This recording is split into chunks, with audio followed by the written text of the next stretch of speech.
and we're here for a regular Board of County Commission meeting.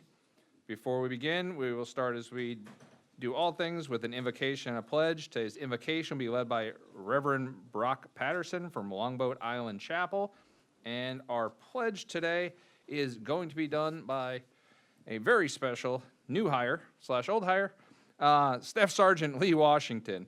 He has a list of accomplishments and certificates and awards, but most importantly, he is a great employee here in Manatee County that we're very happy to see back. So welcome back, Lee. But we're going to start with our invocation by Reverend Brock Patterson. Please rise if you're able.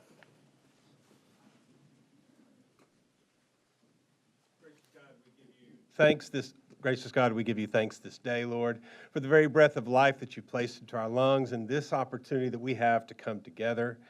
Lord, this is your world, and we give you thanks for giving us just another day to enjoy it and to experience what you have in store. Lord, that in these moments of busyness and in all the tasks in front of us today and this week, we ask for just a moment of peace. So, Lord, that we can hear what you say, understand what you need, and follow where you lead. Thank you so much for this opportunity and the opportunity to be able to serve each other.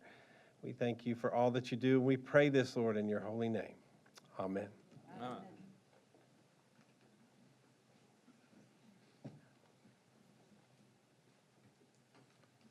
I pledge allegiance to the flag of the United States of America and to the republic for which it stands, one nation, under God, indivisible, with liberty and justice for all.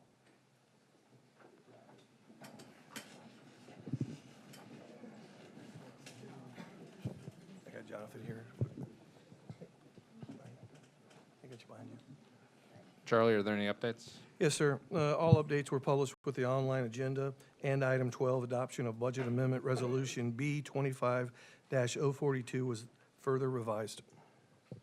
All right, thank you. And we're going to gavel out briefly for Port Authority, but real quick, I do just want to say welcome back to Ms. Washington. It's you've been an integral part of the staff here at the county, and well, you do make an incredibly good Nashville hot chicken, and I'm going to miss it if you're not still doing that. It's great to have you back. The veterans and everything you're going to do for us here in Manatee County and for everybody in our community is going to be critically important. And you know, we missed you, but we are very grateful that you came back to work with us and all of our veterans here in Manatee County. So thank you very much. With that, I'm going to briefly gavel out for Port Authority and pass this over to Port Chair Mike Rock. Thank you, Mr. Chair. Unfortunately, I don't have my bell to ding-ding with, but I'm ding-dinging us in. Good morning and welcome to the Seaport Manatee Port Authority meeting for March 4th, 2025. I'd like to call it to order. First off, we always ask if there's any public comment with regards to the port. In regards to the port, any public comment? If you have any, please step forward. You have 3 minutes. State your name and county of residence. Want to move that? I'll need this space here. For the record, Glenn Gibolina. So $86,000 in FP&O bills from the port last month. It went up 10 grand. You know, I keep thinking what direction we should go with our legal counsel. And I have to tell you, when we hire woke law firms with our money, we need to get rid of them. I don't know why we spent $9,000 with these guys, but on their webpage, diversity, equity, and inclusion. They got to go. The second thing is the other law firm we just gave a $2,500 raise to. There has to be accountability. So what I'm going to be doing from now on is doing records request. And we want 5 bullet points, just like the Trump administration, of what they've done each week. And when normally when I get an invoice from an attorney, man, they got it down to the minute, right? Hey, we're charging you this for this. We've heard nothing from this group for years. So Jason, to your concerns, I'm going to send all the information that I get from these emails to you, because we should need, if you get a bill for $7,500, you should want to go where it is. At the end of the month, go, oh yeah, we talked to this lobbyist and did this. We don't know anything about that. So we're going to keep an eye on that. The other thing is, this debacle, this was a Bradenton Times, right? Excellent article on the non-refundable $500,000 that the previous board okayed. That's unacceptable. I'm glad the new board took a stance and took it back. So that's the direction we need to go with the new, stronger board. This was, this whole thing was a mess. And George gave you a warning sign, but he was the black sheep at the time. So here is what our recommendations are. That the port director be prohibited from engaging in any real estate transactions. Any real estate transactions should be conducted by a third-party, commercial and professional real estate firm that directly reports to you guys. This was a nightmare. Furthermore, the Port Authority Council should be prohibited from any legal advice. And I looked at their website, they said they do land things. They don't. If this deal falls through, we want our money back. We should not take the hit for this. This was a bad deal from the get-go. Clearly, this was a one-sided contract, not for the citizens of Manatee, and was not in the best interest of the taxpayer. That the Port Authority Administrator to restrict his conducting business within the property lines. It's out of his skill set. It was a bad deal. It was bad counsel. For the record, Glenn Gadfly, Gibolina. Thank you, sir. Is there any other public comment? Is there anyone on the phone that'd like to give public comment? Seeing none, I'll go ahead and close public comment. What I'd like to do now is ask for a motion to approve the consent agenda. Thank you. Second. Thank you. I got a motion by Chairman Cruz, a second by Commissioner Sadiq. All those in favor to approve the consent agenda, say aye. Aye. Aye. Thank you very much. It's a 7-0 to approve the consent agenda. Mr. Executive Director, good morning, sir. Thank you, Mr. Chairman. Commissioners, I appreciate the opportunity to come before you again today to approve these issues that, we're moving the port forward quickly. International trade, although potentially impacted by tariffs, will continue to occur, and we're preparing the port for future opportunities so we can grow it and supersize it to meet the demands of our community and the region. Thank you, sir. That's all the comments I have. That's all you got today? All right, thank you.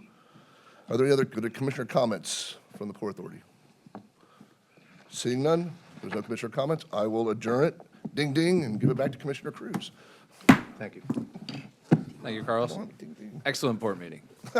Very efficient. Very well. Very efficient. All right, we'll move on to the regular meeting. As our port staff departs, we will start with item number 1, which is awards. It's presentation of the Team Member of the Month for March 2025.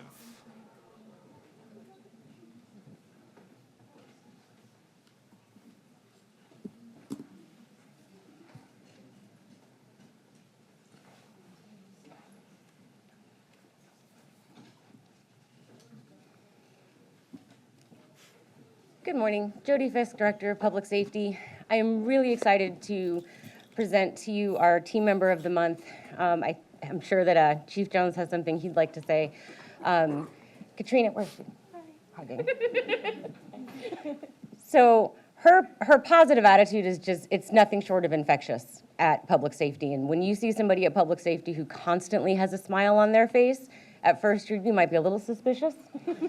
But she is just wonderful. Every time you turn around, she is ready to assist. She's asking what she can do to help. Despite already having a stack like this on her desk, she is inspirational for her teammates. We are so, so lucky to have her. She's actually put together our Public Safety Awards, which I think all of you got invites to. It's going to be an amazing day.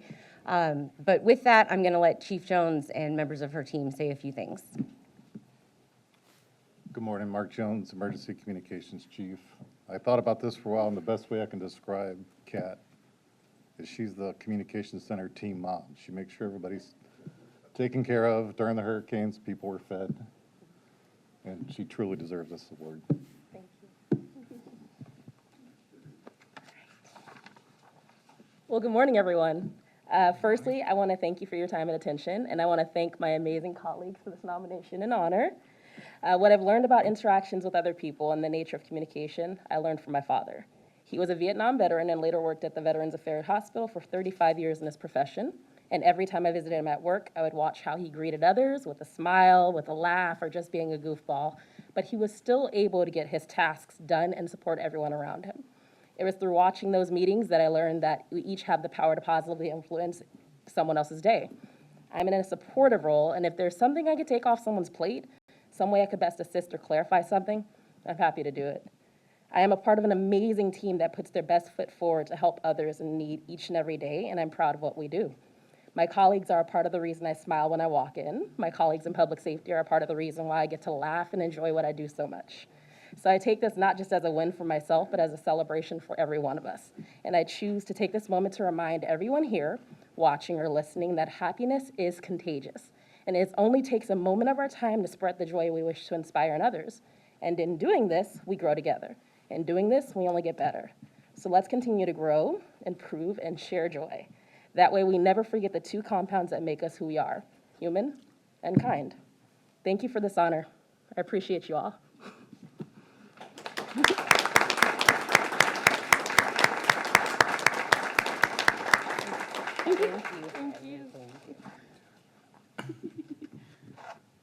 Trying to leave all your stuff up here. Well, thank you. All right, and I have Commissioner Feltz on the board before you go anyplace? You're on the board. Okay, come on. You might not remember me, but I remember you. And being a memorable person is a good thing to be proud of. And I think that we have to have jobs that we love to go to every day, because it'll always show, won't it? Exactly. And I've wandered up to there just lost as could be, where am I going and who am I supposed to see today? And it was wonderful to meet you and be greeted, and you could really tell a person who enjoys their job. And, they say when you do something you enjoy, you never work a day in your life. So we're not going to pay you anymore. Okay? No. No, please keep paying me. Thank you. But anyway, thank you very, very much. You are appreciated, as are all of our employees. We Thank you enjoy so much. I appreciate you all. Thank you. Yeah, thank you very much. It's great to see awards come from all different departments, because everyone in Manatee County does their part to make our community great. And having people who are the front line and forward facing and meeting with new commissioners and helping them on their way and showing them where the light switches are is critically important. And we need people with smiles on their face and that are happy to be there. Otherwise, it sets a bad tone for everybody. So thank you very much. Well deserved. And congratulations. And we'll see you at the annual award ceremony in a few months. So thank you.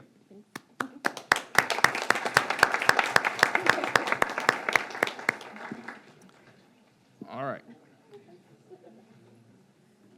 Moving on to presentations. We have two presentations. The first one is adoption of resolution R25-020, supporting the designation of US 19 between Palm View Road and Terracia Road as Army Specialist Nicholas Panipinto Memorial Highway. Charlie, who's presenting this? Clark Davis. One of them. Good morning, sir. For the record, Clark Davis, Deputy Director of Public Works. I'll introduce the topic, and Mr. Washington will come up to present. The reason we're here this morning, is the chair read into the record, is we're designating a section of US 19. It's the section across Terracia Bay in North County for one of our residents who lost his life in service to his country. Mr. Washington's here to read from the resolution and tell you more about it.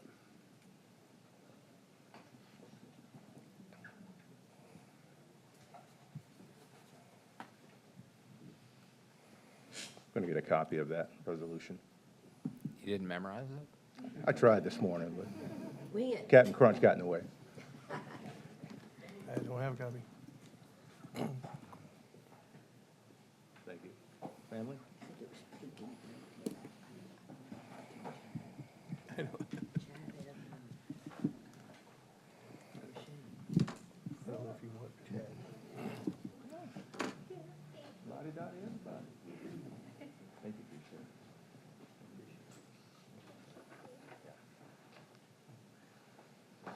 Good morning. Resolution R25-020.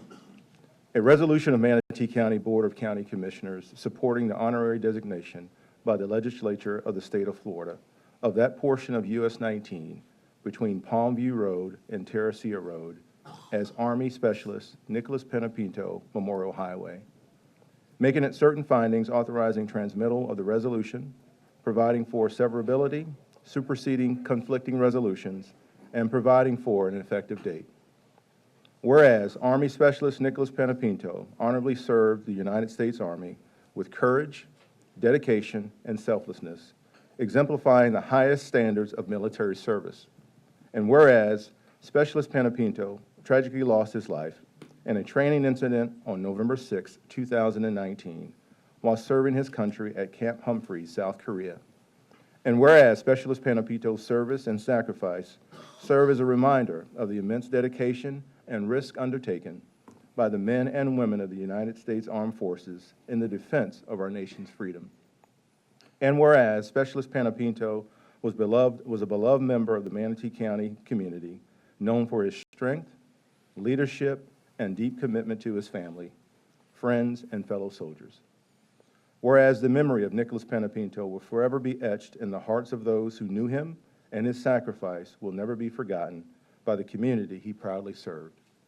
And whereas pursuant to Chapter 2024-278, Laws of Florida, effective July 1st of 2024, the Florida legislature provided that the portion of US 19 between Palmview Road and the Terracea Road in Manatee County shall have the honorary designation of Army Specialist Nicholas Panipinto Memorial Highway. And whereas Section 334.071 Florida statutes provide that when the legislature designates a transportation facility for honorary or memorial purposes, the Florida Department of Transportation is required to place markers for the specified highway segment. And whereas Section 334.0713 Florida statutes provide that erection of honorary designation markers by the State of Florida Department of Transportation shall be contingent on the appropriate city or county commission passing a resolution in support of the particular honorary designation. And whereas supporting the honorary designation of that portion of US 19 between Palmview Road and Terracea Road as Army Specialist Nicholas Panipinto Memorial Highway is an appropriate way to recognize and honor the sacrifice Specialist Panipinto made in service to his country and the citizens of Manatee County. Now, therefore, be resolved by the Board of County Commissioners of Manatee County, Florida, that Section 1, the recitals set forth above, are hereby adopted as findings of this board and are incorporated herein by reference. Section 2, Manatee County supports the honorary designation of that portion of US 19 between Palmview Road and Terracea Road in Manatee County as Army Specialist Nicholas Panipinto Memorial Highway. Section 3, that copies of this resolution be provided to the appropriate offices or officer of the Florida Department of Transportation to indicate support for this honorary designation. Section 4, that copies of this resolution be provided to Specialist Panipinto's family as a symbol of Manatee County's everlasting gratitude for his service and ultimate sacrifice in defense of our nation. Section 5, it is hereby declared to be the intention of the Board of County Commissioners that the phrases, clauses, sentences, paragraphs, and sections of this resolution, inclusive of exhibits, if any, be deemed severable, and if any phrase, clause, sentence, paragraph, or section hereof is declared unconstitutional or otherwise invalid by the valid judgment of a court of competent jurisdiction. Such unconstitutionality or invalidity shall not affect any remaining phrases, clauses, sentences, paragraphs, or sections of this resolution. Section 6, any existing resolution or portion thereof which contains terms, provisions which are in direct conflict with and cannot be harmonized with the provisions of this resolution shall, as to such terms or provisions, be deemed as superseded by this resolution. Section 7, this resolution shall be effective immediately upon adoption and duly adopted with a quorum present, voting this day of March 2025, the Board of County Commissioners of Manatee County, Chairperson. Angela Coloniso, Clerk of the Circuit Court. Thank you. Before I go to the board, does anyone have anything you'd want to say or add about the resolution or about Nicholas? I would just like to thank everybody, Nicholas.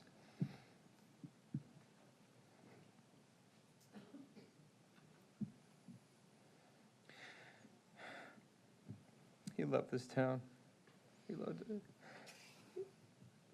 He loved everybody in it. And he wanted to come straight back here when he was done in the Army. He wanted to live here forever. And we brought him home. Just the community outpour was overwhelming. I've never seen the Skyway lit up like it was. He would have been proud. And this is, I think, a really good way to honor him. Thank you.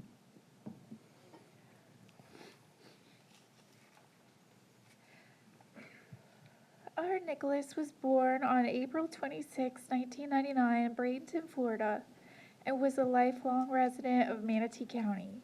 He grew up hunting and fishing with family and friends. He graduated high school in 1995 and joined the U.S. Army at 18 as an infantryman. He was the member of the Ghost Battalion Grey Wolf Brigade out of Fort Hood, Texas. Nicholas died at 20 years old on November 6, 2019, from injuries sustained after his M2A3 Bradley fighting vehicle rolled over on base at Camp Humphreys in South Korea. His life has made an impact on all those that knew him, and his death has spurred several legislative changes in military safety reform.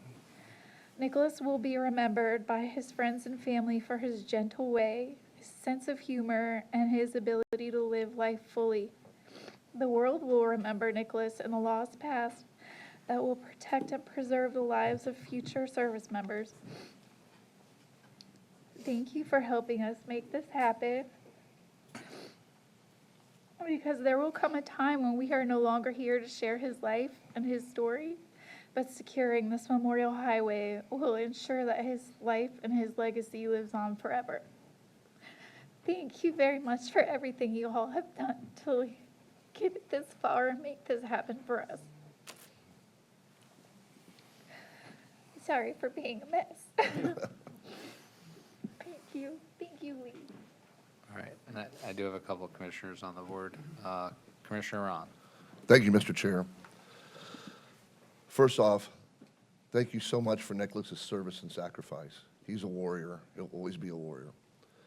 We truly grieve with you all also. We know there's veterans up here and in the audience that know what loss is, and we can never make up or replace your loss. But I'll tell you right now, I'm so humbled to be part of this and to be able to recognize Nicholas's service to our great nation and his sacrifice. And he gave the ultimate sacrifice.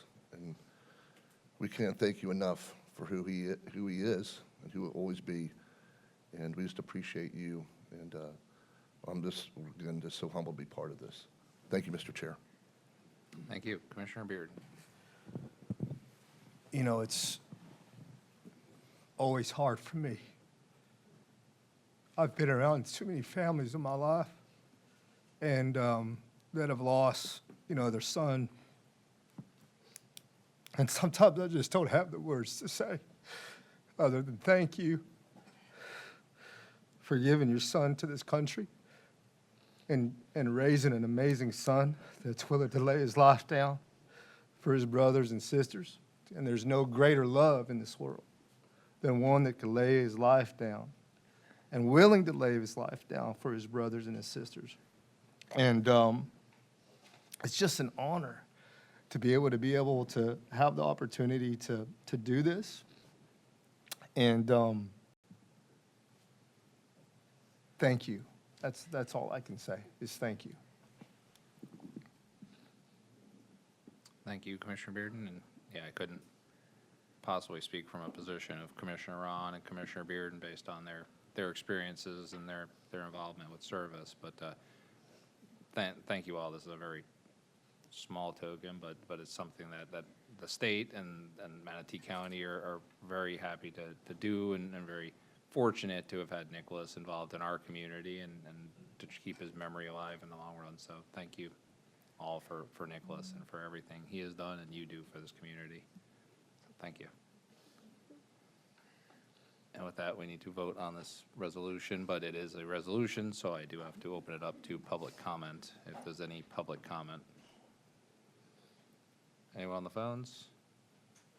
No, Mr. Chair. All right, I'll close public comment. There was a motion to approve the resolution supporting the designation by Commissioner Ron, seconded by Commissioner Sadiq, and it has passed 7-0. Thank you all very much.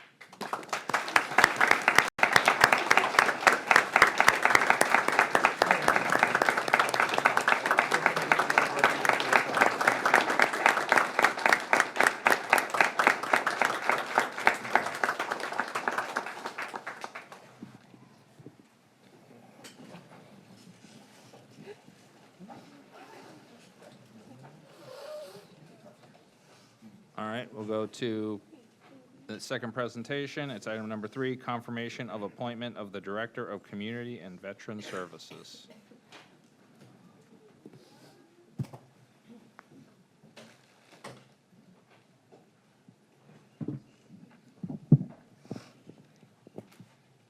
Good morning, Commissioners. Courtney DePaul, Deputy County Administrator. I'm going to just give it a moment here, out of respect.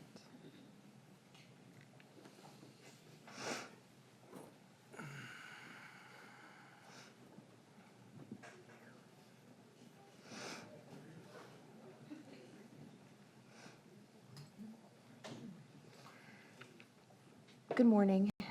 It is my pleasure to introduce Sarah Brown for confirmation as the new Director of Community and Veteran Services. After a thorough and very competitive selection process, Sarah has emerged as the top candidate for this important role.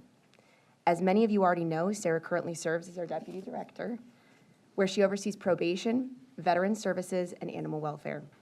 Sarah is an accomplished public service professional with nearly 20 years of experience in nonprofit and government leadership. In her current role, she's demonstrated outstanding leadership, most notably during the severe storms this summer, which earned her the prestigious Chair Award from the Manatee Chamber of Commerce a couple months ago. Additionally, Sarah will be honored on March 13th as a 2025 Spirit of Manatee honoree. Stand right next to me, because I want to keep looking at you, and I'm like, I'm going to miss my script. Prior to joining our department, Sarah spent over 7 years as the Division Chief for Manatee County Animal Welfare, where she made significant advancements in animal welfare programs.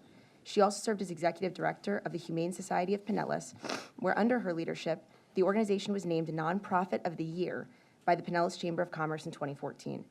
Sarah's solid foundation in public relations and communications has been invaluable throughout her career, equipping her for leadership roles in both the nonprofit and government sectors. She holds a master's degree in public administration, a bachelor's degree in journalism with a focus on public relations, and has earned certifications in project management and executive leadership. We're confident that Sarah's broad experience, her dedication to public service, and her strategic vision will serve our community well in her new role as director. Before we ask the board to confirm Sarah and allow Sarah to have a couple words, Sarah and I wanted to personally take a moment to express our deep gratitude to Tracy for her exceptional leadership as interim director over the past few months. Tracy's contributions have been instrumental during this transition, and we're incredibly thankful for her dedication and her hard work. I think it's enough that she doesn't have to be interim director anymore, but I wanted to also give her flowers to sweeten the deal a little bit more, so. All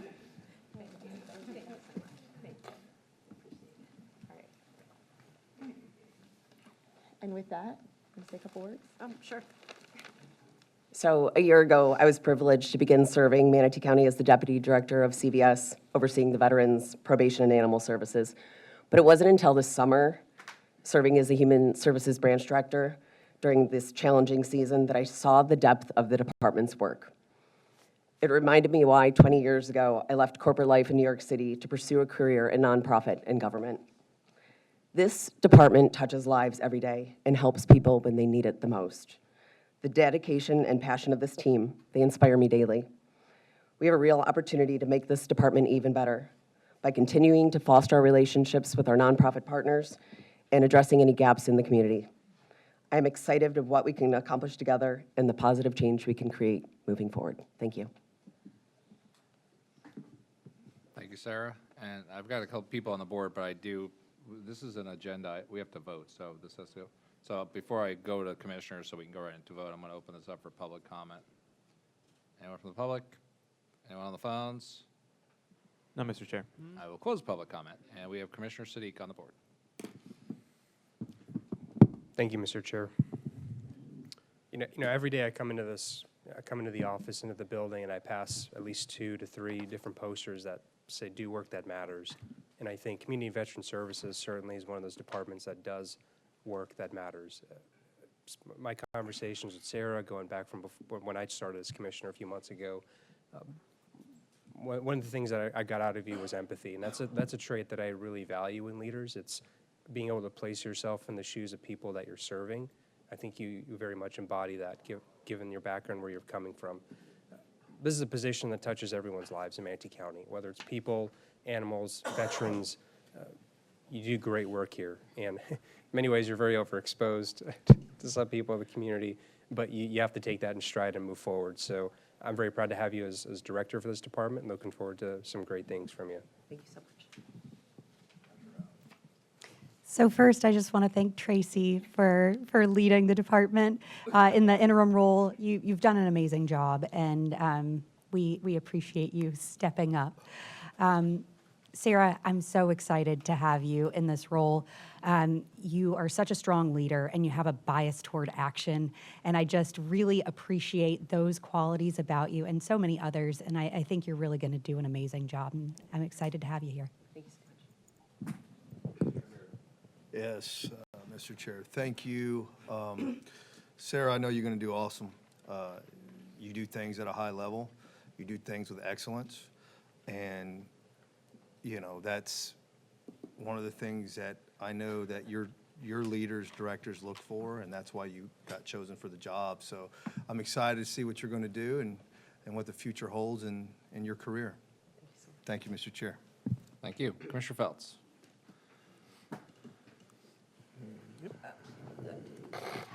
Well, I'm very excited to have Mr. Washington back with us. As both Sarah and Ms. Garrison know, I'm all about our community being educated, informed, and involved. And I think we've seen that so much with the people who have come out to speak up for the things that they would like to know about the county, the things that they would like to be a part of working with the county. And this is a excellent opportunity for us to have a very cohesive team that is going to help our citizens learn more about how things work, and then we're going to help you work to make things better. And I think that's an opportunity that we all have to keep an open mind about and work together to make each other the best. Thank you. Thank you. Yeah, Sarah. I've probably worked with you as much, if not more, than almost any staff member here, for good or bad. You came down here to take a role that was a very high-profile role because people are very passionate about a lot of things. And you took on the task of something that was probably one of the most passionate things that we can come up with in terms of people having an opinion about what works well and what works wrong. And honestly, I don't think there's anything that could be done that would have people concede it was being worked well. But you did it with your head held high. You did it with a calm demeanor. And you did it with the understanding that you were taking a brunt of anger that in large part was directed at this board, because staff in Manatee County, the administrator of Manatee County, doesn't do anything on their own. They do things at the will and the policy of a board, and you do it within the confines that are provided to you, whether that be funding, whether that be accommodations and location. That's on us, and you did the absolute best you could, which I believe was very good, with what this board gave you.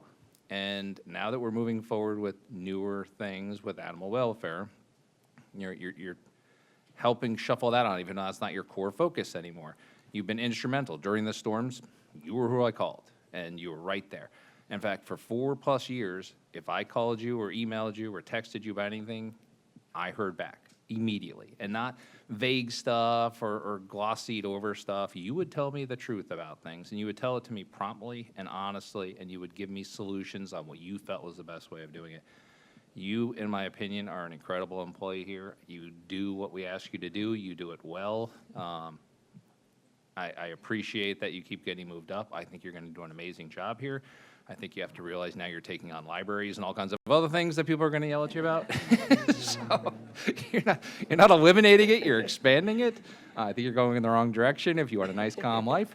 But I couldn't be happier. You're one of my favorite employees here. You're one of the ones I look to for guidance about how I can set policy. You have my full and absolute support. In your previous role, you have my full and absolute support in your future role, and I look forward to continue working with you and seeing you grow this department even further. So thank you very much. Thank you. And with that, we need to vote on this. We have a motion by Commissioner Sadiq, second by Commissioner Ron. All votes are cast. It is 7-0. Just so everyone knows, Commissioner McCann is on Zoom, and I am required by our attorney to ask him. Bob, how did you vote? That is my vote, yes. All right. Excellent. It is confirmed. He's not being hacked. 7-0 vote. Congratulations, Sarah.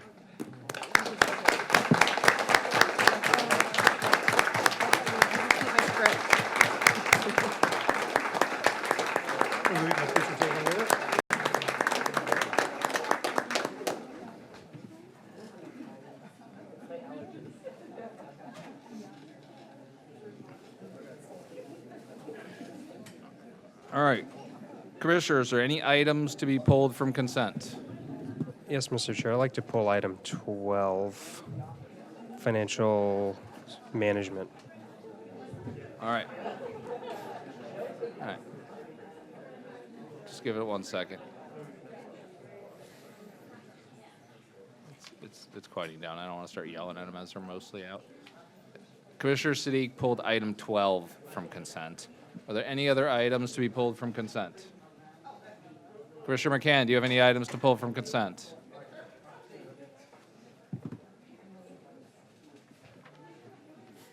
All right, I'll take that as a no. Okay. I will now open up public comment for consent agenda items only minus item number 12. Is there anyone on the phones for consent agenda items only minus item 12? No, Mr. Chair. I will close public comment, and I will entertain motions for consent minus item 12. All right, I have a motion Second. by Commissioner Ron, second by Commissioner Sadiq. It's working its way up on the screen. Okay, there you go. You can cast your votes now.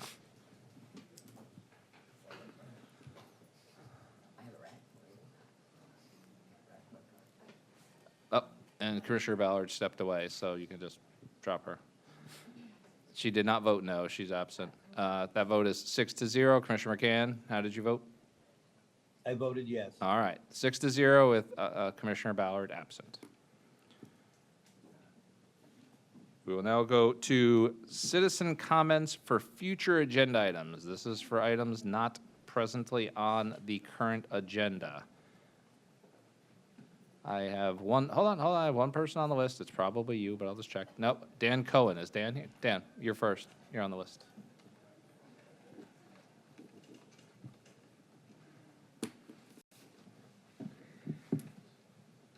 To the Board of Commissioners, I came here today. Oh, Dan, I just need you to state your name and county for the clerk.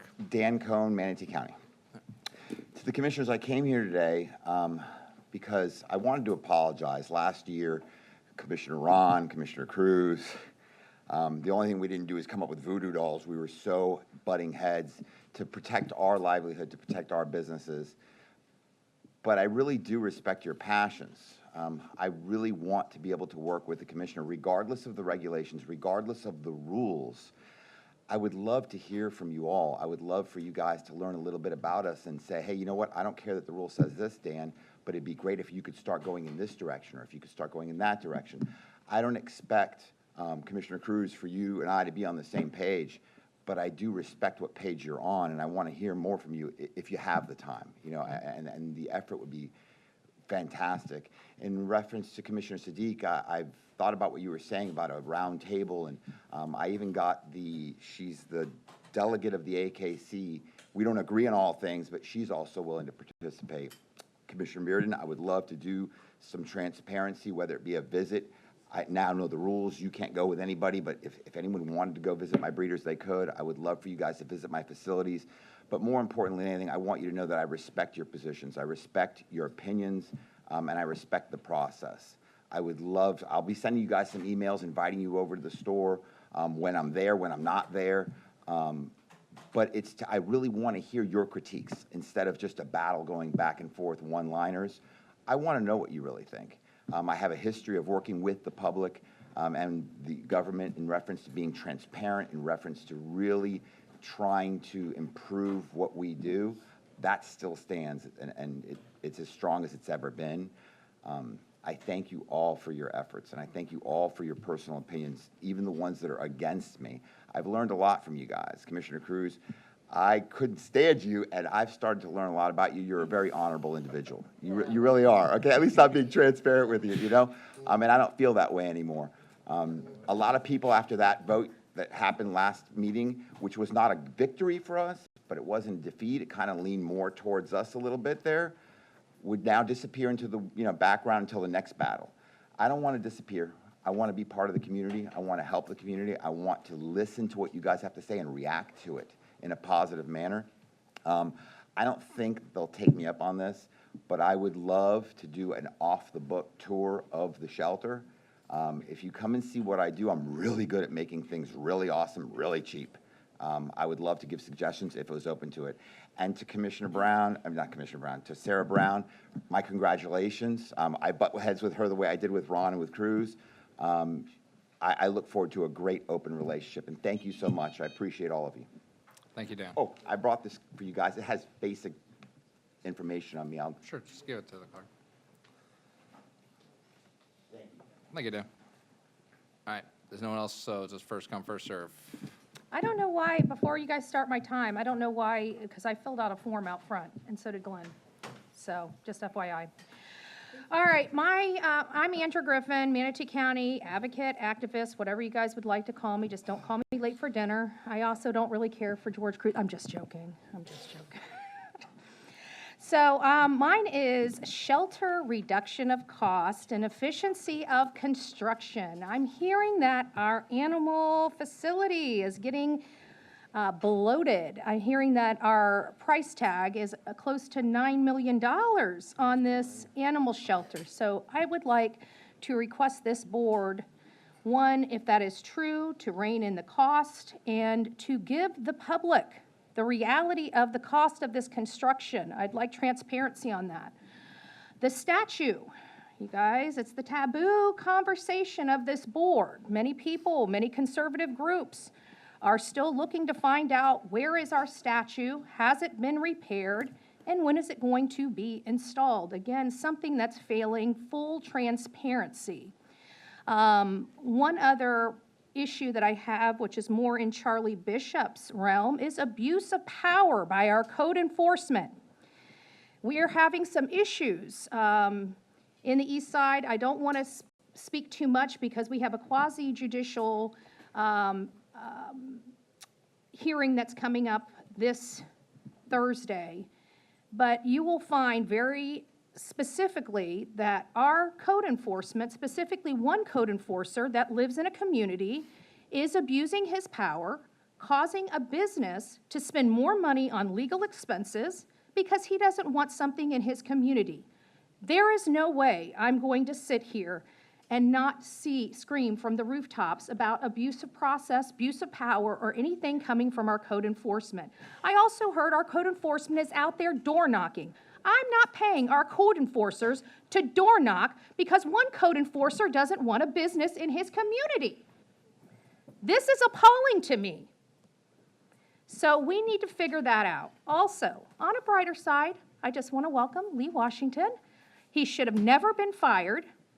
Welcome back. He was never fired. Oh, he was never You can't fired? just make stuff up.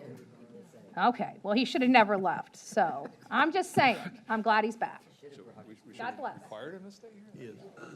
I guess that goes into that statute discussion.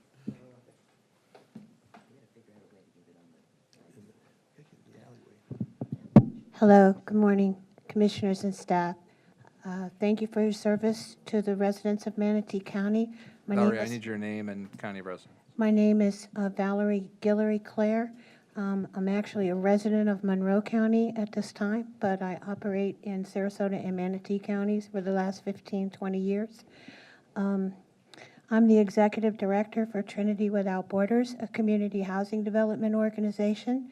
We are a provider of transitional housing, and we build homes for affordable and workforce home ownership here in Manatee County. We will soon break ground on our next project in Palmetto on land the county conveyed to us.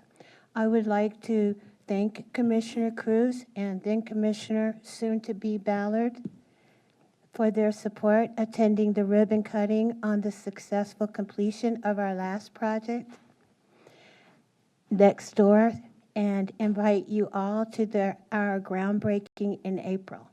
Also, I would like to compliment the Veterans and Community Services Department staff.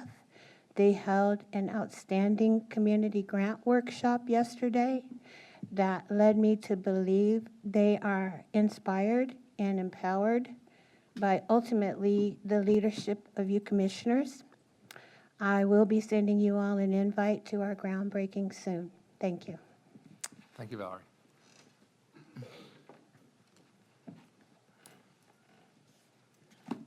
For the record, Glenn Gibolina, Manatee County, the good, the bad, and the ugly. Here's the good news, that I am now the official vice chair of the Affordable Housing Board and spokesman. So I will be contacting you directly. Today I'm speaking as a private citizen because we have not cleared our conversation with the chair or the staff. So kudos to that. Second thing I want to talk about, Tal, welcome to the board, by the way. I think you'll do a great job there. And one of the issues is that we want to provide affordable housing. And we know you have lots. Now, this is going on a month. You're showing that you have only 4 lots that are available. It's just not so. So whatever buttons we need to push to move that forward, we should get to it. These 4 lots are not going to make a difference, but what you have out there will. And we can talk about the non-conforming lots down the road, but I know you have lots, conforming lots right now that we can build on. And I've sent it to many folks. You've got a beautiful lot in the city of Bradenton. You guys got it by foreclosure. You've had it for 7 years. It doesn't benefit anyone. Zero, nobody. Doesn't benefit anyone until we get nonprofits like Valerie to step up to the plate and provide affordable housing or rentals. So please, I am begging you guys for this list. It should be a few of the buttons. You got 300 properties, take the building zone out, the utilities, and we'll take the scraps, but we have to know what the scraps are. And the last item I want to talk about is accountability and transparency. So I went on Thursday's agenda just to take a look at it. And what I found was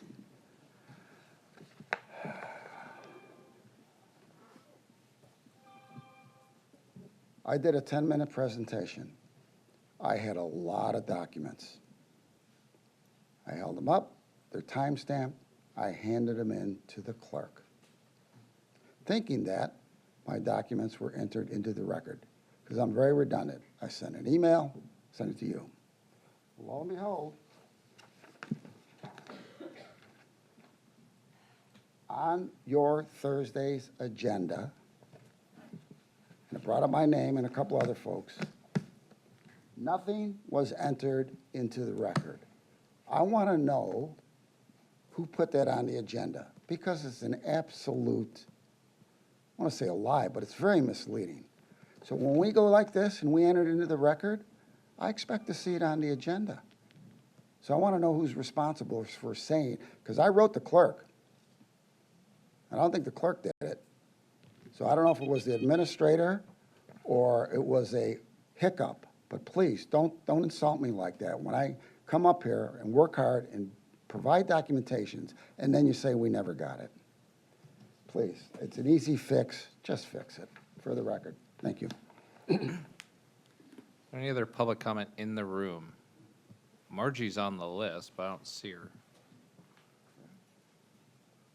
Nope. All right, I will go to the phones. Anyone on the phones? No callers, Mr. Chair. Really? All right, now we're talking. All right, last chance. Margie? No? Maybe she's outside. All right, I will close public comment. And we will move on to items removed from consent agenda. We have item, what's that? Oh, I'm sorry. That's okay. Commissioner Sadiq. Thank you, Mr. Chair. Glenn, I did, after the Affordable Housing Committee meeting, I did reach out to staff to ask for the list of conforming and non-conforming lots. They did get back to me and say there's a list from 21 that needs to be updated and presented. I didn't want to email it to you half-baked. I wanted to make sure we got it right. So I believe we'll hear back sometime April, May as a public hearing with presentation. So I just wanted to let you know I'm working on that. And I'll have some comments about my experience with the Affordable Housing Committee later, but appreciate you bringing it up. That's all, Mr. Chair. Thank you. Anybody else, because they moved me off that screen? Nope. All right, we'll move on. Items removed from consent agenda. Commissioner Sadiq removed item number 12. So, Commissioner Sadiq, go ahead. Thank you. My concern is for item 5 on that, which deals with funding for the Government Relations Department. Just looking through this item, I was a little bit concerned with some of the funding sources. So in total, we're looking to fund a department with, I believe, about 4 staff with a mission ranging from communications to liaising with state, federal lobbyists, plus our EDC and chamber, or EDC at least in some of the job descriptions. Looks like we're transferring funds from Port TIF, Southwest TIF, which was my main point of concern. Total amount about $13,844,773. Obviously, this is outside the budget cycle. My concern was we're functionally creating a new department by reallocating funds, and I get the argument. We're taking funds from other sources, placing them here, and creating a new department out of it. But my concern was mainly for the TIF funds that were being transferred from one project to another to fund this department, and then second, transferring $6.4 million from the Southwest TIF to reserves. So just concerned about, I mean, that's a big chunk of money. I mean, we've had projects from Castle, Affordable Housing, to others come to us for funds from the TIF. So I'm just trying to look out for taxpayer dollars and wanted to ask Sheila a few questions about, it's a pretty big number. Usually I don't have an issue with budget resolution amendments, but anyways, to start, just a pretty simple question. Are we funding this department for $13.8 million by reallocating funds? So the answer is yes, but when in fiscal year 25, during the adoption of the budget, all these budgets that we are moving were allocated in programs that were housed inside of all the other departments. So financial management, development services, county administration, and in particular, so all we're doing is just taking from one side this set of accounts, and it's more accounting purposes because we cannot move the same accounts from one department to another. We have to build a whole set of new structure to be able to label it differently. Now, when it comes to one of those programs is the economic development. The economic development is in charge of the Southwest TIF, the Parish TIF, and the Port TIF. So that is why you see it in 823, 822.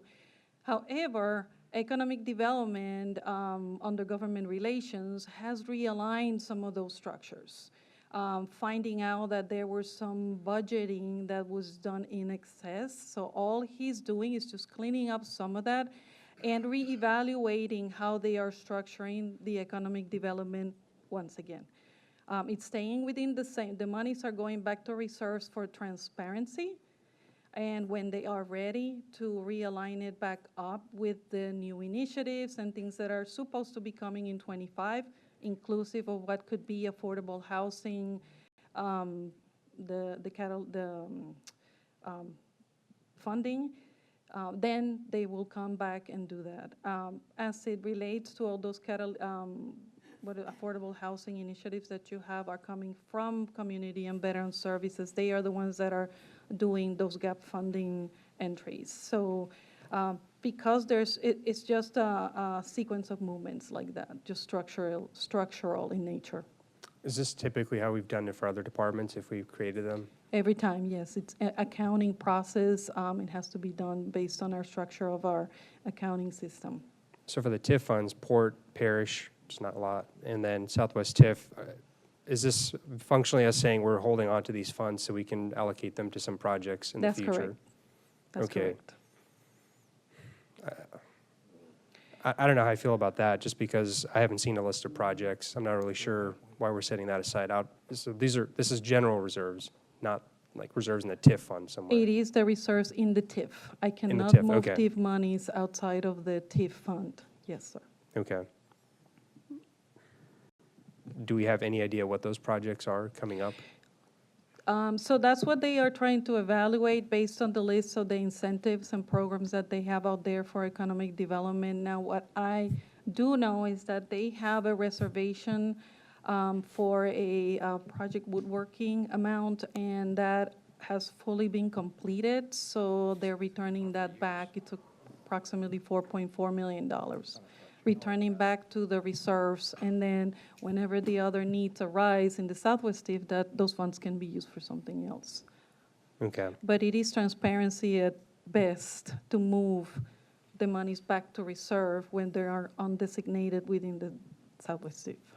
So let's set aside the 6.4 million. The budget for this department would be roughly, well, obviously just about 7 million almost. It's a total of 13, yes, around there. Okay. I mean, this kind of started off as a fairly small department. I'm just kind of concerned that somehow it just got 7 million. I just don't know where that's going, I guess. Well, the department absorbed quite large programs, just like it is the Economic Development Program, which is the largest of the entire budget that government relations has. They have, amongst other, they have their 311 operations, the information outreach, they have legislative affairs, and grants as well. So those are very large programs that they've undertaken. I think what would help me in the future is if we can, given the slate of hires we've had, that's just me talking, but I think we just need a bit of a briefing on what this department's going to be doing in the future. That might be useful for us. I think originally this was pitched as let's hire a director of government relations and let's help us manage our relationships a little bit better, help us offload some of the work for working with lobbyists, being aware of policy, and then communications came in, grants are coming in. I'm not against the mission there, but I think before this sprawls out into something else, I do want us to get a briefing on this at some point about then I saw the EDC the other day, and I'm thinking I haven't seen any EDC reports, but I just want to hear from staff, not today, but at some point. 'Cause I'm happy to move forward with this today, but I just want to see some kind of a briefing on what are we actually trying to get out of this department in the future, beyond grants I'm aware of, but EDC, some of the legislative and policy outreach efforts as well. Charlie? Yes, sir. Thanks, Mr. Chair. First of all, I just want to ensure the audience understands we did not grow government. These functions were already in the county. What I did is I centralized them. They were all under administration. EDC was under development services. If this board remembers, there used to be a department called RIO, and that department was disbanded, and we gave that function to Sharon Hillstrom. So what I did was I centralized a lot of stuff like grants that was spread out throughout the county under one leadership. I took the 311 out of administration and put it under Stephanie. I took our government relations that was reporting to Courtney, and I put them under Stephanie. We did not grow. I downgraded the current or the former deputy county administrator's position and created the director. So all of this was just shuffling the deck. I didn't grow government. I just centralized government. Go ahead, Courtney Courtney. DePaul, for the record. I'd like to add a couple comments to that. This request does include, I believe, the 4 additional positions, but that's in grants. And so, I mean, ideally, those will be funded by grants. So the other piece that I wanted to add is we did not give all of RIO to EDC, just a point of clarification. We are partnering with Sharon Hillstrom at the Bradenton Area Economic Development Corporation. We fund them annually to bring in business. But there is still a compliance piece that we carry the burden of, and we are now doing a deep dive into if we are doing all of the right things. And if the EDCs do, I think we work great with Sharon, but there are some things that we are not doing currently. And so we're going to take a deep dive. We do owe the board a briefing, so we will give individual briefings. I'll work with Stephanie on that. We will also bring back the entire org chart to the board at a meeting. I think that would be helpful for the public to see exactly what is under government relations and also where Lee Washington fits into that new org chart in government relations. And then also, Sharon Hillstrom initially had meetings scheduled with the board in February, but had to reschedule due to some conflicts, and she's now, I believe, already on your schedules for March. If that's not the case, we'll make sure that those are confirmed, but you'll also be getting a briefing from the EDC. We'll ensure that our briefings with you are prior to your meeting with Sharon. Thank you so much. If any more questions, just email me or ask me offline. No, I appreciate that. I haven't had much luck hearing back from the EDC, but I think if we can get some more input there, and then the briefing definitely, just to figure out, again, I like the department, I like the mission. I think grants being dispersed as far and wide as it has is perhaps been detrimental to other departments and our ability to fund infrastructure projects and others. So I think you have some great people there. I just want a briefing, because I think before we start, functionally we're creating a new department, certainly reallocating funds, but it'd just be helpful for us to understand what the look ahead is for it. But thank you. Commissioner Phelps. It's interesting that Tal brought this out of the consent agenda, because I don't think there's an issue with our accounting. As I've always said, that's one department that I guess because I'm an old bean counter too, but I will say that this is getting, I think what we're trying to ask is when we make these changes, there is, as I always say, a perfectly logical explanation for them. I understand where we're shuffling people around, but the other thing we have to, I think we're asking more questions about what are we using this money for? Okay, what is our objective? This has been something I've been drilling on with, and you speak of organizational charts. I've asked for a clear, concise organizational chart on the wall in my office for 3 months. 4 months? Oh, and a website, 3 months, 4 months, which I know is coming.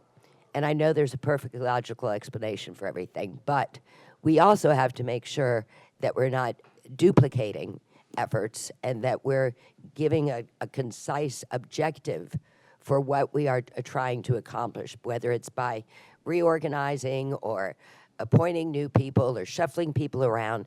I think we've got to have a new, maybe it's not a new philosophy, but maybe a proactive philosophy. It was the old, they used to call it management by objectives in the corporate world. What is it you're trying to accomplish? How do you intend to accomplish it? And the most important thing is, how do you measure that you've met those objectives? And I think we are a bunch of I'm probably the most fiscally conservative person up here and a minimalist. And we've got to address some of the things where we're spending our money on. And I think that we have some great ideas going out there. One week I'm working with this person, and the next week I'm going to work with that person. But all that is good. But I think we need to have some clear-cut objectives of we've gotten some new changes just to this one meeting. We need to have some clear-cut objectives of what does community and veteran services, what is their objective? What is our government communications objective? And the most important thing is show me my ROI. For all the numbers, for all the money that we shuffle around, show me how much did this cost? What did you want to accomplish out of it? And show me that you did accomplish something out of it. And don't do it the same way again if there was no ROI the first time. That's how we compare some things down and make sure that we're delivering that message, and we're getting the things done that is the objective of creating a department or reorganizing department. There's nothing wrong. Change is good, but make sure you know what you're trying to accomplish, and in the end, you could prove whether you did or did not accomplish those things. It has to be a measurement. Thank you.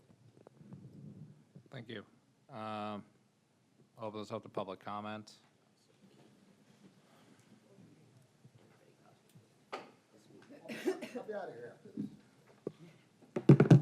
For the record, Glenn Jablina. So one of the items in the budget was the animal shelter. So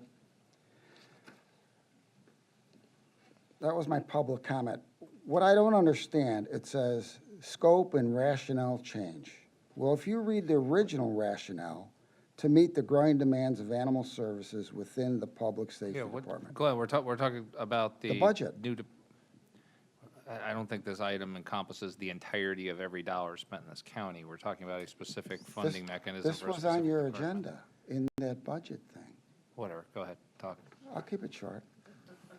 All I'm saying, I don't know, 3 years ago, we had $4.3 million, and now we're at $9 million, and only $1.2 million is for the actual shelters. And you say, well, we're gonna do this and this. There's no information. We need more information on every dollar spent, especially when you go over budget. $9 million is a lot of money from the original 4.3 that they had for 3 years. And at the last time we were here, they said, well, we're going to get in 2 stages, and each house is, $750,000. You got $1 million in design services, but you only have $1.2 million in the actual kennels themselves. I just think it's bloated. I think you want the Taj Mahal for reception area. I think it's uncalled for. And the worst part is you don't tell us where the $9 million is going. Oh, we're going to do this building, and here's a rendering, and we need this square footage, and the site plan is this. I don't see any of that. You can't keep us in the dark, because when I see numbers like this from the original budget, I blow a head gasket. So please, just keep us informed, for the record. Thanks, George, for that additional time. No problem. All right, and I'm gone for the day, so you guys are okay. Oh, For the record. Man. All right, now we can start talking about affordable housing. I'm not going to, Andrew Griffin, Manatee County Advocate, I'm not going to take too much of your time. My message is simple. I like transparency.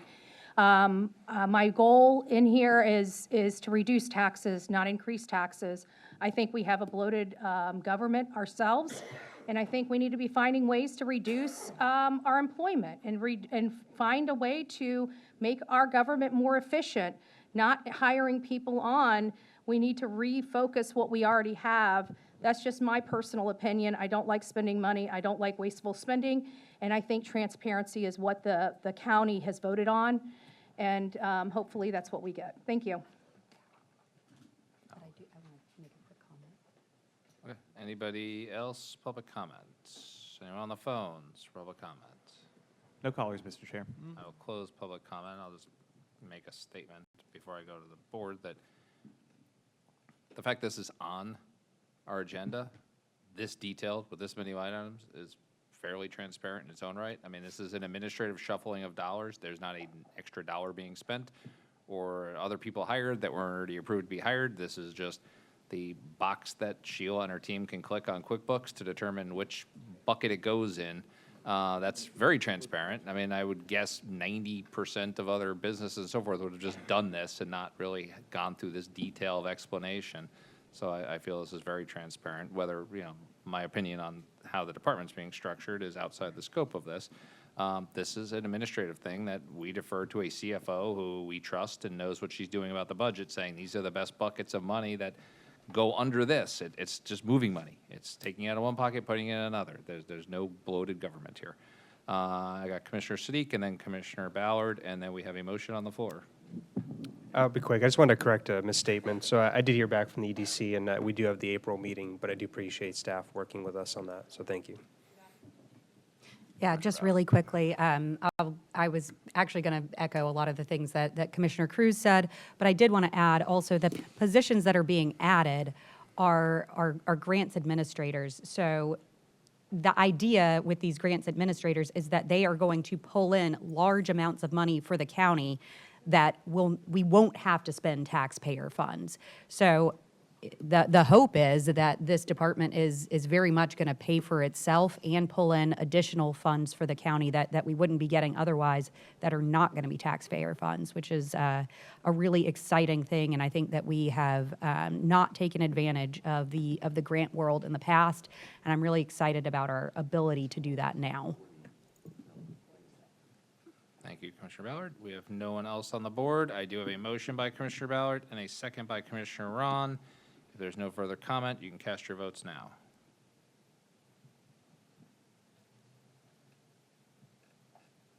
All right, and it passes 7-0. Commissioner McCann, how did you vote?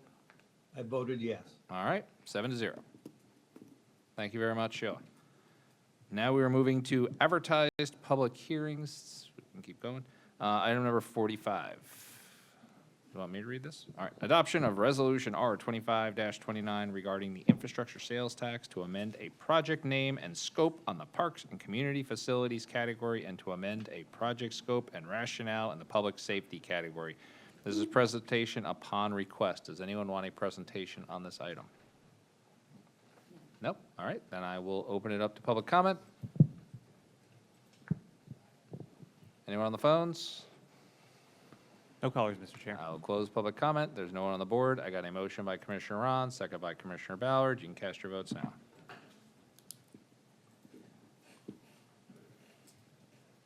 And it passes 7-0. Commissioner McCann? Vote is yes. All right, 7-0. Moving on to the regular agenda. Item number 46, Manatee County Housing and Urban Development Community Development Block Grant Update. Yes, sir. I believe Stephanie Anderson has an update, please. It's a quick one. Put this here. Stephanie Garrison, Director of Government Relations. I look forward to giving you all a brief on the department and all of our team members. Today, please excuse Michelle Davis, our Senior Grants Division Manager. She is caring for a family member. I have a quick update for you for the CDBG DR grant. So 3 things. The first is that we are still waiting for the universal notice update that is under review right now at the federal level. The one thing we do know that we said yesterday at our meeting with the City of Palmetto is that we understand that the awarded amount, the $252 million, will not be changed. And also we know that the current notice is about 194 pages and that the intention is to slim down that. So we may expect to see loosened eligibility guidelines. We don't know for sure yet, but that is sort of the spirit of what we understand. Outside of that, we're waiting to see what the new guidelines might be. Any questions on that before I go to number 2? Okay. The second thing is we did receive an extension on our action plan. It's going to now be June 30th, which means we will publish it by the end of May, allow for 30 days for public comment, and that will, again, allow us more time to adjust to anything that changes with the universal notice. Okay? And then the last thing is we will be doing briefings with each of you the week of March 17th. The briefings for the CDBG specific topic is we want to make sure that you are aware of the process to select projects, both in your district and the county at large. And then also if we have any updates on the new eligibility guidelines.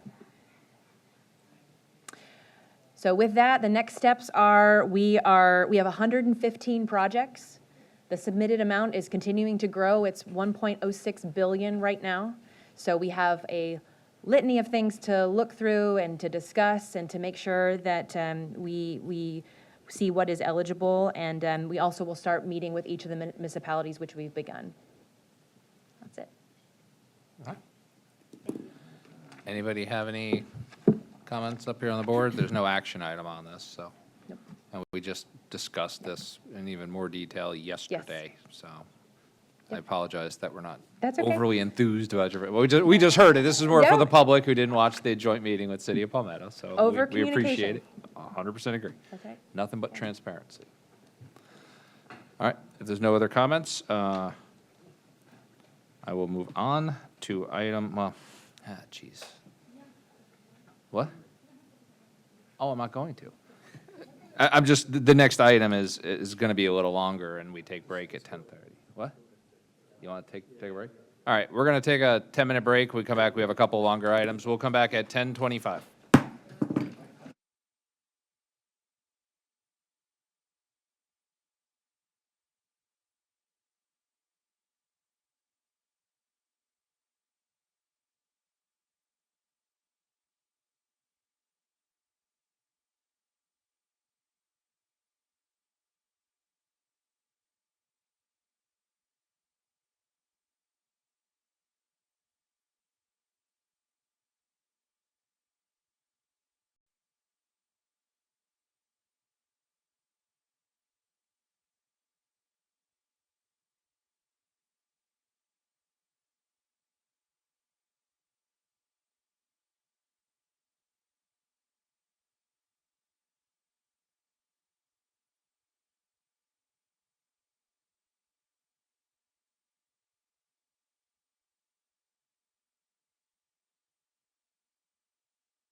All right, everyone, we're back from break, and we are continuing on with our regular agenda.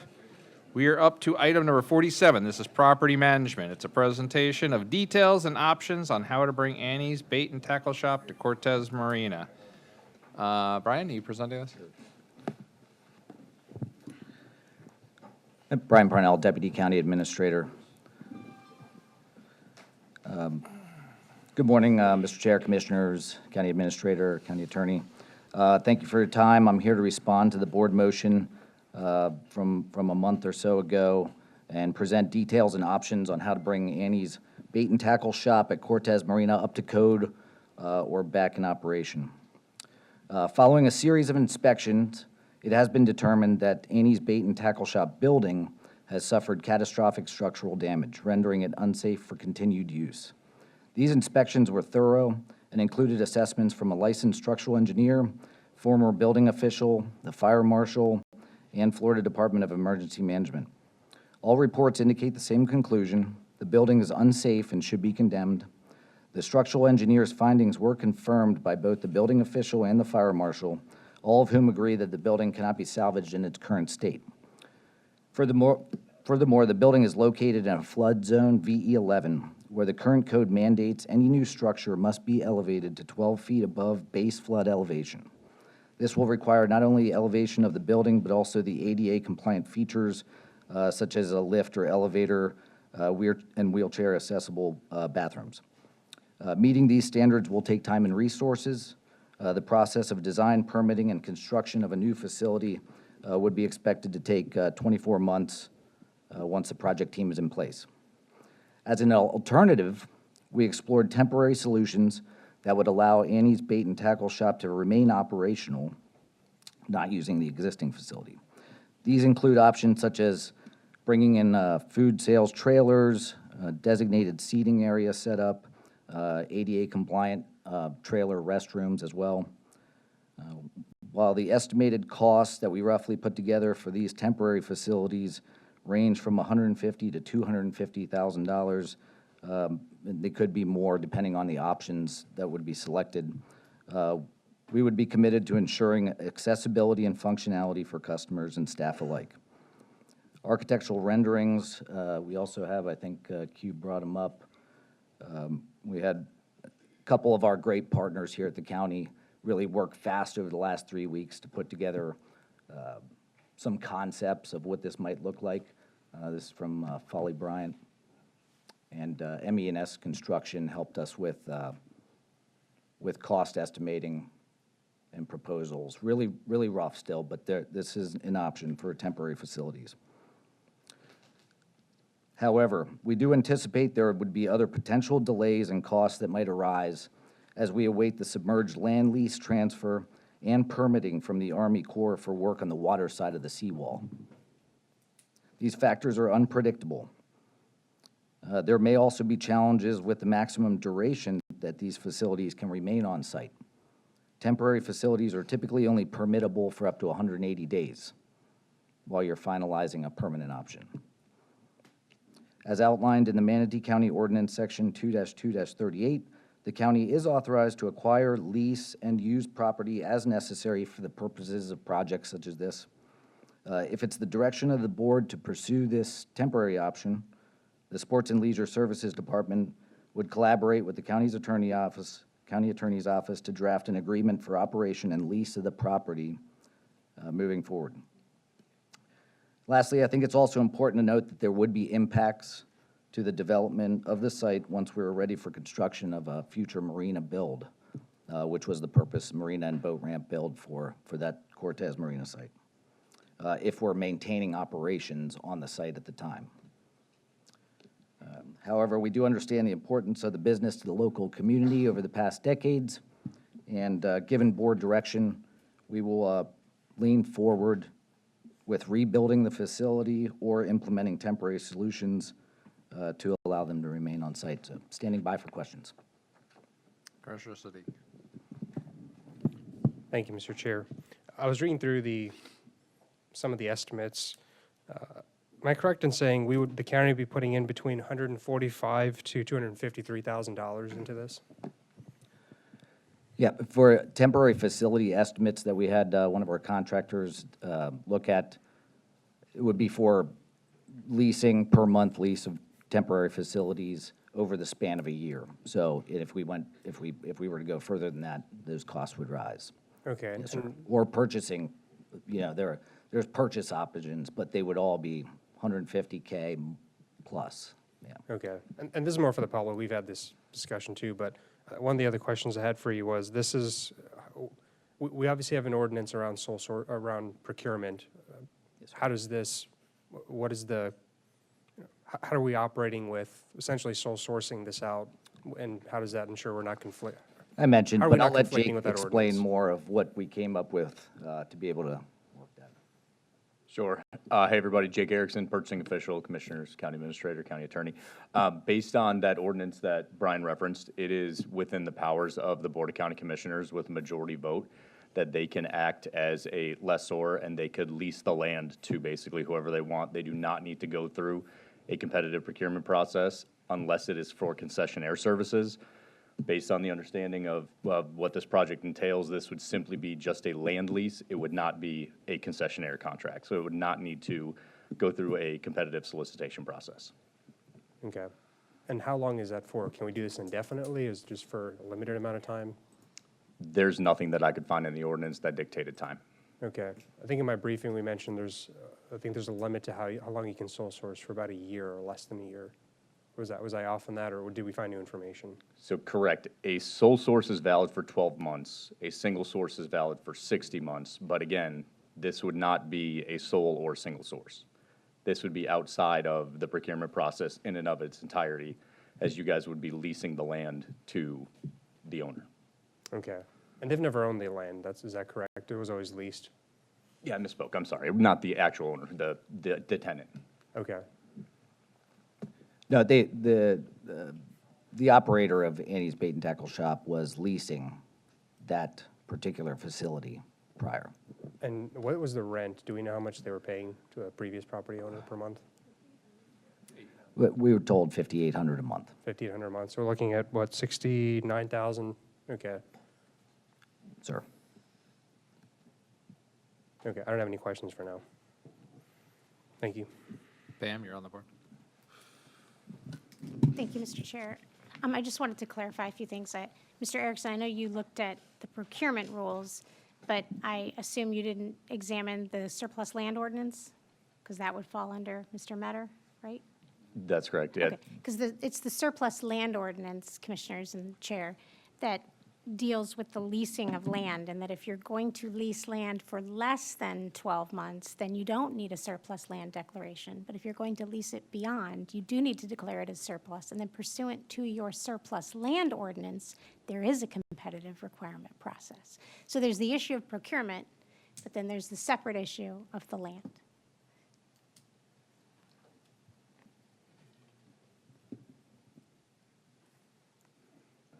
So, I'll ask because no one else is on the board.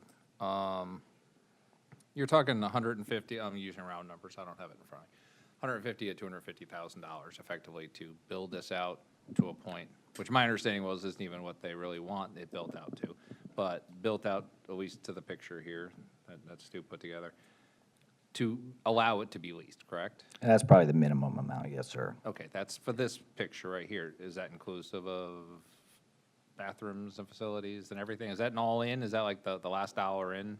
There's, yeah, I think over here, this white building would The be a little white thing? restroom facility.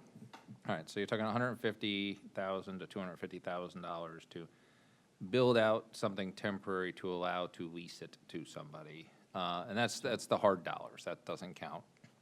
Any future any future dollars associated with delays in construction, having to work around a facility, because I mean, we're gonna need to get cars in and out of there for parking to utilize this, otherwise it's pointless.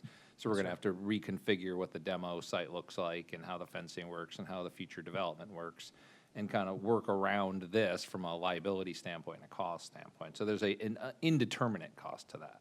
Yes, sir. And that's why I kind of left that open. There's also the, any work that we need to do on the water side, because all of the docks around that area were destroyed as well.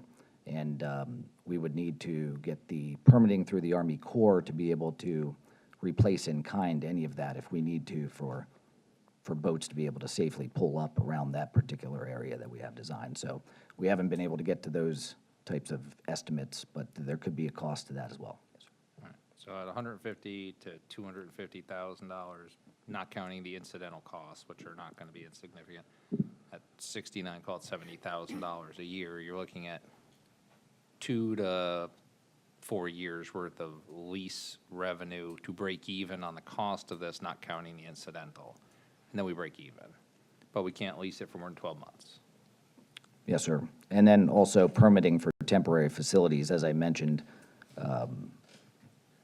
180 days is typically the state code, fire code, building code for permitting. Gotcha.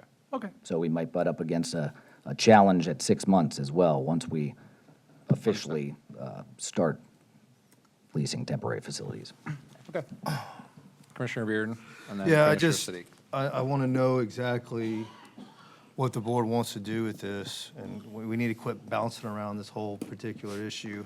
We just wasted $500,000 on a contract, right? Just to sign a contract to see what was going on with a piece of property for $500,000. So we need to quit bouncing around. Let's just figure out what we're going to do with this. We know what's in front of us, right? I want to hear from Bruce. I want to see how he feels about this particular situation, okay? But let's just quit beating around the bush. I mean,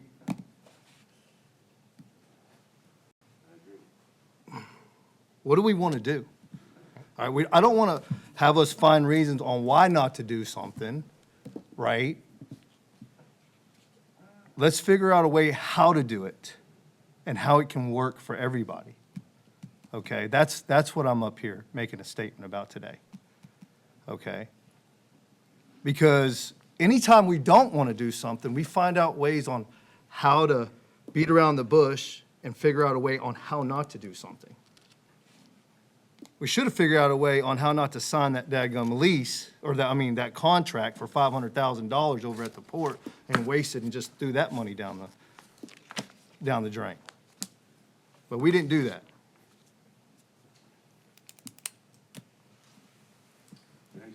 We're Not yet. we're dealing with people's lives here.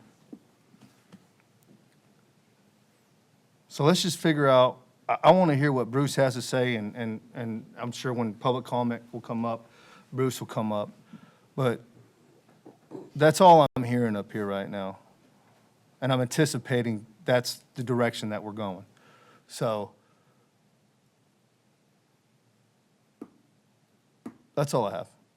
Thank you, Mr. Chair. Commissioner Phelps.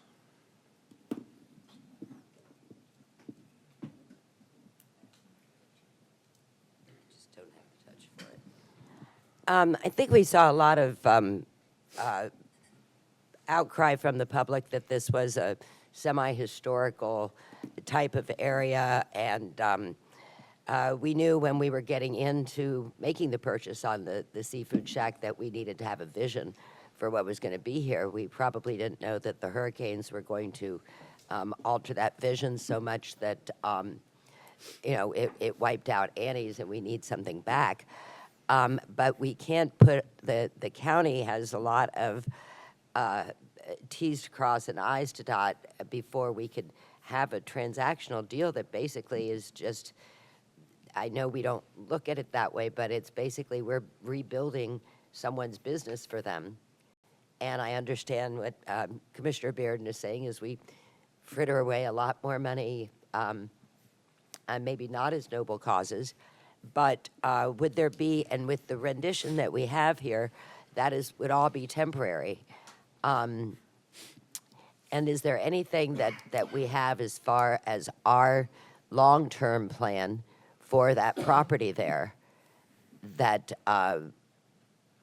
we could make more of an investment towards that if we are going to make any type of expenditure for rebuilding this area? Can it work instead of this is a completely temporary design? have we looked at any ways that what we start there can be incorporated with the rest of what's going to be done there? The people have spoken that they want Annie's back. Maybe there's also some public-private partnerships that could be put together where our only thing the county is basically has is the land, to have the land lease on. Doing anything else is our tax dollars, that maybe there would be a combination of those two factors. It's not a bad design, but you're still going to need your docks in there. Do we want to have the property sitting there not doing anything at all when the public has asked you to bring something back? But is it fair to ask the taxpayers to rebuild a business for one person? Well, we'd like to do that for a lot of people. So when the majority of the, I appreciate the interruption, but we know that what the people have said they want. Now we have to ask them, how are we going to pay for it, and who's going to pay for it, and for what extent? I think there's something that we should do there because the public wants something there. But we have to be very careful that we're not going into a short-term expense that doesn't have any long-term ROI. And maybe we could come up with something and a design between a public and private partnership that satisfies both ends of that. I know we've been looking at it for a long time, and there's a gentleman that's sitting around waiting for us to determine his future, and a community that's waiting for us to determine what their community gets what they want. So I think we've got some good designs here, but we've also got some reasoning for saying somebody's got to pay for it, and who's willing to chip in? Is it going to be our taxpayers? Is it going to be the board throw away, like Jason said, we threw away $500,000 just a month ago, or however long it was ago. It's not like we're not known to do these things, maybe for a better reason this time. Yeah, Commissioner Siddiq. Shh. Commissioner Siddiq. Appreciate it, guys. This one, We'll let you talk, Jason. this is my district. I've spoken to, I don't know, many hundreds of people about this. And then at the Cortez Commercial Fishing Festival, everyone came up to me after the fact. So it was a good conversation, good debate. I appreciate staff for everything they do. First of all, when I was there, I was first on the ground. I actually cut a town hall short to attend this one, so sorry to those folks. We'll make it up later. We had the heads of, we had Charlie Bishop, we had Brian Parnell, county administrators, we had directors from property management, sports and leisure, natural resources, building officials, contract and staff, and we had a whole army. And my son caught all of us. There were a lot of people there, and it showed that we were willing to move fast on this and get public input.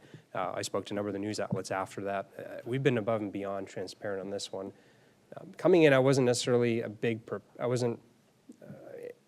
go by there all the time. It's right near my house. It's like 5 minutes from there. I go to the island almost every weekend. And I think, I see it all the time. And so I was already coming in preparing for the worst, but I didn't want to presuppose anything. So while I kind of, after my tour and seeing the county's damage assessment and then the independent fire marshal's assessment, I think it's clear the facts show that the building can't be salvaged, and that includes the docks, that includes likely intrusion from the single wall fuel tank in there as well. So there's far more risk to building and maintaining. First of all, you can't rebuild this, and on top of that, if we did, we would be putting at risk home and flood insurance premiums for all of Manatee County by risking our CRS rating. And so for me, I understand the passion behind this. It's an important part of the community. Actually, a couple of weeks after, I was touring some of the damage at Maritime Museum, and there was an open offer to take some of the artifacts from Annie's, including signage, and preserve and teach the community about the history there. Because I think that's what's really important to the community. It's in talking to hundreds of people about this, and even my own family who've been there, going there for years. It's about what the place meant to them. It's not the building that had the sign for Annie's. It's the memories. It's the experience. It's not having a bait and tackle shop there. I mean, it's convenient. It's not having fuel there, although it is convenient. But it's about what that meant to the community. And every year we always operate with the risk, knowing that our way of life could go away. That's just the reality of living in a coastal district. We lost Rod and Reel, that's not coming back. Annie's is in the same boat. We'll hopefully get our city pier back in Anna Maria. But the reality is that this is just not something I feel I can support, because we're publicly subsidizing, we're bailing out a private business, which I think it just runs counter to my principles of how I believe government and private partnership should operate. We've already heard about how much money we would have to put in. We've heard about all the bending and twisting of rules and regulations for one business owner. Well, look, I field calls from most every business owner there, from a private boat club to charter vessels, and they get it. They understand that the storms can wipe out their business and that they just have to work to rebuild. And frankly, if this were a private business, this wouldn't even be going this far. This really would have just been decided already, and I think it's really because it's county property now that this is coming before us. That's really the only reason this is here. So I'd like to thank our staff and certainly some of our board members for some of the courage to face down a very difficult issue. But real leadership often involves taking some pretty tough decisions sometimes. I just don't think financially this makes sense. I don't think the temporary trailers make sense. I think liability-wise as well. The next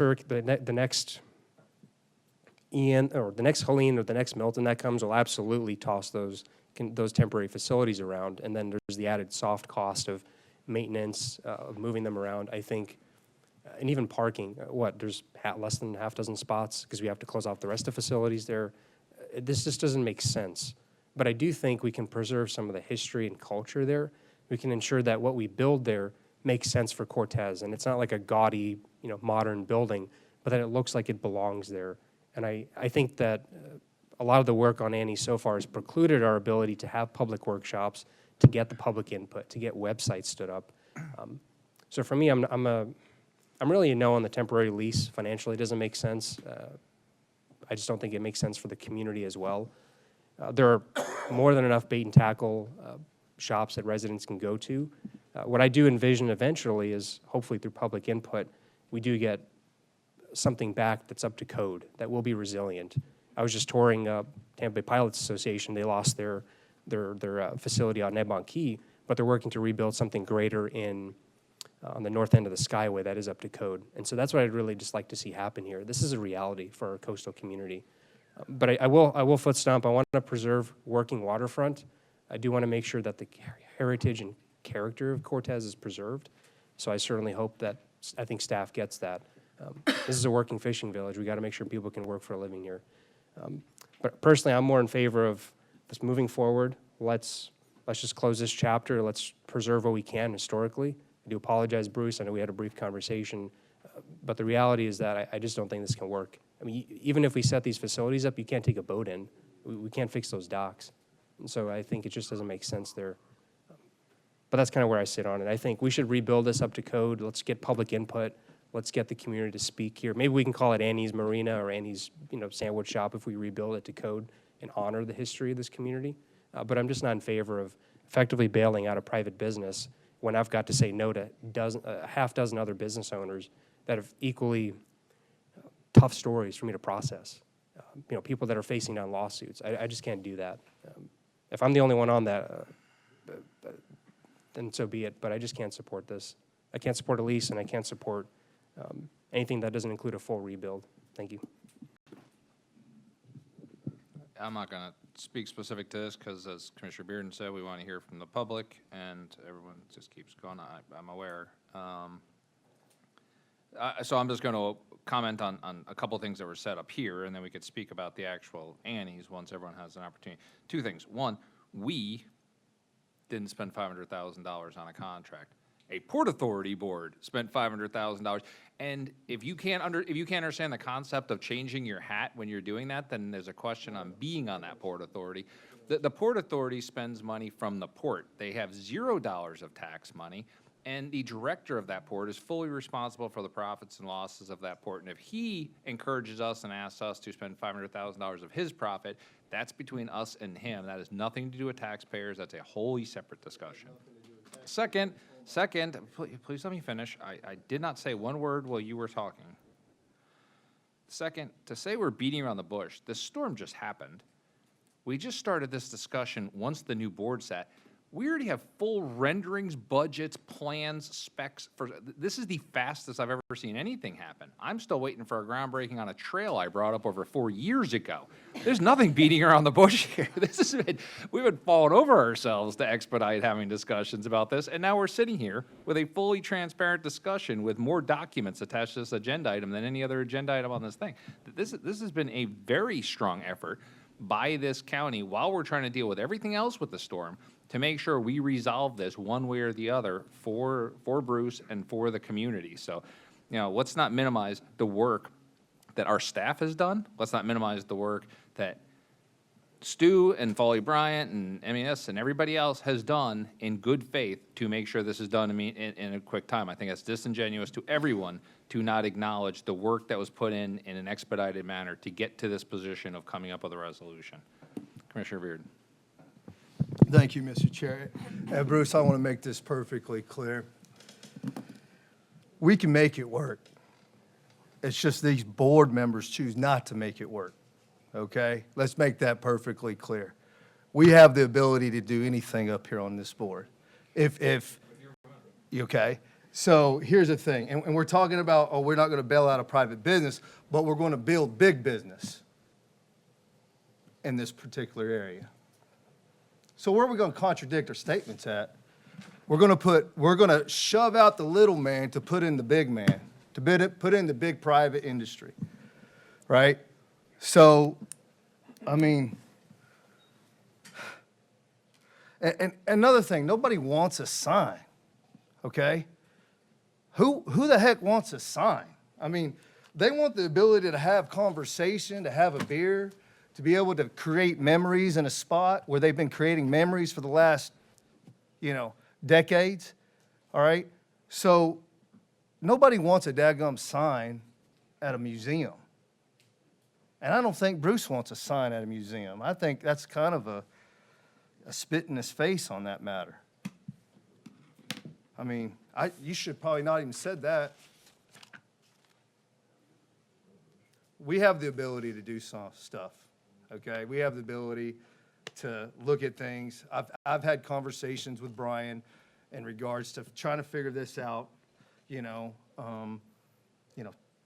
Possibly if we can't rebuild that, taking down the pieces of the building, and when we do develop these new facilities, which is the plan, is to refurbish, a space in that. Okay, that has the same type of look and feel, all right? I've had those conversations. But see, the board don't want to do that. That's the reality of the matter. Because all I've heard is nothing but excuses up here on the reasons why not to do something. I have not yet found one thing in regards to the reasons to do something and figuring out a way how to do it. And our staff has worked hard, and they've come up with some solutions that, Bruce and I have spoke about, and I had conversations with Bruce on a couple options. I don't know if he's willing to go in this direction or not, all right?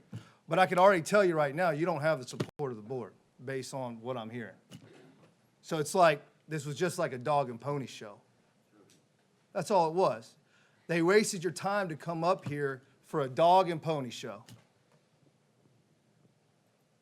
They could have called you on the phone and said, we just don't want to do this. Each one of them could have done that. They chose not to do that.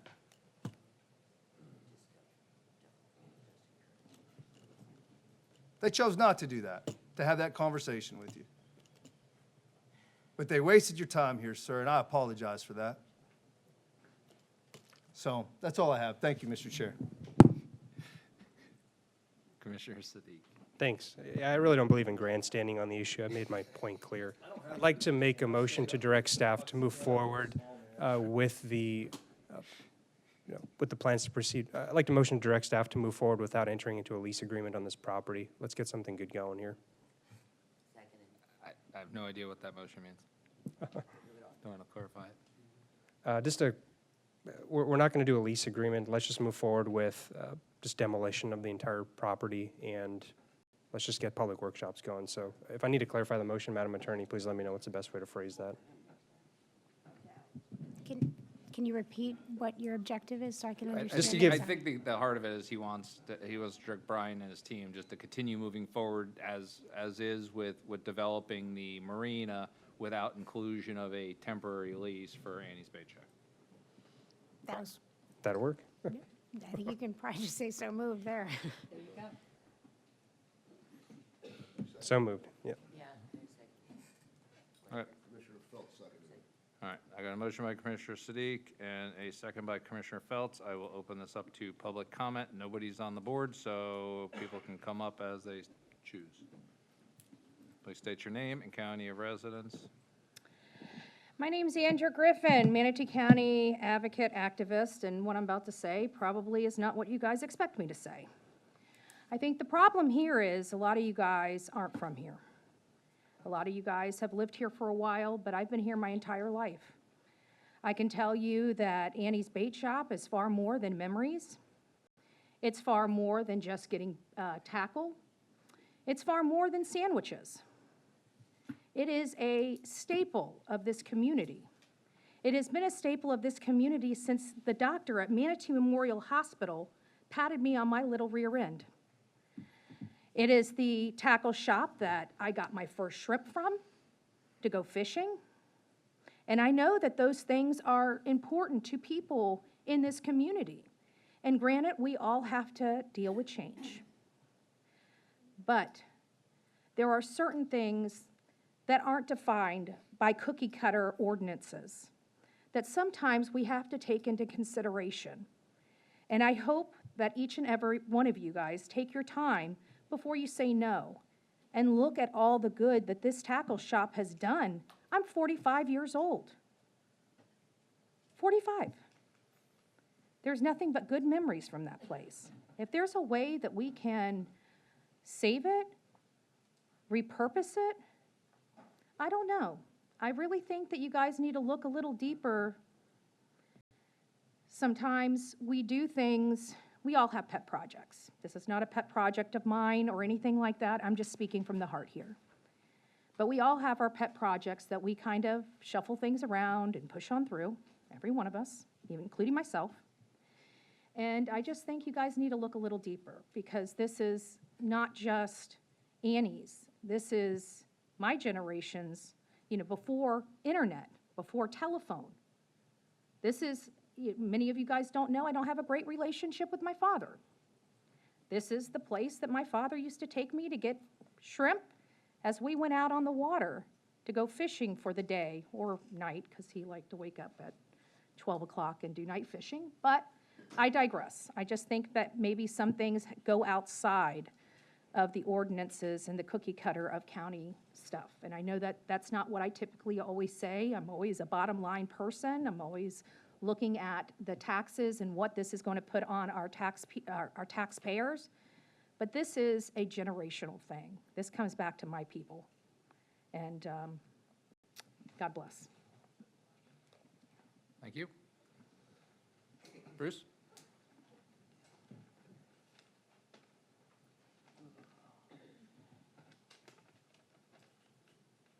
Hi, Bruce Shear, Manatee County. Guess y'all know me. I'd like to thank all of you for trying to do something for our community, to keep Annie's alive or the services that we provide. I don't need to work anymore. I just like to work, but that's beside the point. As I looked at your proposal and your renderings, it's not a viable business. My numbers say I'll do 1/3 of the volume I did before. Same labor costs, and $18,000 a year for a toilet. The numbers aren't there, any way, shape, or form. Not in that proposal the way you have it.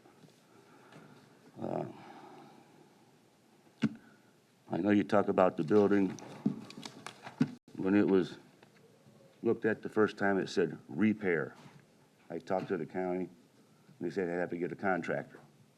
We can do it, the boys and I, for $1,400. Contractor, $5,000. The building did not shift off its foundation. It sits on cement blocks. It didn't move. That building moved 3 inches, it had been caved in. The reason I'm backing out of this is because if we could go back in our old building, it's gonna cost me about $100,000 to restock and repair the floor, do a little bit of building. You see some of the, like the floor in the kitchen, everybody thought it was terrible. That floor's been like that forever. That building's old. Anyway, for you to put in 250,000, me to put 100,000 in your proposal is stupid money. For me to get my building back and provide the service, I can do it for around 100,000. People don't know that your proposal, there's no gas, no dockage, nothing. Andy's is basically 7 different businesses. Tackle, fuel, bait, food, marine supplies, and retail. None of those can make a living on their own. They flat can't.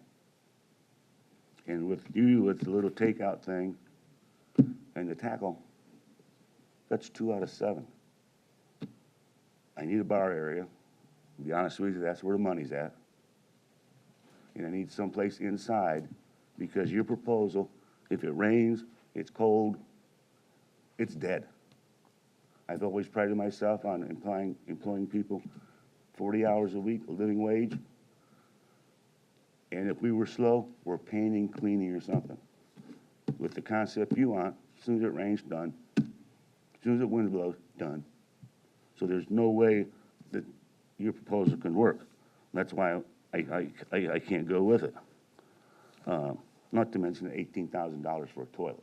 I mean, that's, okay, I'm done. I have more, but. Go ahead, I'll let you finish.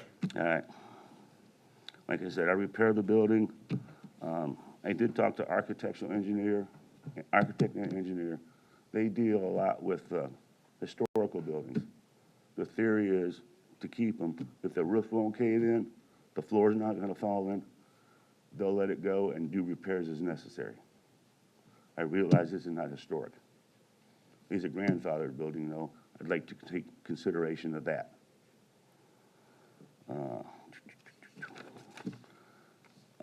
My daughter tried to find, for this red tag notice on the county's website, what was said in that article, or in the report.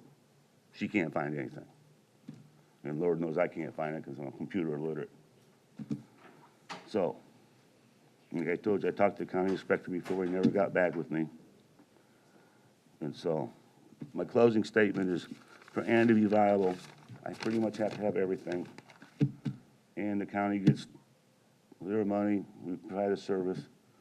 That business was like Cheers on TV. It's where people got together, had birthday parties, all that stuff. That won't happen on your proposal. So as the proposal stands right now, I'm done. It just won't work. Financially, it won't work. You'll lose 250,000, and I'll lose 100 and some thousand, and it'll be failed within 2 months, I'll guarantee you. Thank you very much. Thank you, Bruce. Any other public comment?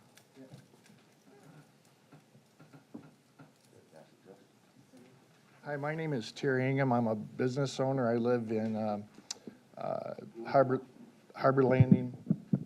I live in Harbor Landing Estates, and my business is based here, and I have businesses and factories in Houston and also in Asheville. And so this past year, my businesses were impacted by hurricanes here, by both Milton and Helene.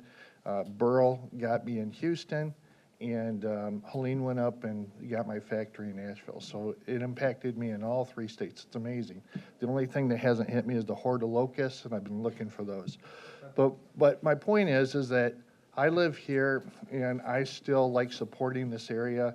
And Annie's is absolutely nostalgia. If we choose to take it down, we are choosing to eliminate the nostalgia of the area. And when that happened, myself and all our neighbors poured our heart in. I actually donated thousands of dollars to both Bruce, to his organization, to Slickers, to others. Neither one of these gentlemen wanted it, and I said, it's for your employees. And he took it and helped employees during their hard time. That's really what you want in your community. You want your people to to love being here, to think about it. And my family and others come in from other states knowing that the first thing they want to do is go see Annie's. So what I see, the new proposal is not Annie's. It doesn't maintain any nostalgia, and I really don't see the value. But what Bruce was asking for to rebuild his business really would not take much for the county support at all, except to grant the ability for it to come back. I sent pictures to my friends after the hurricanes, and I said, look what happened with the hurricane. And they go, what's different? Because the truth is, that's the way Annie's always looked, okay? Yes, they got to repair docks, and we got to repair some walls and windows, but that's the nostalgia, okay? He puts his sign on a 4x8 piece of plywood. That's the nostalgia. And the thing is the community would support the rebuild. I really don't know how much cost truly that the county would have to put in it. I really don't know. But from a safety perspective, if there's some things that we have to do, the community would help kick in. I personally would help kick in to rebuild it. And so when I heard the comment, well, there's other places to get bait and tackle, I'd like you to please direct me to it, because there is no place to get the shrimp. There is no place to get the fuel. Bridge Street was knocked out by the hurricane. If I want shrimp, I got to go all the way out down to Keys Marina on the island. There really isn't a location. So I think the minimal amount of cost and support it takes to get Bruce back up and save the nostalgia for the area is truly worth it. It's truly worth the effort. I thank you for your time. Thank you. Any other public comment? Is there, go ahead. You can come up.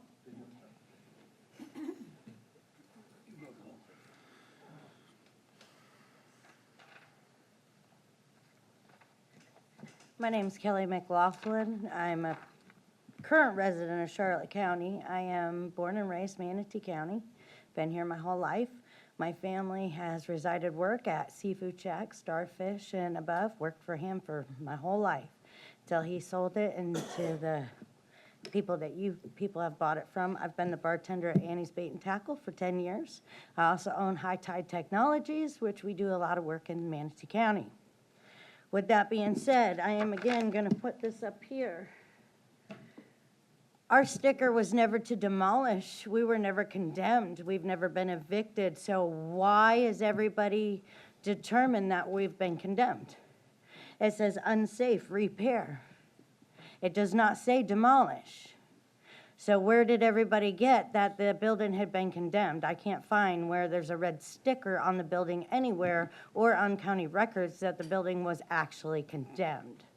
So with all due respect, Commissioner Siddiqui, I think you personally have a vendetta against this area and would like to see anything original go.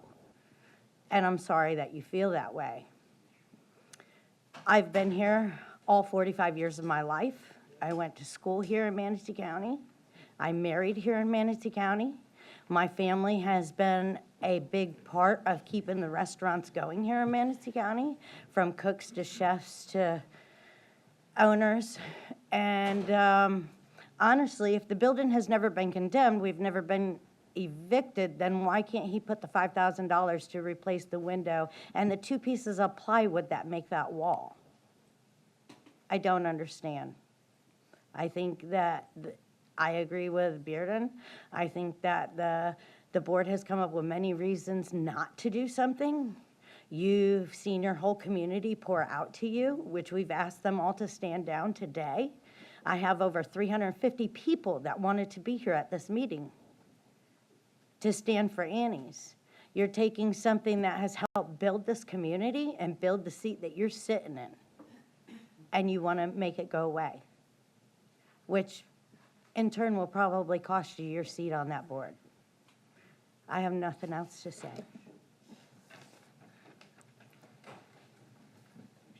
Any other public comment from the room? Anyone on the phones? We have 2 callers with their hands raised. First one ends in 542. Go ahead.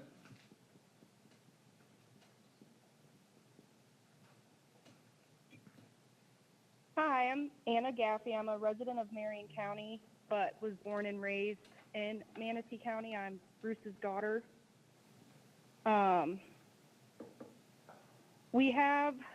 We looked over the proposal, and fuel is needed, dock space is needed. Your pricing for the kitchen equipment is kind of ridiculous because we don't need any kitchen equipment. We have our fryer, we have our grill. We don't need a hood or fire suppression system. All we would need is a 220 to plug our fryer in. We have all of our kitchen equipment. We would need to make it, if we're going to do this temporary stuff, we would need a bigger trailer for the bar and tackle to kind of make it feel more like Annie's. Not that it's going to be even close, but you just need a bigger trailer. And a couple years ago, we had code enforcement come and say that we were not in compliance with the code. They gave us 30 days, and in that 30 days, we got up to compliance. So I just don't understand why we're still, being strung along. And like Bearden said, you could have called instead of stringing us along for months. That's all. Thank you. Next caller.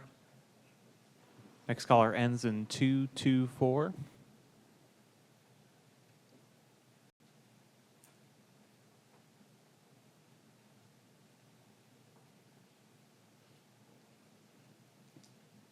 Good morning, Commissioners. This is Matt Bauer. Can you hear me? Yep. Go ahead, George, Matt. can you hear me? Yeah, I can hear you. Okay. Good morning, Commissioners. This is Matt Bauer, Manatee County resident. Speaking on the two issues real quick, I could see arguments on both sides in terms of saving Annie's, bringing it up to speed, all those other things. So I'm not going to really give an opinion on that. I'm calling this morning as it relates to the tear down, the old seafood shack, etc.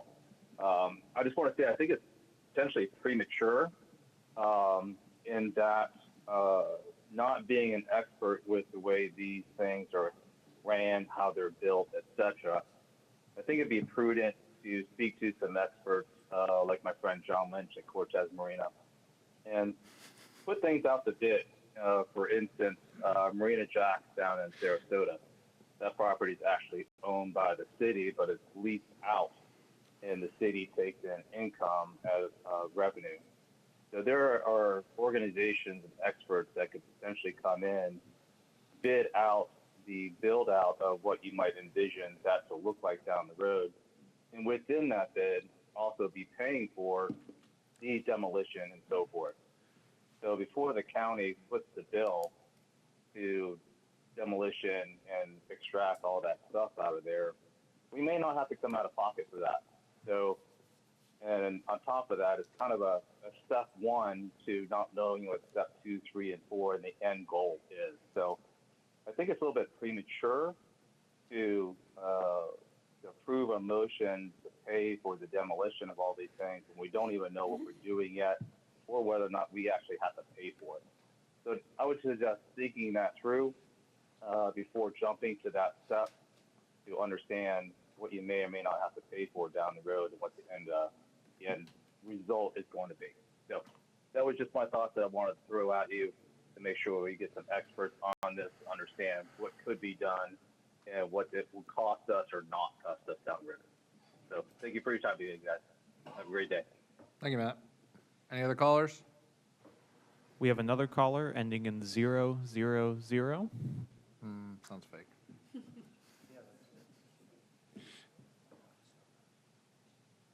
Go ahead. They hung up. There are no other callers with their hands raised at this time. All right. Anyone else in the room? John, were you here for something? Did you want to talk? You good? Okay, fair enough. Just want to give you a chance. We're done. All right. I'll close public comment, and I've got most commissioners on the board. Commissioner Feltz. I'm sure everyone's aware of my value that I place on a lot of historic things in this county. This is just not the best plan, but that doesn't mean that we quit. Okay, there's other ways I think that we could go about this. It's just that this wasn't a working plan. The gentleman said it. You have to have those 7 facets of your business. You want to rebuild what the whole essence of that was.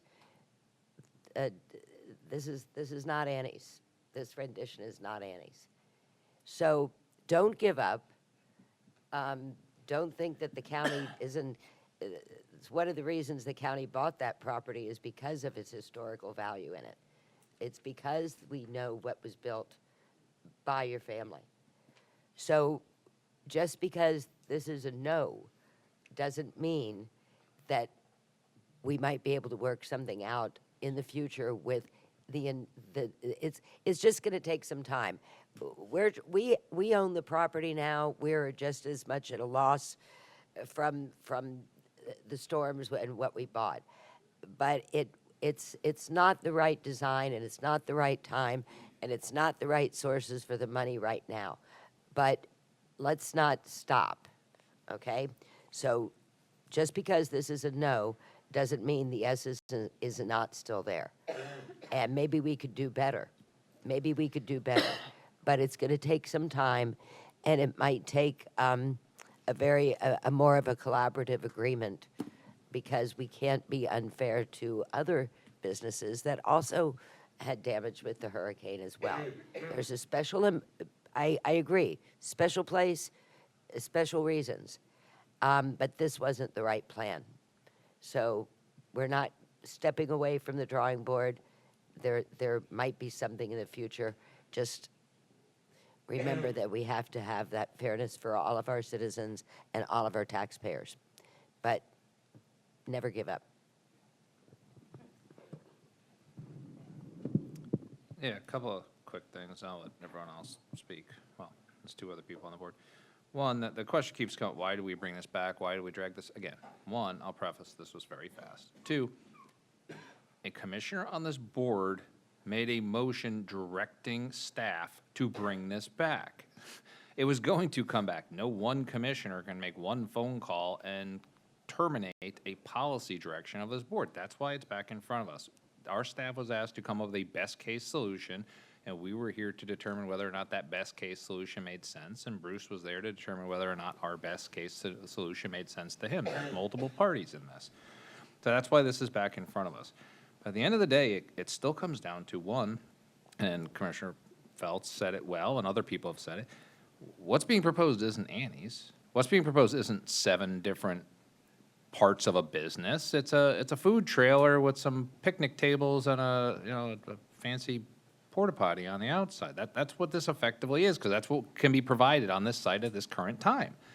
Like, we don't have dock space and things currently to pull up for bait. We don't have it to pull up for gas. We're creating an unviable business, as Bruce himself says, and then asking somebody to pay rent they can't afford on property that won't cover the rent because of the business plan being compressed. And we're being asked to do this with tax dollars at the end of the day. Because I talked to a lot of people. I just had a town hall, and I had Derek talking to me about Drift In and Walter talking to me about 2 Scoops. Where were we with your tax dollars to fix their ice cream shops and sports bars? Where were we when Bob Slicker was trying to reopen Slickers and coming out of pocket with his own money? What about all these other businesses we read about that just went completely out of business and won't come back? Where was our tax dollars subsidizing private industry and private business all over this town after a storm? Where's the line for it? And this wasn't the only tenant on this property. Granted, we had no tenants when we purchased the property, so we'll have to preface that. But prior to purchasing it, there was other tenants. There were tenants that used the marina and docked their boats, and some of them were massive, large boats that couldn't go anyplace else. At least that's what they told us. Where are they coming in saying, well, if you're going to fix this up for this private business, when are you going to rebuild your marina so I can have my lease back? You know, where's the line on this? We have to look at tax dollars, and we have to look at people scrambling, asking for more boat ramps. And we acquired this to create boat ramps. First and foremost, we did not acquire this to own a bait shop, not acquire this to own the Neptune room. We acquired this for boat ramps. And what else we can incorporate from an amenity standpoint, whether it's a new version of Annie's or a new version of Neptune, is part of the conceptual plan being worked on by Brian and his team. And I'd love to see some of that historic aspect brought back into a well-thought-out site plan for the long-term vision of Cortez and for this this marina. But at present time, we're being asked to spend money that isn't going to be recouped. And let's remember that 150 to 250,000 for a vacant shell. It does not include any of the additional supplies. Does not include appliances. I know you're saying all you need is a fryer and whatever, but none of that's included. So there's going to be additional cost. It's not just rent. You're going to need plates. You're going to need supplies. You're going to need everything. It doesn't make viable sense, and it doesn't make sense for us up here to pick winners and losers and subsidize private industry while other private businesses are out of business, and they're going to come in here and ask, where's my help reopening up my restaurant, reopening up my storefront, reopening up, that's just fact. At the end of the day, this isn't my money. None of this. $0 of anything we discussed today is my personal money. It's everybody's money. It's everyone, and we have to look at being smart with people's tax dollars. So I hear what you're saying, and I know the Marina Jacks concept. I don't think Annie's and Marina Jacks are substantially similar. Marina Jacks is incorporated into a site plan. They didn't, we can't just plop something down in the middle and then build around it. But that's something we considered for the future. That's something we considered in the near term with Seafood Shack and Neptune Room. Before the storms hit, we intended to keep that open short term. There were people who had weddings planned there and events planned there. We didn't rebuild it to provide somebody's wedding this coming June. So, I get it. I wanted this to work, but the numbers physically don't work. Bruce himself says that. We can't spend money for no reason. He can't make the numbers work. We can't make the numbers work. Math is math. Dollars are dollars. We can't just build something for free and lease it to somebody for free because, people want that. That's not sustainable use of tax dollars. I'm sorry. Commissioner Sadiq. Thank you, Mr. Chair. I concur with you and Commissioner Feltz. What I'll add to that is I'll just go through the public comments to address some of those real quick.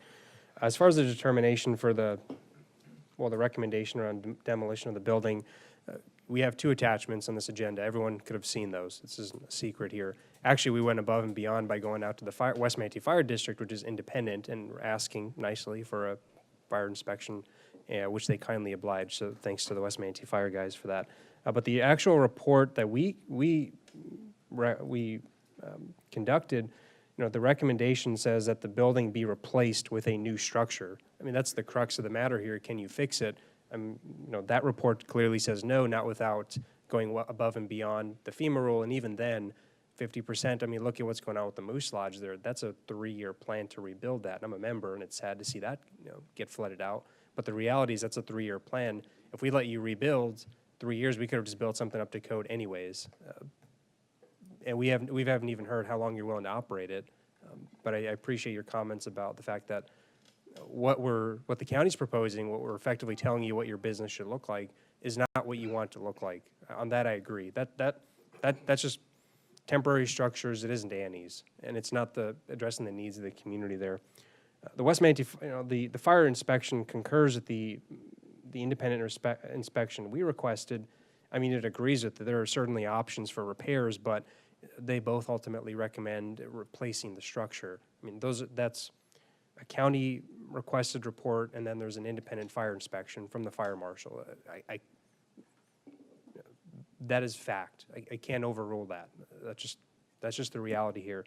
We've gone above and beyond on the inspection piece. A couple of other comments. As far as the Marina Jacks concept and us being premature, I'll fundamentally disagree with Matt Bauer on this. I think by not moving forward on this, we are holding ourselves back from having public comment, from having input. I don't think the Marina Jacks concept makes sense. Nobody in that community tells me they want it built up and out. I think having a smaller retail, sandwich shop, bait and tackle, that makes sense. Having something small makes sense. But turning it into a crazy complex like downtown Sarasota has, nobody's told me that makes sense for that community. It doesn't fit that. But hey, if there's 6 votes against me on that, it's fine. I'm okay with that because that's ultimately a board decision, and really it should be driven from the community, not me. So I don't think this is premature at all, and I think we're not able to move forward in getting that public comment, and because we're focused on one small part of the property, which is never going to be a significant portion of our plans anyways. As far as the concerns around, well, one thing I failed to mention earlier, but Manatee County has given grace to this property for decades. This building was illegally built on an easement, I think, what, 20 feet, Brian? I don't know what the exact foot, about 5. I mean, 5, come on, it's 5, whatever. But, I mean, the reality is we could have taken this back at any point. Nobody did, and I certainly wouldn't have. I mean, it's 5 feet. I don't care. But the reality is you built over a public easement, which if another private business owner had done that, we would have obviously come to a different solution on that point. So that's something no one talks about. But I'll just address one of the comments made, mainly to me, but I think it just more so speaks more to the issue here. And what I'm about to say is not, I hope my fellow board members don't take offense at this, but there's really no one on this board that has a deeper connection to this community than I do. My family co-founded Bradenton Christian School. I've had family serve as fire chiefs for Cedar Hammock Fire District. My great-grandfather-in-law served in Manatee Memorial's hospital board when it was a public hospital before it was sold to the private industry. I've had family serve first responders, firefighters for decades. Every one of them called and talked to me, the vast majority of them, to find options to save Annie's. So if you're going to come up to me and tell me that I don't love our community, after I've been the only one to speak on preserving Maritime Museum, trying to fight for options for Annie's, I think you need to get your facts straight. There's nobody that loves this community more than I do. And actually a family that work out of Cortez today. We've gone above and beyond trying to find ways to preserve this community. And I've been on the record saying we should extend the historic district, offering solutions to just make sure we build whatever we can to make it look like Cortez, preserve working waterfront and more. I reached out to Anna on Facebook. I got her number. I got yours, Bruce, too. I would extend, when we do have public input, I'll personally text you, call you guys to let you know when those sessions are happening. And I'd welcome your input. I would want that. You've been on this property since the 90s. And I want to make sure we get your input on that. So I'll make sure I reach out to you all when I hear back. But again, I think we just need to move forward, get that public input, and just settle this issue. Thank you.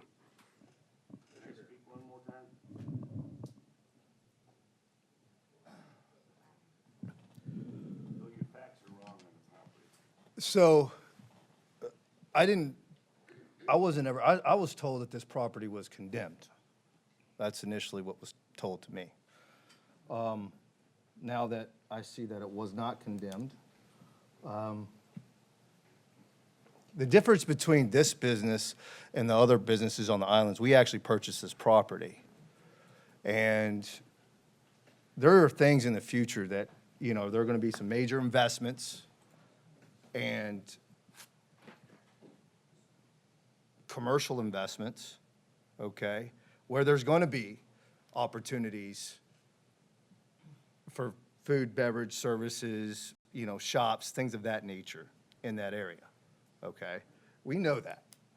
So let's quit beating around the bush on that and saying that that's not. We all know that that's kind of like the future, okay, of the direction that this board kind of wants to go. All right. Problem being up here is people do things for 2 things. And they make votes based on 2 things, in my opinion. It's either based on donations or the next job. That's the reality. People have goals on this board, and sometimes they don't necessarily make a decision based on what the community wants. It's based on personal desires. And that's the reality, all right? And I'm not speaking for everybody that's on this board, but I can tell you that for the most part, that's what politicians tend to do, all right? So, Brian, can you come up here? What would it take to rebuild this property? So I sort of led with that as option number one, sir. We could, and the requirements are that it would need to be rebuilt Okay. 12 feet up.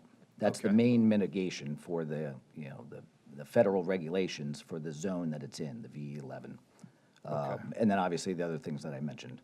So it would be essentially So- a new structure. So if we didn't purchase this property, let's per se, what requirements, Nicole, will you come up here, please?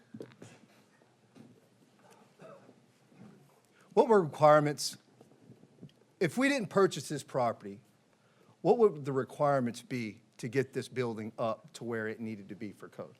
Good morning, Commissioners. Just because the Because commission, I'm looking at this form and it wasn't condemned, so that's why I'm asking that question. and I'm going to introduce our interim building official, Matt Rush. Okay. He's licensed and qualified to speak on the type of questions you're asking. Okay. Yes, that building, like a lot of them in our community, it's not condemned, it's substantially damaged, meaning that once you go over that 50%, you don't have the option to put money in to rebuild it. You have to bring it up to the FEMA regulations above the base flood. There's a lot of homes that we have. We've got 2,000 letters going out that a lot of people are dealing with this. Very So familiar with it. that's the difference. It's a substantially damaged building because of the storm, not a condemned building. Okay. Brian, come on up. What is our, I guess, to get kind of in the direction of what this board wants, let's just say there is a marina there because maybe the majority of the board wants a marina. They want retail there, they want commercial there, they want all these things, right? What would be the investment you would say that it would take to make that happen, roughly? Are you asking for a cost estimate, sir? Yeah, for- just like for a off the new- top of your head. It doesn't have to be exactly, but I- I know we've had this discussion before. I'd like the Yeah, public to hear about that. and I've mentioned before, it all depends on what we want to build. As the chair mentioned, Footstomp, the main reason that we were directed to purchase the property was for boat ramps. It's replacing the requirement of a previous board CIP project for the Penn Bay boat ramp. Correct. And so we had $21 million for that CIP project. We spent $13 million here. We knew for the last 10 months or so that we had $7 million available. We estimated that we might be able to build boat ramps for that amount of money we have left. But if we want to go ahead and build a larger structure with amenities, I mean, you could go up to 10, 15, 20 plus million dollars, depending on what we want to Probably build. We more. just don't know yet. Yeah, it's All probably gonna cost more, all we've done so far is a couple of concept designs. We haven't been able to get into any real programming, which we want to start with input from the board and the community on that programming effort. And Commissioner And we would Sadiq go made a from there. comment in regards to saying, could be like, sandwich shops, maybe some retail stores, He wasn't maybe in favor of something glamorous like hotels or anything like that, or something in regards to nicer restaurants like the Marina Jack style, but something in regards to maybe like some small shops or something like that maybe the community could enjoy. So I would estimate this to be what? Yeah, we would probably say about a $30 million investment, right? Sir, it could be, I would sir. say on a minimum, right, it would cost us about 30 million. Right? Sir, it could be, yes, sir. Yeah, Depending for on, sure. yes, sir. Yeah. So my point is that we're making investments into that spot already, right, for the future. What would it take us to invest in, let's say, a rebuild of Annie's?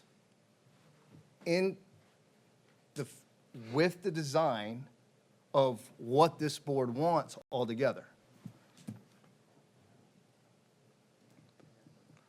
So I don't know. My opening comment said, at the direction of the board, we will proceed with absolutely a rebuild of Andy's. That was the first option we had. Yeah. But of course, to the FEMA regulations. Of course, Yep. okay.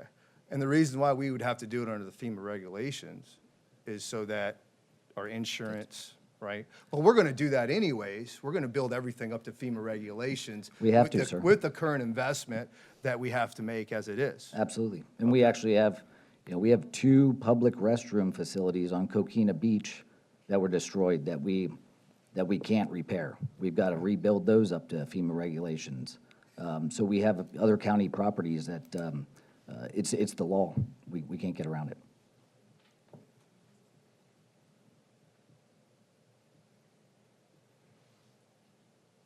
But we don't necessarily know what the estimate would be to bring it up to FEMA regulations, is what you're telling me, Brian. No, sir, that exact, the exact building that's there now, I don't have an estimate for what it would be to rebuild that up to FEMA regulations right now, but that's certainly, if that's the direction, that's something we would work on in the programming and scoping and cost estimating phase. So, Okay.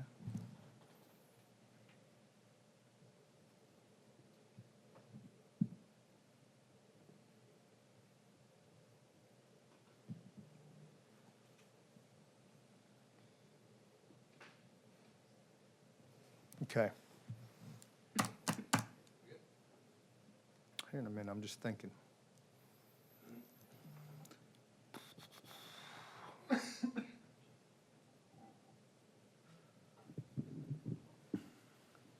I go to Pam real quick while you're thinking? I'll go right back to you, because she's on the board. Go ahead.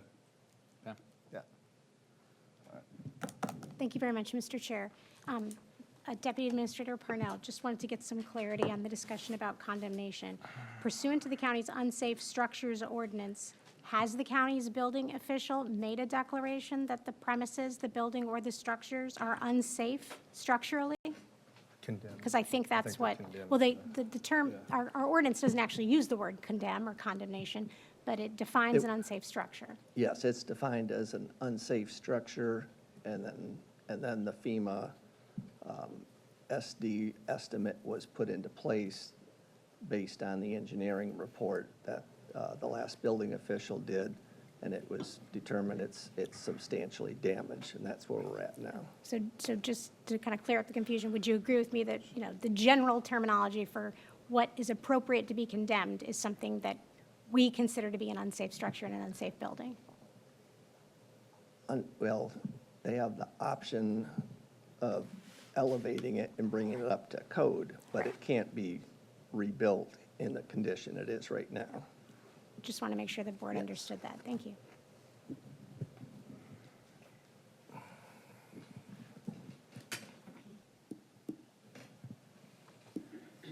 So substantial damage, okay. So,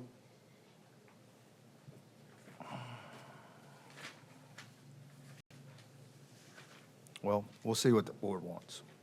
I would go with option 1, because we're already making investments into this property anyways, right? Well, I mean, we're gonna have to lease space as it is. We're leasing space, that's the future, that's where I believe the board is going in that direction. What would be an issue of leasing this particular space out?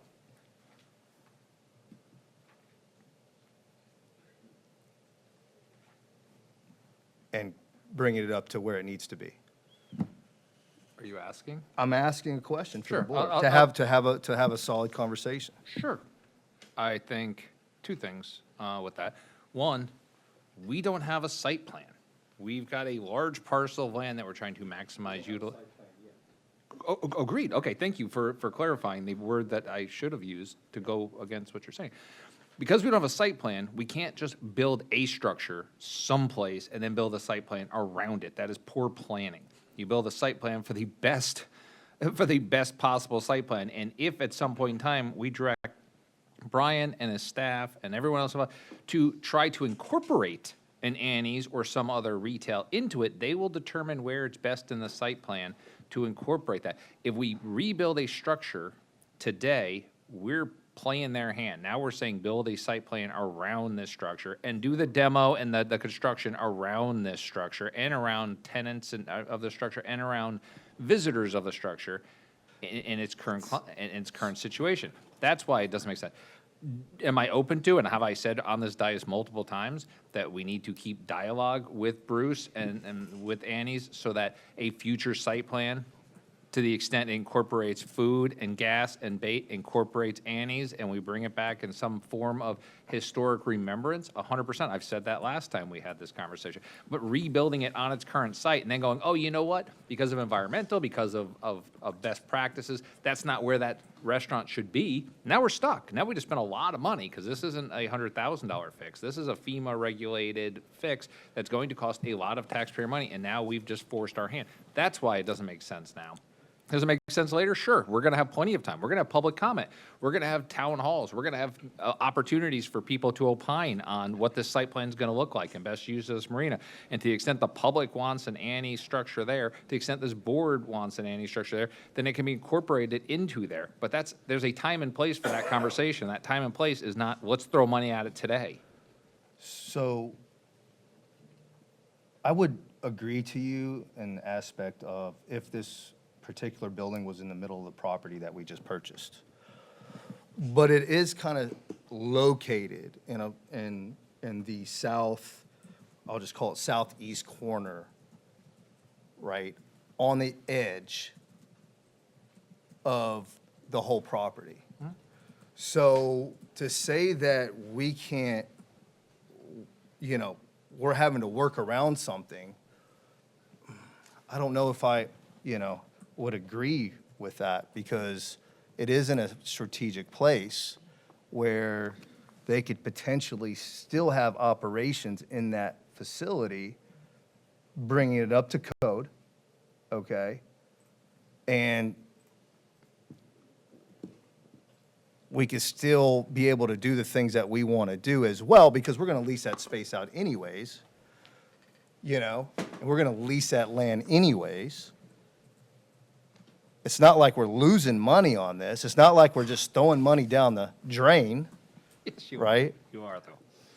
I don't agree with that. If we come back with a number of how much this is going to cost to build, and then we say, okay, here's how much it's going to cost to do it, now let's come up with a reasonable return on that to lease it to somebody, you're never going to make it, you are going to spend money on it. And if the determination is the collective site plan makes sense to have a loss leader for the benefit of the community, that's a conversation I'm willing to have when the time comes. But to walk into it saying the first thing we're doing on this site is a loss leader is a wholly different story. And again, this doesn't work, as Bruce said, without the gas and without the bait. And there's 7 different components to this. That means in addition to rebuilding this to FEMA regulations, we have to build the boat docks and the marinas and the things to get the boats in there to utilize parts of the 7 tentacles of Annie's to make this viable. And we have to build out the parking to allow people to come for the restaurants and the bars and so forth, and expand what we're proposing, because they already said what we're proposing is not sufficient for an Annie's because it doesn't have room for the bars and for the Cheers field to it. So the $150,000 to $250,000 is an inadequate number in the first place to build what Bruce needs to make Annie's viable. And nobody wants to watch Annie's be unviable, because then you lose the history and the memory of Annie's. I'd rather factor it in and have this discussion and keep that back of mind of including an Annie's structure that looks historic and can be treated how Annie's used to be treated into a new site plan. But that's not going to be today, and it's not going to be tomorrow, but it's going to be when this plan comes to fruition. And I'd love for you and for the district commissioner and for Bruce and for everybody in this community to be involved in that decision-making process to figure out how a site plan can incorporate a true Annie's back into the site plan in some footprint of this site plan. But that is not today. I'm not just going to throw money at something for a feel-good right now. Okay, so let me ask Brian a question really quick. Brian, come on up. Brian, is there a possibility that we could just sell off that specific piece of property to Bruce? Because we could do anything on this board. We could sell that little piece to Bruce, and then he can deal with this situation, and there is no liability for us. Good morning, Commissioners, County Attorney, County Administrator Charles Metter. Commissioner Beard, just to answer your question, the proper way to do that would be the board would have to declare that as surplus property, and then you could work. Just that specific piece, correct? That would be an option. How does the board feel about that? Charles, you'd have to put it out to the highest bidder. Yeah, you could do a competitive solicitation such as an invitation to negotiate and put it out for, you can do the highest bidder. Okay, how does the board feel about, George, what do you Would think we about have- that? Would we have the ability, okay, hold up, this is interesting. Would we have the ability, because he needs the marina portion, he needs do we have the ability for the submersible lease and so forth and everything? I mean, how, because if he can't have the docks and the marinas, It would that's, just probably be the place. I know, but then the gas and the bait is not viable. Now might he's have to- selling T-shirts and sandwiches. We may have to lease that. That's what, we need to have this conversation, let's find out. Because that's a whole different story. That's a whole different thing. And Chair, with all due respect, we've only owned this property for a month or two. We haven't had a chance to do any due diligence for a site plan to see what will work for boat ramps, boat launches, or storage or anything yet at this time. I mean, look, I'll be honest, that's interesting. I'm not 100% adverse to what Commissioner Bearden said. But I think I don't think that's a conversation for today because there is a lot of additional moving parts that's outside the scope of, we'd have to bifurcate out the tax parcel and create a separate tax parcel, then surplus that tax parcel, then to go out for bid for whoever the highest bidder is for that. And then we'd have to deal with the easements and access points associated with that as well. That this isn't a conversation for 1147, but it is, that is interesting. That is something that if it makes logical sense, that's probably the most interesting logical thing I've heard so far relative to a solution. Every other solution I've heard so far doesn't make sense to me. Could I ask a quick question? Sure. So I'd like to know, knowing that the building has been deemed substantially damaged and that basically the building itself would have to be substantially repaired up to new FEMA regulations, would Bruce be interested in that option before we start going down that rabbit hole? Because I find it quite interesting too. I'd just like to know if there's interest in purchasing the property with the knowledge that you can't just fix it as it is right now. You'd have to really go in there and do major renovations and take it up to that FEMA level. It is a question, or can we? Ask Bruce. Yeah, ask you Bruce? can come up, Bruce. You can come up. I know this is a loaded question because there's a big difference between selling to you for $1 or $1 million, so you're kind of talking blind on this, but just the Right. concept in general. Yeah, just the concept. Obviously, there'd be a lot to work out. Well, yeah, I'd be interested, but I got a question for y'all. If the little circus show that they showed there, it's not gonna work, I'd be willing to repair that building, because it was damaged. It said repairable, repair the building, do the floors, whatever I gotta do, the damage from the storm, and go back to business, out of my money. It wouldn't cost the county a goddamn dime if you just let me take that building, fix it, and get it back in business. Not a dime. And then I'd be willing to buy, you were talking a 3-year lease or something, if you guys wanna do something, either buy the fuel tank, I'll buy it, I'll sell it to you, I'll lease it from you, you buy it from me, whatever. I'll put up that money. I can do the fuel tank and that strip of docks. 5 years would be better, 3 years, I can break even, make a little money. And I'll pay for that building, I'll pay for every dime to put that. Yeah. Gotta keep it where it's at. And at the end of the day, it's still our property, so Pardon me? we would have a hard time just turning it over to let somebody else repair it to FEMA code and then lease it back to them. At the end of the day, we'd need to repair that property. So, anyway, you mentioned about the right-of-way. That property was bought in 1945 by the Ciprianis. They owned it all. They built that bait shop on their property, and later down the road, the county got the right-of-way to put that road in there. They owned the whole property when they built that building in 1955. So it wasn't illegally built at that time, just from the new standards. So like, if I'll fix the building, get it, gotta stay where it's at, can't jack it up. To buy that little parcel is actually, when the building's gone, you couldn't rebuild it anyway, because it's the setbacks from the road, setbacks from the water, et cetera, et cetera. But in the meantime, I'm gonna build your thing, and we know it's gonna be more than 3 years, so that you're gonna be 1.5 years in planning. Let me stay there, I'll fix the building, you'll have some income from me, I can serve the public, that's all I got. Thank you. All right. I got 3 people on the board, 2 of which have already spoken. And then Commissioner Ron, it's 11:50. Thank you, Bruce. I mean, because this has been going on for an hour and a half at this point in time. I can't imagine there's anything new to possibly add to this conversation at this point in time. I wasn't directing that at you. I was directing that to my friends over here. Is there something new and creative? I'm sure this is going to open up 14 more comments, but go ahead. We didn't need lunch. Yeah, I think the idea to sell the parcel off and section it off, it's curious, but I think it's just a backdoor way to get developers to buy into this property and then do with it what they'd like, which I'm firmly against. I think it's better for us to control our destiny and actually be responsible to taxpayers to have public input. Otherwise, we're just kicking the can down the road, and this would have to be a competitive selection process. There's no guarantee you're going to get it, Bruce.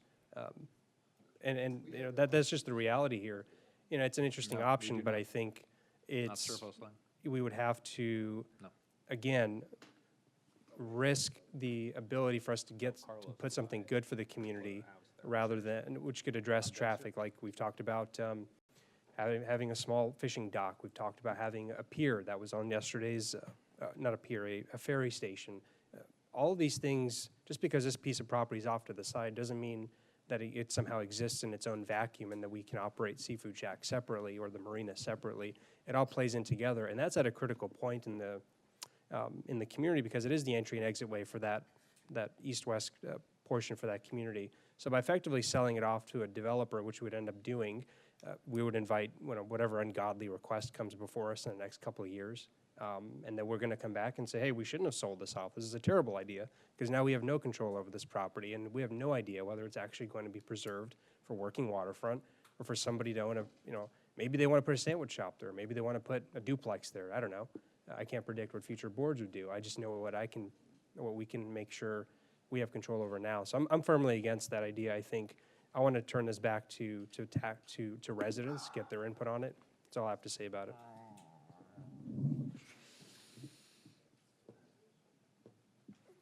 See what you did? Commissioner Thank you. Beard. I would have to agree with Commissioner Sadiq if there wasn't a building right next door to it. There is that we don't own, all right? So, yeah, I just want to point that out there and just make that a point. But that's all I have, Mr. Chair. If you want to go ahead and break us for lunch, that'd be great. Thank you. We're going to make a vote before we go to lunch. I'll say, and then we can go to the vote as one. You could put a deed restriction on anything before you did it, so you can restrict people coming in for disingenuous reasons. We own the property, we could minimize it. And second, saying that someone's next to it isn't going to cause a problem is like saying it's okay if you buy that 5 acres because there's a big farm next to it and somebody else owns that, so clearly they're not going to build a subdivision. Well, people sell things, and jet ski shops don't stay in business forever, and a larger footprint is actually better. So I prefer there not be somebody separate next to them. That actually makes it more attractive. Anyway, I have a motion to direct staff to move forward with demo without a lease on the property by Commissioner Sadiq, seconded by Commissioner Feltz. Nobody's on the board. We've had public comment. I'm waiting for the vote button to pop up. I'm not rushing you. I'm just acknowledging it's not up. It was there. Did we time it out from talking endlessly? All right, we're going to do this by voice vote. All in favor of the motion to direct staff to move forward with demo without a lease on the property, please say aye. Aye. Aye. All opposed? Hey. Commissioner McCann? Aye. Aye. Okay, that is 6-1 in favor with Commissioner Bearden in opposition.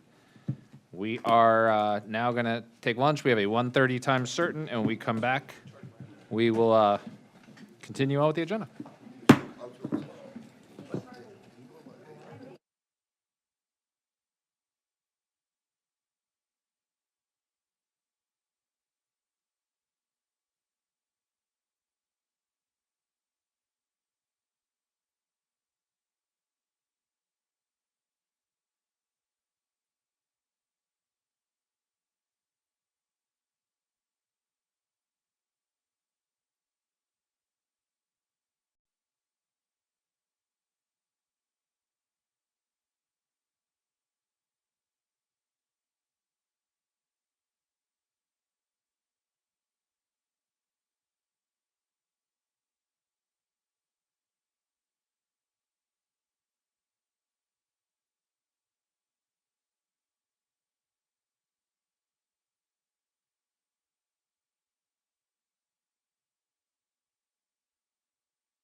have been told my pants have been on fire.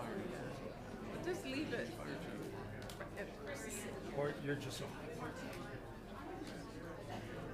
She could just leave it. She could just leave it. They're back there. What's she waiting? It's will come up. I mean, trying to open the, the recorder. That's a player. You're on the player. Right.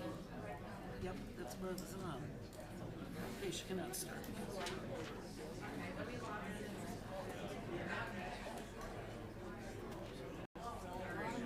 Upstairs. There are. There sure are. That is true. I'm checking with the church mom.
And we will call the meeting to order.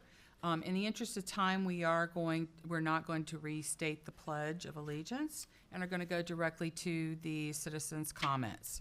Citizen comments will be accepted during this portion of the meeting on any non-agenda item, future agenda item, or topic of relevance to the Community Redevelopment Agency of the City of Bradenton.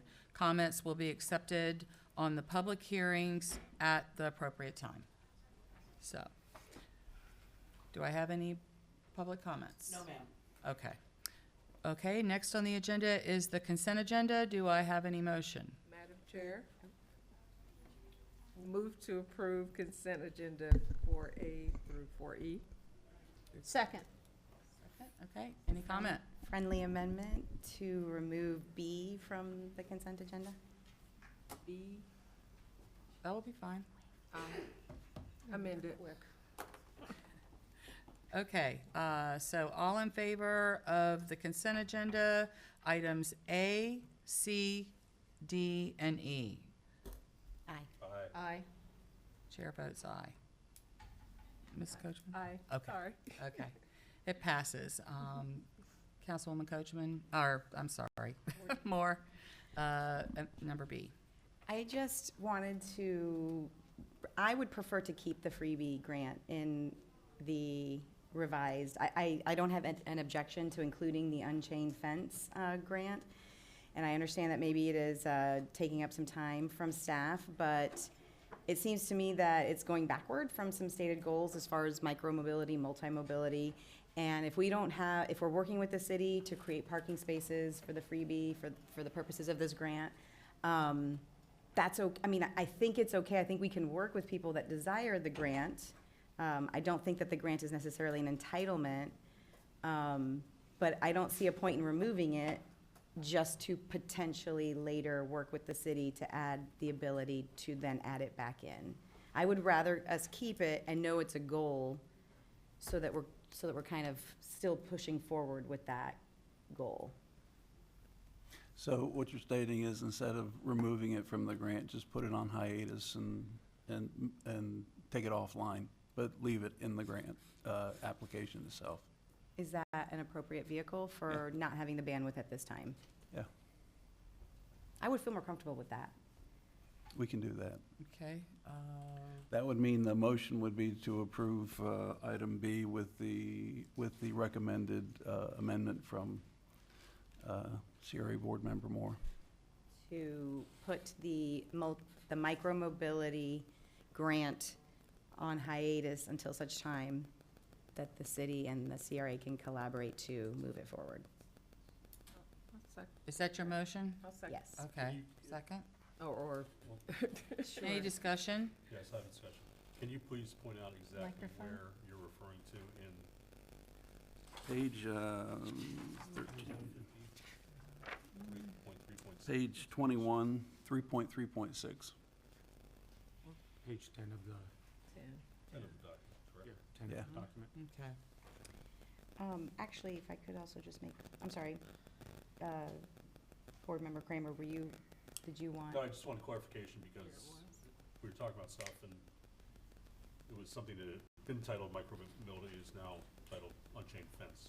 Correct. We will bring it back in and add another point to the social grants. So it'll be added back, and the fence grant will be dovetailed into this, so we can take it out of the other. Great, thank you. Okay, I just want to make sure I'm understanding. So we still have our unchained fence? Yes. Okay. But Okay, if I- but we're not removing the micro-mobility? Right. Okay. But before I actually make that motion, if I could pause that motion for a minute and ask you to also explain the city special grant in a little more detail. Yeah, the city special grant, we've had a number of requests from the city from time to time that actually comply with the redevelopment plan, and that's written into this new policy. It's a $10,000 grant that the city can apply for, as long as the work entailed is in the plan itself. So it's a $10,000, 100% grant. It basically gives us a method of keeping accountable for ourselves and for our annual report and for the auditor. Anytime the city comes forward and asks for money, a case in point were some bollards that needed to be placed downtown for a new restaurant that was going in. They were being placed on the city side of the street, so in the public realm. And we felt that that was appropriate. There are plenty of documentation in the plan talking about the improvements to the streetscapes and things like that of the city. So we went ahead and had actually wrote the grant application for the city administrator. He signed off on it. I signed off on it. It was less than $10,000, and we moved forward with it. This just codifies things like that. It puts it into the policy. So instead of, doing it that way, now we're doing it in a formal way, because one time is okay, 2 times starts you thinking, and 3 times you better put it into a policy. So it keeps it accountable, it keeps it transparent, and there's a paper trail. Yes. So do I hear you saying that this is available for city issues either outside of contiguous to the CRA boundary that are permissible? Within the CRA boundary and inside the within. CRA plan. So it has to still be within the boundary? Oh, yes, It cannot benefit, absolutely. even though the Yes. bollards potentially were on the other wrong side of the street? The only time you can leave the CRA boundary is if it's an enclave of an unincorporated area that's surrounded by the CRA, and you can show the benefit. That's in the statute also. We don't have any of those, so pretty much everything that we do with the city would have to be within the CRA boundaries. Yes, And the bollards were within the CRA boundary. yes. Yeah, oh, absolutely. Okay, Thank you. we ready for a vote? I think so. Okay, resume. all in favor say aye. Aye. Aye. unanimously. Thank you. Okay, next we go to CRA Freebie 1-year anniversary report. So as requested by the board, we have a report 1 year into having Freebie come to the city of Bradenton. I'm not going to steal any of their thunder. They've got some numbers for you. They've got some other new information for you about other locations. And I'm just going to do something I don't normally do and keep my mouth shut. You all can laugh at that one. Which, by the way, while they're setting this up, this is the halftime show. You had to watch the football game to get there. Much better. We'll have Scott Rudisell, city attorney, rap for us during the halftime show. I might pay good money to see that.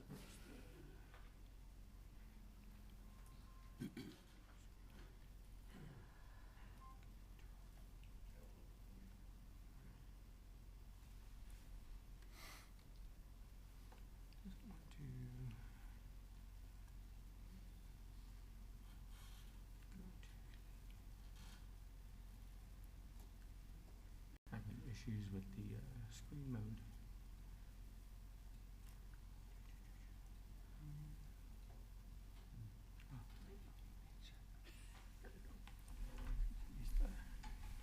Arrows. Got it, thank you, sir.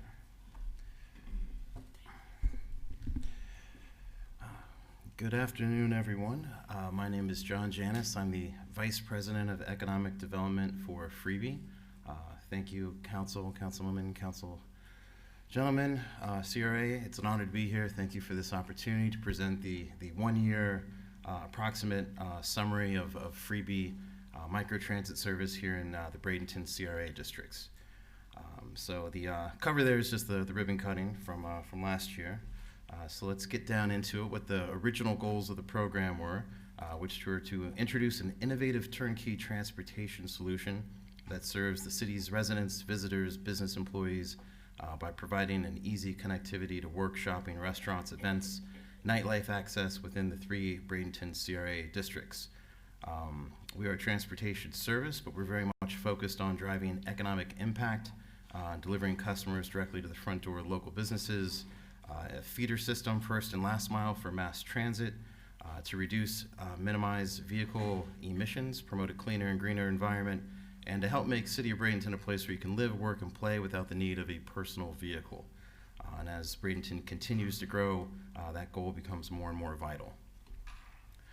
Scope of service, we have the 3 CRA districts that we provide service to, Old Manatee, Village of the Arts, and downtown Bradenton. We operate 5 days a week, beginning at 10 a.m. every day. We go till 8 p.m. on Wednesdays and Sundays, 10 p.m. on Thursdays, a little bit later on midnight on weekends. It's a very good schedule. It's important to start at a consistent time. 3 ways to request a ride using the Freebie app. When I get to the data sheet, you'll see that's over 90%, I think about 95% of the requests come in through the Freebie app. People that do not use a smartphone or just don't feel comfortable with it can call. And then, of course, if anyone ever sees a Freebie, they can just flag one down. Usually, I've driven a few thousand hours of Freebie. I always know when I drop somebody off, if I look around, somebody there needs a ride somewhere. So it's always a good opportunity. High-level analysis. We're proud to share that ridership has grown over 500% from the first month of full service to the most recent month of service. Operating on a limited schedule with 3 vehicles, the program consistently achieves high demand and significant ridership month after month. Demand has been very consistent throughout the day and throughout each of the 5 days that we serve, which is good. If we ever experience like low peak times, and that's where we focus our marketing efforts accordingly. So we've done a pretty good job making sure it's consistent from open to close and every day. It's become an essential transportation solution for the city of Bradenton, seamlessly integrating into the regional transit network while driving economic growth and enhancing the overall community experience. With strong community support, increasing demand, the program is well positioned to continue to grow, further expanding the impact of mobility, accessibility, and economic development here in Bradenton. Here's the data. Here's kind of the juicy stuff. So this is a one-year report. We've had over 21,000 passengers, which is amazing. 94% of the passengers have used the mobile app to request a ride. The other 6% were a combination of flag downs and phone calls, mostly flag downs though. But we do get a few people do call. I know because sometimes they get my cell phone number and they call me. But that's okay. I'm happy to take those calls.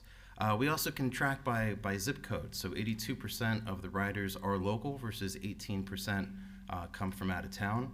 56% are female versus 44% male. That's close to consistent with where we are company-wide. It's usually a little closer to 60% female. We credit that to the safety that we prioritize. So there's a little bit of a difference between, say, how Freebie operates in like an Uber and Lyft. Our drivers, which we call ambassadors, are full employees, not contractors. So there's a deeper dive with the background check, criminal background check, things of that nature, drug testing, and people see the same drivers over and over again, so they feel a little more comfortable and safer in the vehicles. So we're very proud of that stat. Average waiting time has been 20 minutes. That's within the range of what we consider a pretty good service. So typically we kind of say 15 to 20 minutes is like the sweet spot. So we're kind of like the high end of the sweet spot with waiting time because of the demand. User satisfaction's at 97.4%, which is great. That includes reviews for both the drivers and the service in general. And then the age demographic breakdown. You see there the bulk of the ridership is in the 21 to 34 age group, which actually skews a little bit younger than where we are in most towns. And then coming in second there, 35 to 50 at 29%, 51 and up 13.4%, and under 20, 12.5%. Ridership per CRA district, so we broke it down between Central, Tamiami, and Bradenton, and it came out almost identical in all three districts, which we were surprised to see. So I guess slightly more in the Central CRA, but pretty much even across the board there. So that was pretty cool to see. It was pretty cool to see. But that also goes to speak the volumes of the variety of people that ride Freebie. So some of the challenges of other public transit services is they attract only people that depend on the service and not people who choose to ride the service. Or you could provide something that just kind of caters to certain groups, but Freebie really does attract everyone from the socioeconomic spectrum. So we're proud that that's a very balanced data output right there. Economic impact, you see the heat map there. So the red dots would be where people are traveling to the most. So again, that's pretty spread out. The ballpark is pretty popular. Some of the breweries, downtown area, the riverfront, restaurants, bars, downtown shopping, convenience stores, and the hospital. That's always fun to look at the heat map, see where people are going to. But it's pretty spread out, so even beyond the hot spots, there's been very good activity. Local partnerships, I'll just briefly run through the titles here. Connections Made Easy. We go to as many of the local businesses as possible, communicate with them how their business can benefit, whether it's their customers getting to and from, maybe they don't have enough parking spaces there, maybe their customers don't have access to a personal vehicle, or getting their employees to and from, which is nice, especially on rainy days when people might be depending on bicycles or something else. We try to help make it easier for people to get out of their homes and get out into the communities, especially for seniors. We find that Freebie makes it fun to get out in the community, and I feel like more and more after COVID, people are like, I don't really want to bother leaving my home. So we try to make that fun again and get people out and about into their community around them. Staffing solutions, we take a lot of pride in our locals. We hired locally here, and people have grown up in this community, so that's very important as well. Here's an example of the partnership we offer with local businesses. So we have a directory, kind of a concierge guide on the Freebie app. So any local storefront within the 3 CRA districts is entitled to a complimentary profile on the Freebie app, which we're happy to set up for them. And they can also offer a deal to help incentivize business to come in. So I don't have the exact number, but I think we've set up maybe like 60 or 70 different business profiles, and we continue to expand the outreach there. Environmental impact, we've 64,000 vehicle miles traveled, which comes out to 26 metric tons of CO2 that have not been emitted out of the vehicles that otherwise would have been had we been driving internal combustion engine vehicles. So that's very important. And this is kind of interesting. So we're going to be launching service very soon in Palmetto, just across the Manatee River there. And the two services will be doing a pilot project with you. The two service zones will be combined. So this will be very exciting, especially in this case because there's a lot of synergy between Bradenton and Palmetto. They have grocery stores. They have a convention center. You have a hospital. You have a downtown area. You have a ballpark. You both have restaurants. I think Bradenton has a few more. But there's a lot of synergy. There are people that live there that come over here to dine. There are people that live there that come over here to work, and vice versa. So this should be pretty exciting and really build a more robust economic development drive between the two cities, the CRAs and Freebie providing the service. So this is pretty exciting, and we're looking forward to launching this probably in the next 2 months, I think. Moving forward, as the program continues to grow, several considerations should be planned to ensure its long-term success and accommodate increasing demand. Community feedback has already highlighted interest in expanding the service to additional days of the week. Expanding the geofence beyond the CRA presents an opportunity to make it easier for residents to visit downtown. We have a technology feature where we can build like a service area within a service area. So for CRAs specifically, it's a way to get people to be able to travel from outside of the CRA into the CRA, but not provide them an opportunity to travel only outside of the CRA. So that way it falls within the guidelines of CRA funding. Delray uses that. There's a couple, Fort Pierce I think as well. A few CRAs use that feature. That way a lot of the people that need to go work or spend money in the CRA district, they reside outside of it. So it's a way to get people in, but still focusing the service on the purpose there. The demand's really, we would probably say at the max capacity of what we would consider acceptable. So, we would love consideration to expand the fleet at some point, maybe adding a vehicle or two and looking at the other days of the week as well. But it's been very successful, and I think the demand could be even much higher than what it is if we did add to the service. Combined with some marketing efforts, we think it would still reach max capacity pretty soon, shortly thereafter. That concludes the presentation. Thank you very much for sitting through that. Again, my name is John, and I'm here to answer any questions. Hey, does anybody have any questions? Josh? Thank you very much for the presentation. How many vehicles in Palmetto again? We're operating with 3 vehicles. Okay, so it'll be a circulation of 3 and 3.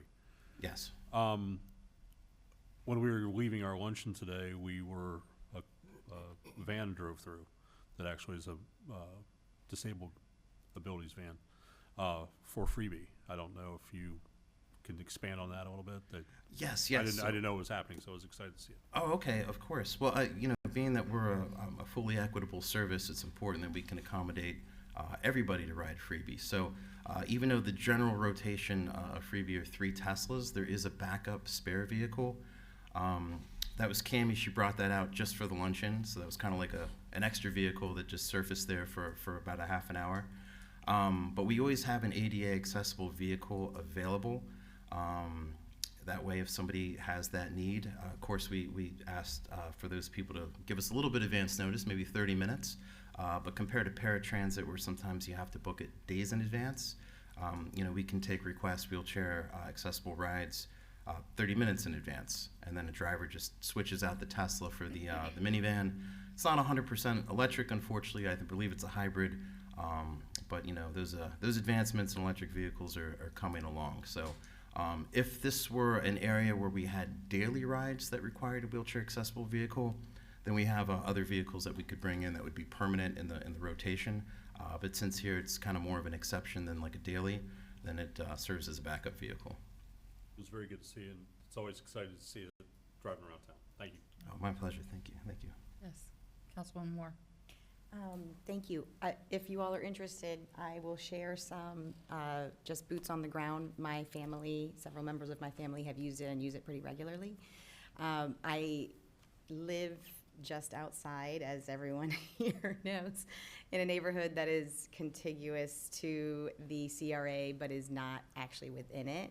So 2 points on that. Number one, what we have been doing is walking to a park. That is the actual line of the CRA, and then getting the freebie from there. And then also getting dropped off at the park and then walk. It's about 9 blocks. But I love this notion of maybe a thing within a thing, because that area, if you actually see it, the CRA line doesn't really make a whole lot of sense. The neighborhood is very much one area. So I would love to see us at some point maybe kind of explore that. About the hours, I would be a fan of considering expanding them, primarily to catch that working in the morning. So the days that I struggle is right now we're currently sharing a car.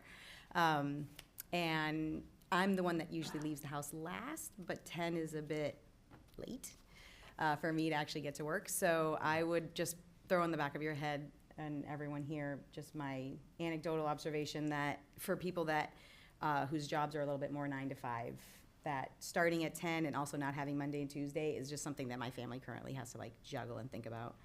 The drivers have always been very personable and accommodating and polite. I've never struggled with a 20-minute wait line, so I don't know, I mean, that looked like an average, so that means some people are waiting longer. Maybe that's related to things like the ballpark, I would think, and like maybe that's what's making that average seem so high. A couple of things about the app. If you are not within the time, if I'm forgetting that it's, whatever, 10 o'clock in the morning and I'm trying to get it at 9, it doesn't, it just tells you you're not in the service. It'll either tell you if you're not in the service area or if you're not in the service time. And I think it would be helpful if maybe I could get in queue. If I could just say, I understand that I'm not at the park yet, but I'm gonna be at the park in 7 minutes. So if I could just order the ride without being physically in it, because I'm stating the location, like if I could say, pick me up at the park in 7 minutes. So we might be able to open that up, like maybe 5 or like 10, 15 at the most minutes in advance to where a request can go into the queue. Yeah. Yeah, I'll look into that. And the same thing for the location. I know when I'm trying to get on it real quick, I know that I'm not quite there yet, but it won't let me do anything until I am physically in the location. I think you can slide your pen like 100 feet or something like that. Then maybe I will play with that. I hadn't noticed that. Because I live in Miami Beach, and it's like on the opposite corner. The other corner that I live on of the block that I live on is in a service area, and I'm not. But I can slide my pen over. Okay. And, I will try that. I've never been able to figure that out. There's a limit to it. I don't remember the exact distance, but I think it's like 100 feet. Okay. So, but yeah, try that. But the queue's really good feedback. I would imagine that's probably feedback I would get from a lot of other places. I did hear while I was here that there are people that would like to use the service, at 9 a.m. as well. But yeah, that's good feedback. I'll see if that's possible technologically. Probably is, and see if that's something that can fit into the operations. And I'll follow up. Great. And then the only other thing I was going to mention to us as the board is just something to think about, I think, going forward. This morning in our other meeting, we had someone, the Historical Village reference their interest in Fire Station number 2. And I'm not specifically talking about Fire Station number 2, old Fire Station number 2. But because my particular ward is the most eastern side, and it's primarily planned unit developments, and then you have to cross Braden River, and then you're in some of the oldest areas, and then that's like split down that middle is the CRA boundary. And to your point about encouraging people to get inside of the service area or the area that we're trying to, revitalize, like downtown, I would love to be able to have my planned unit development people come into town, park somewhere, like the park, even though I don't know that we want to encourage that specific thing, but for example, that's why old Fire Station number 2 kind of comes to mind, because I believe that is within the CRA. So if a portion of that was parking, maybe there were like 4 spaces that people who are outside of the service area could just leave their car there and know that they're going to hop on a freebie. Right, exactly, like a park and ride. Yeah, we launched service in the city of Mount Dora a few months ago, and I think they have 13 surface lots, and it's really heavily focused towards people parking in those lots and then taking a ride to their final destination. Yeah. So yeah, that's certainly a feature We have ways to feature the parking area as well on the app to help raise awareness of people having that option. Yeah, So, just to get people down here without worrying about the parking and the traffic. of course. Any other That's it. questions or comments? Experience. Well, thank you. The only comment I might have is, we have renamed our 14th Street. It is now the Tamiami Trail. I'm gonna have a cuss jar up here pretty soon. It read 14th Street, but he said Tamiami. He did? good. Okay. Very good. But I only knew that because I met a lovely lady when I walked in, and she mentioned that, and I scratched my head for a second. said, "Watch and out." I know. So, but yeah, I just learned that when I walked in. Well, thank you. No, great job. And did you have something you wanted to say? I was just gonna say, I see Freebie all the time going up and down my neighborhood street, and I love it, because it's really a benefit to have that there, because there's some people that really would not be as mobile without it. It's very true. Thank you. Thank you for saying that. Well, thank you. Thank you again for this opportunity. All right. Okay.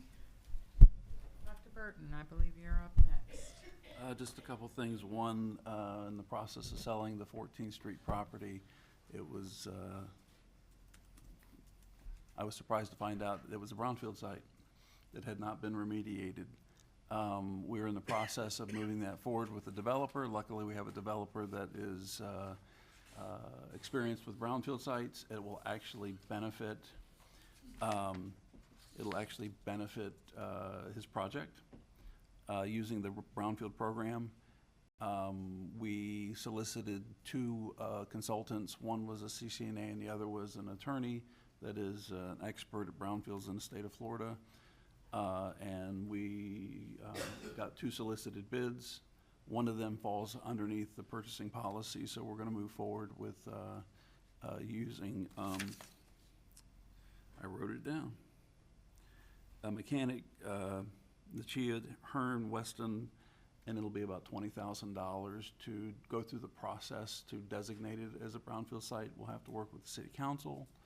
And then the developer is going to do the remediation, and then we're gonna true everything up when it comes to closing on the price of the property. It's our brownfield site, it's our responsibility. Luckily, we have the right developer, and it'll benefit the project, so it shouldn't slow things down, but I just wanted to let you know that, number one. Number two, we are keeping an eye on the mini Lee Rogers site. Right now, there's discussion on the city side about garbage pickup, and I think that's going to city council. That's all I know about that. We had an excellent meeting with VODA at their location, and we received quite a number of signed petitions supporting using applied sciences to begin the process to do conceptual work on the multi-CRA, multimodal streetscaping. This includes tying the Lecom Field to the downtown and east to west using MLK. It's a multi-year process. We are targeting the financing with the state, which is 20-year, 1% money. And we will be bringing that to you. We're waiting for the final estimates from Applied Sciences to do the work for us. They are a CCNA, but when it comes time to do the actual engineering, we'll probably have to go through a more formal process. But for what we're doing now, which is to get all the ideas together, everything in order, everybody in agreement to move forward with that, we can use the CCNA as it stands. So you will be getting that at the next meeting, I think. And just want to let you know that. The SUFA signs, which there are 4, we are going to cancel that contract. Now is the time to do it. We really don't see the benefit to the CRA for it. It's not a big amount of money, but it's just, they're there. They don't get used very much. Nice idea, but it just didn't pan out, so we're gonna eliminate that. 14th Street Village of the Arts green property. At the last meeting, short-term was brought up, getting something done short-term. In the discussion with the VOTA folks, we talked about doing a prototype of the street parking, sidewalks, lighting, and some landscaping, and also some low-impact development like bioswales to collect stormwater on the green property around the perimeter.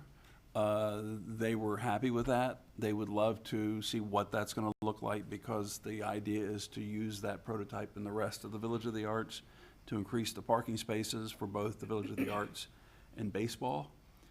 So we're moving forward with that with Applied Sciences.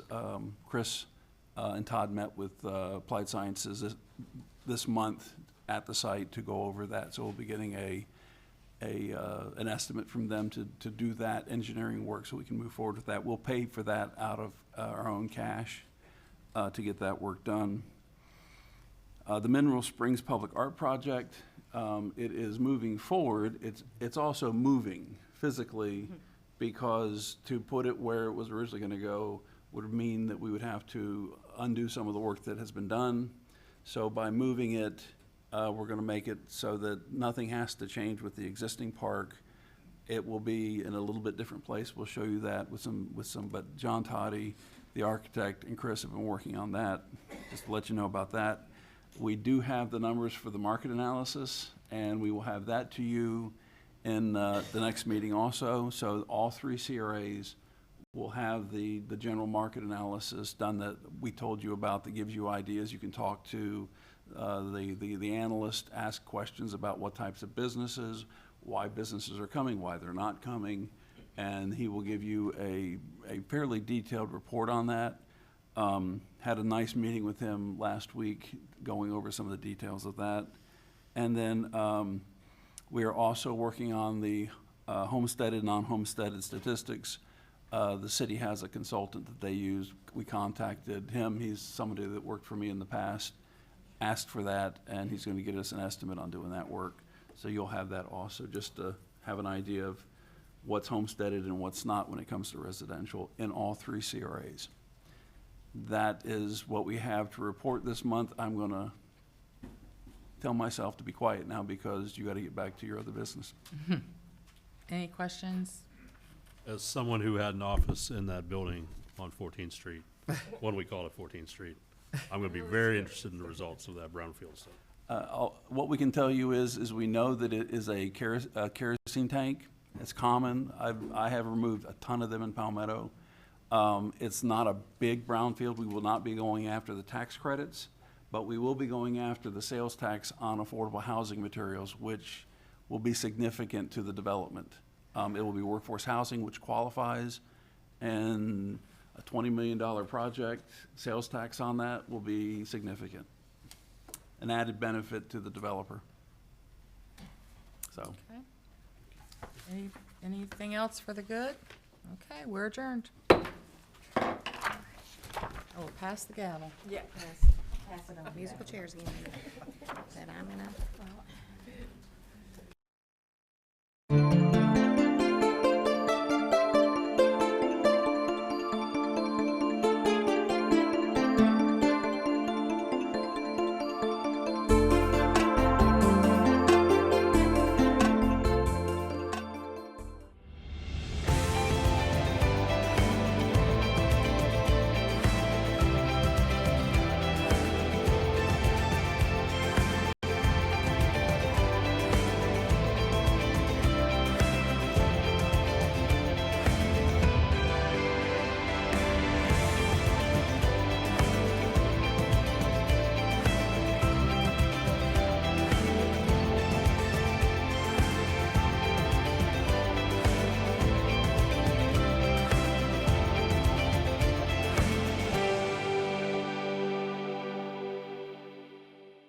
Welcome to the long-awaited, much delayed at times, groundbreaking for the Athletics and Aquatic Center here at Premier Sports. What do we call it now? Premier Sports Campus North. The rebranded name for this. Thank you all for coming out here. I see a lot of people from the swim teams that advocated very hard for this, a lot of people from Knights of Columbus, a lot of people from Lakewood Ranch as a whole. So I look forward to celebrating this with all of you. But before we start that celebration, let's do what we always do, and we will start with an invocation and a pledge. So I'm going to bring up Father Sebastian. I was promised I did not have to say his last name. So Father, please come up.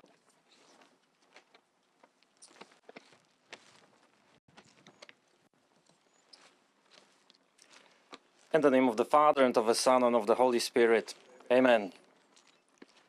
Our Father in heaven, we are gathered here today to celebrate a new beginning in this groundbreaking ceremony for the Athletics and Aquatics Center. We thank you for the opportunity to build something that will benefit our community, and we humbly ask for your blessing upon this construction. We thank you, Lord, for all our athletics, friends and guests who are with us today to grace this occasion. We thank you for helping and guiding everyone at Premier Sports Campus who worked hard to bring us to this important milestone. We recognize, dear Father, that nothing can be accomplished without your help and guidance, so we ask you to bless and lead us. We ask you, loving Father, to bless everyone who is here with us today.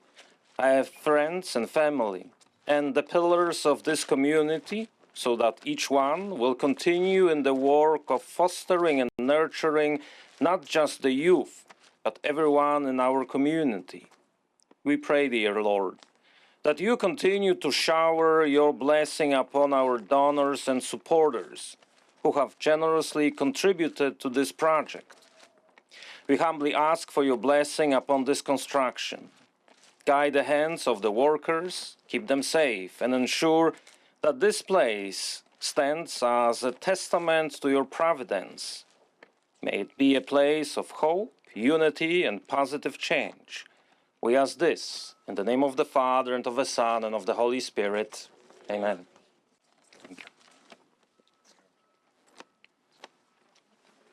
Now we will bring up Captain Stanley O. Andrews for the Pledge of Allegiance. Captain? Let us pledge allegiance. I pledge allegiance to the flag, to the United States of America, and to the republic for which it stands, one nation, under God, indivisible, with liberty and justice for all. Thank you very much, sir. You may all be seated. Yeah, I'll keep mine short. I'm just here to point to people to talk, people that are having more to do with this than I did with a couple of simple votes. But I do just want to recognize we have a lot of people from Tandem Construction and Foley Bryant, and people have been working very hard on the private sector to start bringing this to you. I see everyone out here in their tsunami shirts, and the swim teams advocated very hard for what you're going to see here. We went from more of a recreational style pool to rethinking that in large part from what the public came and talked to us about. You know, we try to listen to everybody, and sometimes we're a little short-sighted because we don't understand what's really needed in the community, and their advocacy is what's going to create the 50-meter pool here, because Premier always has been looked upon as a place where we want to have tournaments. We want to make this a premier location, and hence its name. And so I thank all of you. We probably wouldn't have been building what we are building without your forethought and your willingness to come out and speak to all of your commissioners, both your current and past. And I just want to thank former District 5 Commissioner Vanessa Baugh, who's here, current commissioners Mike Ron from District 4 and Amanda Ballard from District 2, and all the administration. But I'm going to kick this off with your new District 5 County Commissioner, the commissioner who's going to be overseeing this project and working with each and every one of you in Lakewood Ranch to ensure that not only this pool and athletic center, but all of Premier is developed the way you want to see it be built. So with that, I will bring up your newly elected District 5 County Commissioner, Dr. Bob McCann.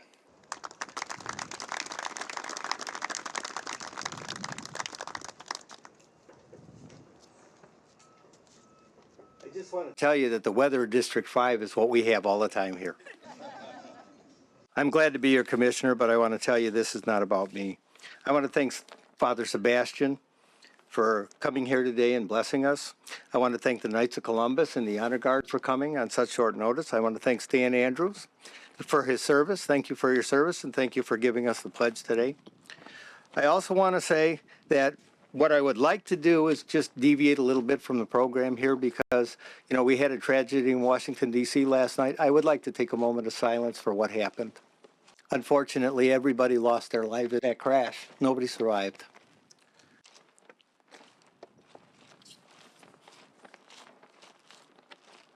I'd like to thank Rex Jensen and Schrader Manatee for making this land available. We got that land from them, and, you know, we can now build a premier park, and it will be premier. I'd like to thank a lot of people that put their time into this. You know, I could say that I wasn't one of them. You know, I'm just the Johnny-come-lately. So I want to thank, personally, Charlie Bishop, our administration. I want to thank Courtney DePaul for all the work she puts in on this. Our staff has worked very hard. I want to thank all of these commissioners who made this happen. Mike Ron, Amanda Ballard, George Cruz. They did all the work before I even got here. I also want to thank the staff for doing everything we're doing. And I want to let you know that we had a briefing this morning and they're already talking about expanding this park. This is a wonderful space. It's a green space. You're going to have access to modern pools, sports facilities, which encourages physical activity, and it's going to help the residents maintain a healthy lifestyle. But one of my real thing here is that we're going to have ADA compliant restrooms and ADA compliant programs so that we can be including everybody here. We're going to have quality amenities for family to come out here and enjoy this area. And this is going to put more green space in our community, which will help with the flooding and the rain. We're going to support leagues here all the way to professional soccer leagues, instructional leagues for children. So this includes everybody from age 3 on up.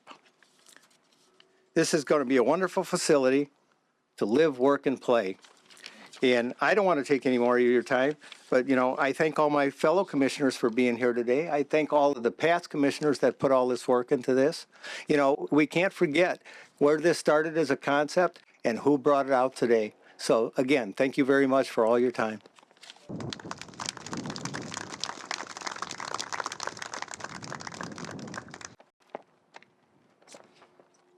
Thank you, Commissioner McCann. And now, one of the ones that he mentioned, I'm going to bring up our County Administrator, Charlie Bishop, to speak more about what you're expected to see here, hopefully next summer-ish. 2 summers. Yeah. Thank you. I'm Charlie Bishop, County Administrator. I would like to do a huge shout out to Commissioner Ball. This was her baby initially when we started this process. It's taken us numerous years to get to this point, but I couldn't be more proud of where we're standing today. And hopefully within a year and a half, we're standing here enjoying this pickleball complex and pool complex. Good afternoon again. Thank you for joining us today as we break ground on what will soon become an incredible addition for our entire community, the new Athletics Aquatic Center at Premier Sports Campus North. We can't move forward without first acknowledging what this site has already given us. Our beautiful Lakewood Ranch Library, dedicated just over a year ago, has already become a key community resource. And while our library was designed as a center for knowledge, this new Athletics and Aquatic Center will become a hub for health and fitness where visitors of all ages can come together to play, compete, and connect. I would like to emphasize how excited I am for the dedicated staff that will be taking over the operations of this facility once construction is complete. Our sports and leisure team sets the standard for recreational excellence in the state of Florida, and you can be assured that this site, too, will be a site of excellence. At the start of every big project like this, we do our best to listen. This means getting feedback from the swim community, seeking input from recreation enthusiasts, and keeping up with the demand of fast-growing, wide-appeal sport like pickleball. It is crucial to give citizens an opportunity to define what sports and leisure means to them before even putting draft ink to the blueprint. No one turns community feedback into brick and mortar results better than our own Sports and Leisure Director, Molly White. Thank you. Project Manager Angela Hans, I'd like to extend my heartfelt thanks to both of you, along with Eric Ashburn and the rest of Manatee County Construction Services team, as well as Matt Sims, Brian Liebert from Tandem Construction, James Huggleston, and the late John Ward of Folly Bryant. Your collective efforts have ensured that this facility will bring countless smiles to the faces of our citizens. We are so proud to be ushering in world-class amenities like this across the county. The Athletics and Aquatics Center at Premier Campus North is the latest way that we are bringing the best of Bray and putting it within reach of our citizens here at Lakewood Ranch in East Manatee County. With this new addition, we're taking into the next level, enhancing sports tourism, providing opportunities for athletes to thrive, and offering spaces for our community to grow stronger together. Construction may take some time, but the excitement starts today. Thank you all for being here as we break new ground in making Manatee County the premier place to live, work, and play. Thank you. I'd like to take the opportunity to go a little bit off script too. I'd like to bring Stu Henderson from Folly Bryant. Sadly, we lost a remarkable individual. He's deeply missed. Stu? And that gentleman is John Ward. Thank you, sir. Thank you, Charlie, for the opportunity to say a couple words about John Ward. And I too want to thank the elected officials. Manatee County has been great to us in this project. Angela Hansen, Molly, we really appreciate all your support in this. Rex and Laura Cole and Rex Jensen, we really appreciate as well. Our amazing partners in Tandem Construction, we work together so well, and we're grateful for your support in executing this project.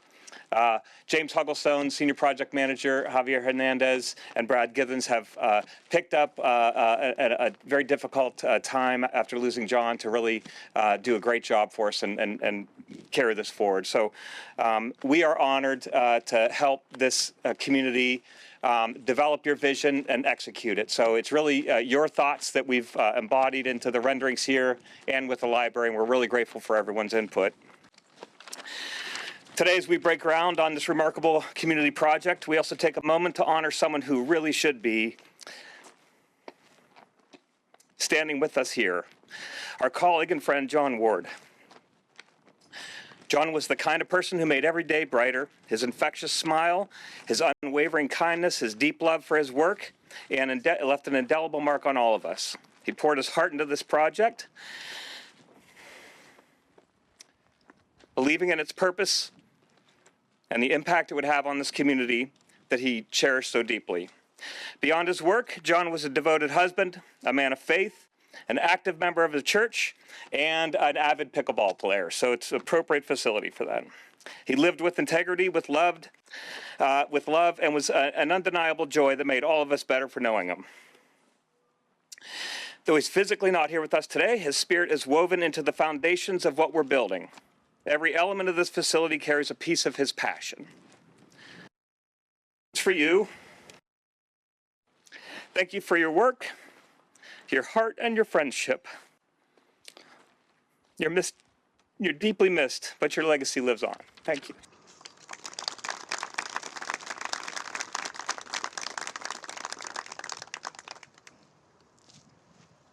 Sorry to again to go off script, but I just want to say, I'm really sorry for the loss, and I am suggesting that we put a plaque up with his name on this park. I think that's very important that we memorialize all of the people that have helped us so much.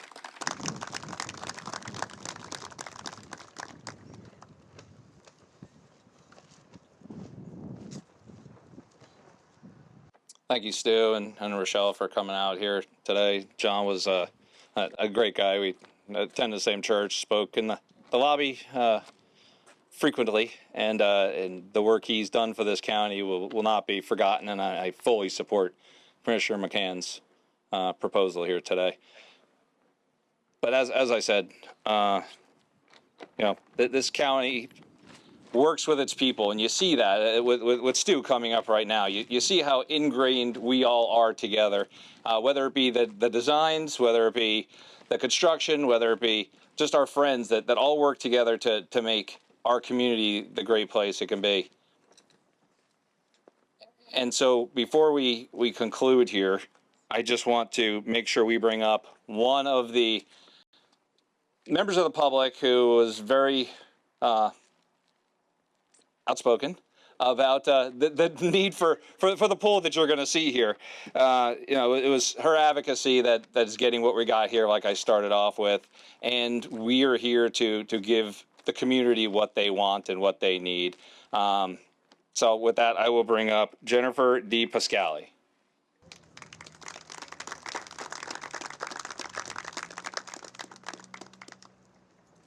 Thank you, Commissioner Cruz. I think first we need to thank all the past and present commissioners for making this project come to fruition. I can't tell you what a relief it will be to our swim team to have something local. I think most of our swimmers are standing, but if you could just take a look at them in the back there, several of them get up at 3:45, 4 a.m. to commute a round trip of 44 miles several times a week, and then again another 6 days a week. So they spend a lot of time away from home. So this is going to mean a lot to the Tsunami Swim team. I think it'd also be remiss not to mention what it can offer to the community. It hasn't been mentioned, but one of the leading causes of death of young children is drowning. So this is going to provide a space to hopefully hold swim lessons and give kids the opportunity to learn to swim. I think you could have some future lifeguards back there, as well as hopefully some future swim teachers. So I don't want to leave that part out, but also the, health-wise it brings to the community. But again, we just want to thank everybody for this opportunity. We are so excited to see this. And again, it's going to be awesome. And we have some really great competitive swimmers back there, some of the best in the state. And I think you'll be excited to watch them. So thank you.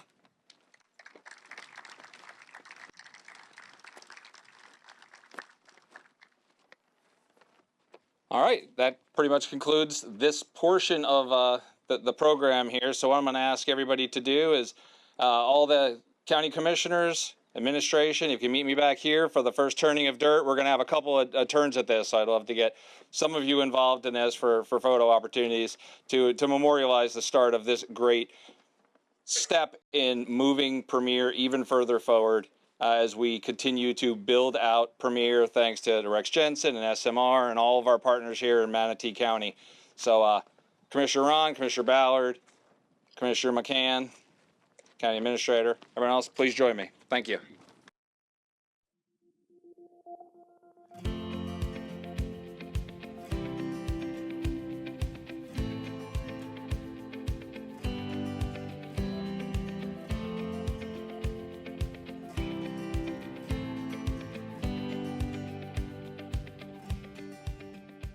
We're here today for the groundbreaking of the Premier Athletics and Aquatics Center, Premier Sports Campus North. It's a beautiful day out here. We're so excited to celebrate this phenomenal facility coming to the Lakewood Ranch area. It's going to be serving so many local residents as well as out-of-town sports tourism. It's going to be a great amenity for swim lessons, group exercise, as well as our local swim teams. We're looking forward to putting the shovel in the ground and having this complete by fall of 2026. Our local swim teams really out this area have no place to go besides a 22-mile commute all the way to Sarasota. This local amenity will allow them to sleep in a little longer, get the much-needed rest they need, and still compete and train as they are to be the wonderful world-class athletes that they're turning out to be.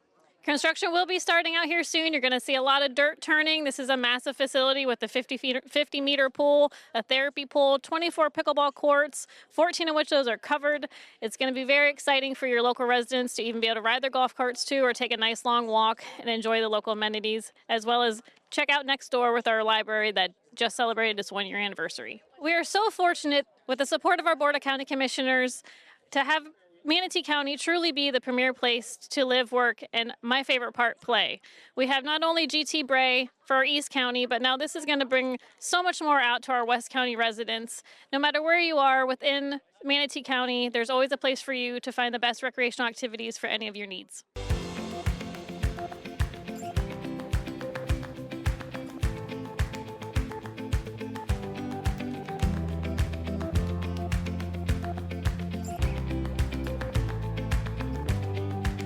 We are here at the groundbreaking for the soon-to-be-built Athletic and Aquatic Center at Premier North Campus in Lakewood Ranch. This is a project that has been in the works for many years, and we've gone through a number of renditions by working with the public to determine exactly what they need, what the swim teams need, what Lakewood Ranch needs, what Manatee County needs. And what you're going to see behind me in approximately 18 months is a world-class aquatic center that is going to just be the premier place to swim in Lakewood Ranch and throughout the entire Southwest Florida region. As with any complex development, the design is important because we want to make sure we get it right. And this started out as a simple pool. It was going to be a 25-yard pool and a couple of lockers and some bathrooms. We were going to call it a day because we were trying to get Premier built out. But from working with the great companies here in Manatee County like Tandem Construction and Foley Bryant, working with the swim teams like Tsunami and Lightning, we realized that our scope was way too small to create the generational aquatic center that we want to represent Manatee County here at Premier. So this design changed numerous times from 1 pool to 3 pools, now to 2 pools. But that first pool is going to be a 50-meter pool, the only 50-meter pool in all of Manatee County, which will allow Premier to host swim meets just like we host soccer tournaments and lacrosse tournaments to further bring economic development into our county through this amazing facility. Over my shoulder here, you see Lakewood Ranch Library. We just celebrated the 1-year anniversary of that library being open. It's a beautiful facility that was done with the same partners we're working on here with the Aquatic and Athletic Center. And the intent of Premier was to be an active outdoor facility that was multi-purpose for any sport somebody wishes to play.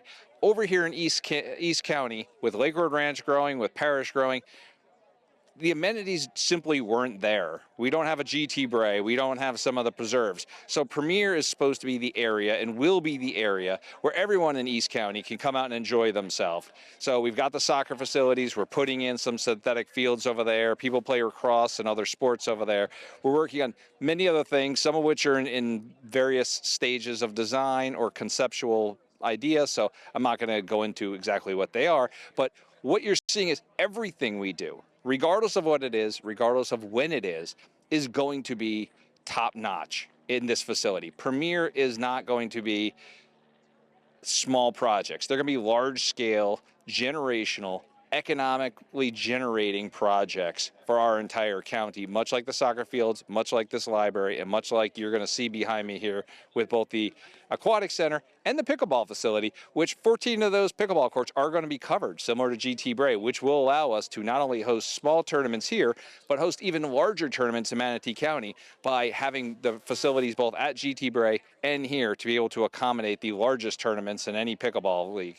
I think all residents, whether you're in East County or otherwise, should be proud of what this board, what this government, what this community is doing at Premier. This facility is truly going to be something to be proud of. When people come here with their kids for tournaments, when they come in town to vacation, they're going to see how much we care about outdoor active lifestyles, and that's going to reflect on the people who move here, the companies that move here, and the trajectory of Manatee County as a whole, because it shows that we as a community care about each other. We as a community care about quality projects and quality amenities, and that's going to reflect well, not just locally, but all throughout the country, if not the world, when people come to Manatee County, and this is the first thing they see here.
At Manatee County, we plan to expand our ADA initiatives, integrating new technologies and collaborating with local partners to make sure we are providing the support for everyone.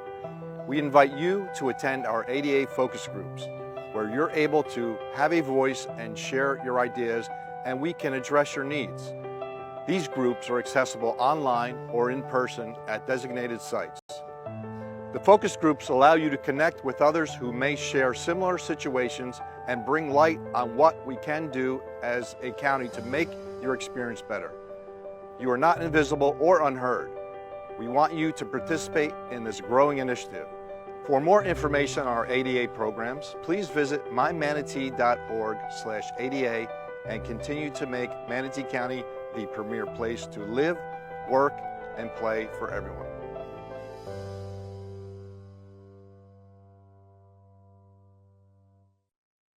Cracker Trail is a historic reenactment of the return of the cow hunters after driving the cattle across the state, but we still make it about 120 miles across the state, staying at various ranches and wildlife preserves, things like that to make it across. Well, the reason that Manatee County is Manatee County, it was one of the larger counties at one point because of agriculture. State Road 64, 66, and 98 to go across the state was an agricultural corridor. This was a path carved by cattle. So it's important, you don't know who you are until you know where you came from. And then if you forget where you came from, you're going to repeat the sins of the past. So we think that it's very important that we remember that Florida is a very unique geographical position in which we could grow anything all year round. And we've been in this cattle industry for a long time. And this is a celebration of that, and I hope that we'll be honoring our culture and our legacy and protecting the land that feeds us.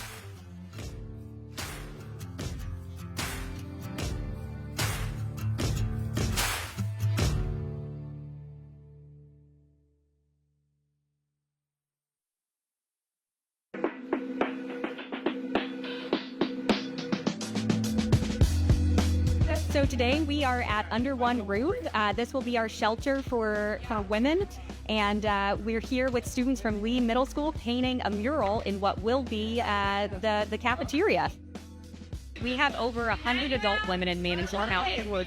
And so with the opening of Under One Roof, almost immediately we'll be able to cut that number by 20. So 20 women will have a place to sleep at night, and they'll have all the services that they need to rebuild their lives.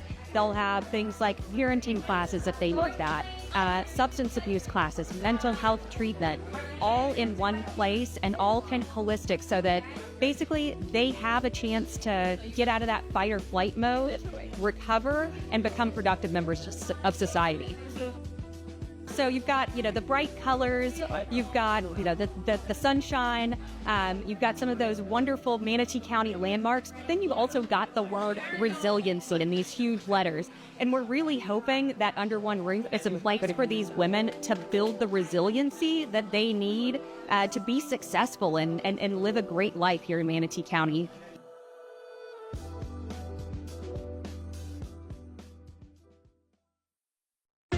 This is not just a ribbon cutting. It is a kickoff to a family fun day at this magnificent new play place. And it's an honor to stand before you today as we celebrate the grand opening of the newly renovated John H. Marble Park.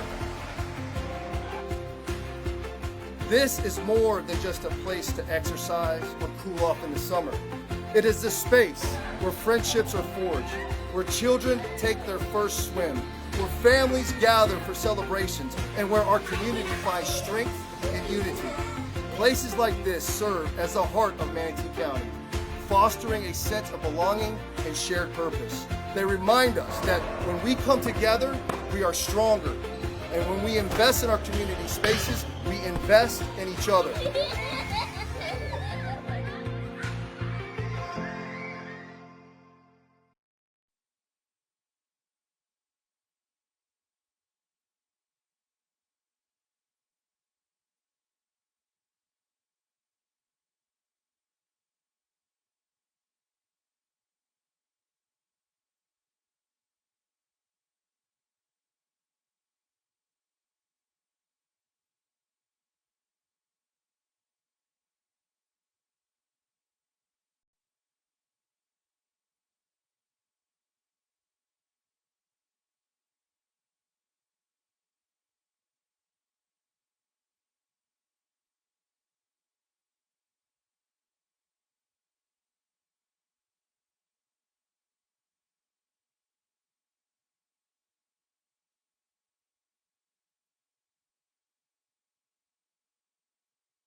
All right, good afternoon. We are back from lunch and continue our agenda. There's a couple of adjustments in terms of timing here. We have a 1:30 time certain. It's item number 52. It's a commissioner agenda item for Commissioner Bob McCann. After that, just so everyone knows, I'm going to jump to 49, which is the US 41 beautification project, just because Stu and John and their team have been patiently waiting all day for this presentation, and then we'll get back on course. So this is item number 52. It's a time certain refund of civil citations for the speed zone cameras, and this is Dr. Bob McCann. Are you on? Yes, I'm on. All right, go ahead. Okay, I want to talk about this a little bit. Right now, there's still a lot of things in the works as far as, what needs to be done for refunds and stuff like that. So, it might be a little bit premature to make this motion, but I'd like to make a different motion. What I want to do is I want to stop this camera program altogether. It's not serving its intended purpose. The public doesn't want it. The sheriff doesn't think it's valuable, and the school board doesn't see it as any more protection than already having the crossing guards there and the speed zones. So what I'd like to do, Georgia is doing this already at the legislative level, and there's other localities that are actually saying this is nothing but a money grab. It doesn't it doesn't serve its intended purpose. Some of the cameras are even being reported as improperly put in place. So what I'd like to do is make a motion, to stop the program completely so that we can revisit, refunds at a later time, because it'll be very cost prohibitive right now, and we really don't know how much is going on, with the money and what it'll take to refund it all. So in order to make a new motion, I'm going to need a supermajority to say it's okay for me to make that motion. All right, so the request by Commissioner McCann is to amend the agenda to allow for a motion to end the cameras. So we need to take a vote on allowing the amendment to the agenda. Is there a second to his motion? Okay, there's a motion by Commissioner McCann, second by Commissioner Bearden. Just to amend the agenda for discussion so we can have dialogue on this. Well, we could just do this verbal. So we have a motion by Commissioner McCann, second by Commissioner Bearden to amend the agenda to discuss the termination of the speed zone cameras. All in favor, please say aye. Aye. All opposed? The amendment is approved 7-0. Okay, so you can move forward, Commissioner McCann, with any motions you have or discussions you have relative to this topic. I'd like to go ahead and make a motion right now. I move to direct the staff to, 1, cause the cessation of the issuance of any violations pursuant to county school speed zone camera program after midnight on March 6, 2025. And 2, terminate the county school speed zone camera program effective midnight on March 6, 2025. And 3, take all appropriate and necessary action as soon as reasonably practical to terminate all agreements and contracts in furtherance of causing the cessation of the issuance of violations and otherwise terminating the county school speed zone camera program. And 4, bring back to the board any appropriate and necessary ordinances or agreements in furtherance of causing the cessation of the issuance of violations and otherwise terminating the county school speed zone camera program. Second. All right, we have a lengthy motion, and Pam, you said you have that? I do. I have the language, and I will give it to the clerk, so she'll have it. Does everyone understand the language? Because right now the motion says, motion is read by Commissioner McCann. Might need to see that.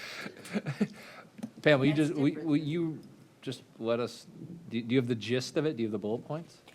Well, the bullet points are essentially to terminate the program effective March 6, 2025, so there wouldn't be any tickets issued after that point, and then to give staff the authorization to bring you back what they need to at a later time to officially repeal the ordinance that you enacted, initiating the program, terminate all the contracts, terminate all the agreements, which are going to take some time. But this would essentially stop all the ticketing effective March 6, 2025. That is what the motion says. I drafted it for Commissioner McCann. And we know, based on the current contract, we are permitted to do this, correct?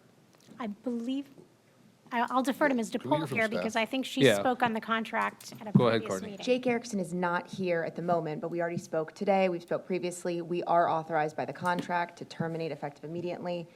He would be sending out, if approved, a notice immediately to the contractor saying that effective at 11:59 tonight, the program's terminated. I'm sorry, midnight on on March 6th. Okay, to give us time. One more thing to add. We do have an agreement with the sheriff that funds one position. It's actually $13,000 a month to do this. You didn't actually pay the $13,000 a month. Instead, you authorized the position this last year's budget. But public safety does have an idea, and so we can discuss that after we've spoken to the sheriff on what that position could potentially be used for if they don't have another use for it already. And I think that's it. We just have to come back with an ordinance and then amend that interlocal with the sheriff. All right. So this motion has nothing to do with refunding money we don't have to people. Okay. We initially looked into that, and then we had discussed it with Commissioner McCann. Okay. I've got, I've, different motion altogether. Can I add one more just for the public? This would still mean, though, that any tickets issued up until that point would be considered valid. If someone wants to appeal it, they have that right. We would still hold magistrate and so on and so forth until the date that this is officially terminated. Okay. And to be clear, going more than 10 miles an hour over the speed limit in a school zone is still illegal in Manatee County. Yes, correct. Okay, just want to make sure we're on the same page here. I know. Technically going 1 mile an hour over is technically. All right, I got Commissioner Reardon on the board. Oh, sorry. Okay, I no longer. Oh, okay. I have Commissioner Ron on the board. Thank you, Mr. Chair. Jody, can you step up for a second? Do we know how many citations since the cameras went into place till, like, last Friday, how many citations have been issued for people speeding in school zone areas? As of today, 55,243 violations have been issued by Red Speed. There's 4,051 that are currently in queue, waiting on MSO to review them to actually issue them as a notice of violation.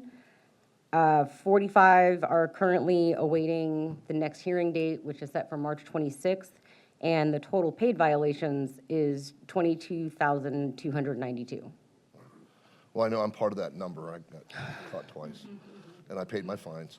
No, I think that's important just to note, and for the record, that people are out there having bad behaviors through school zones, no matter if we're finding or not. So that is some concern that we have 55,000 people that are blowing through school zones. So, all right, thank you.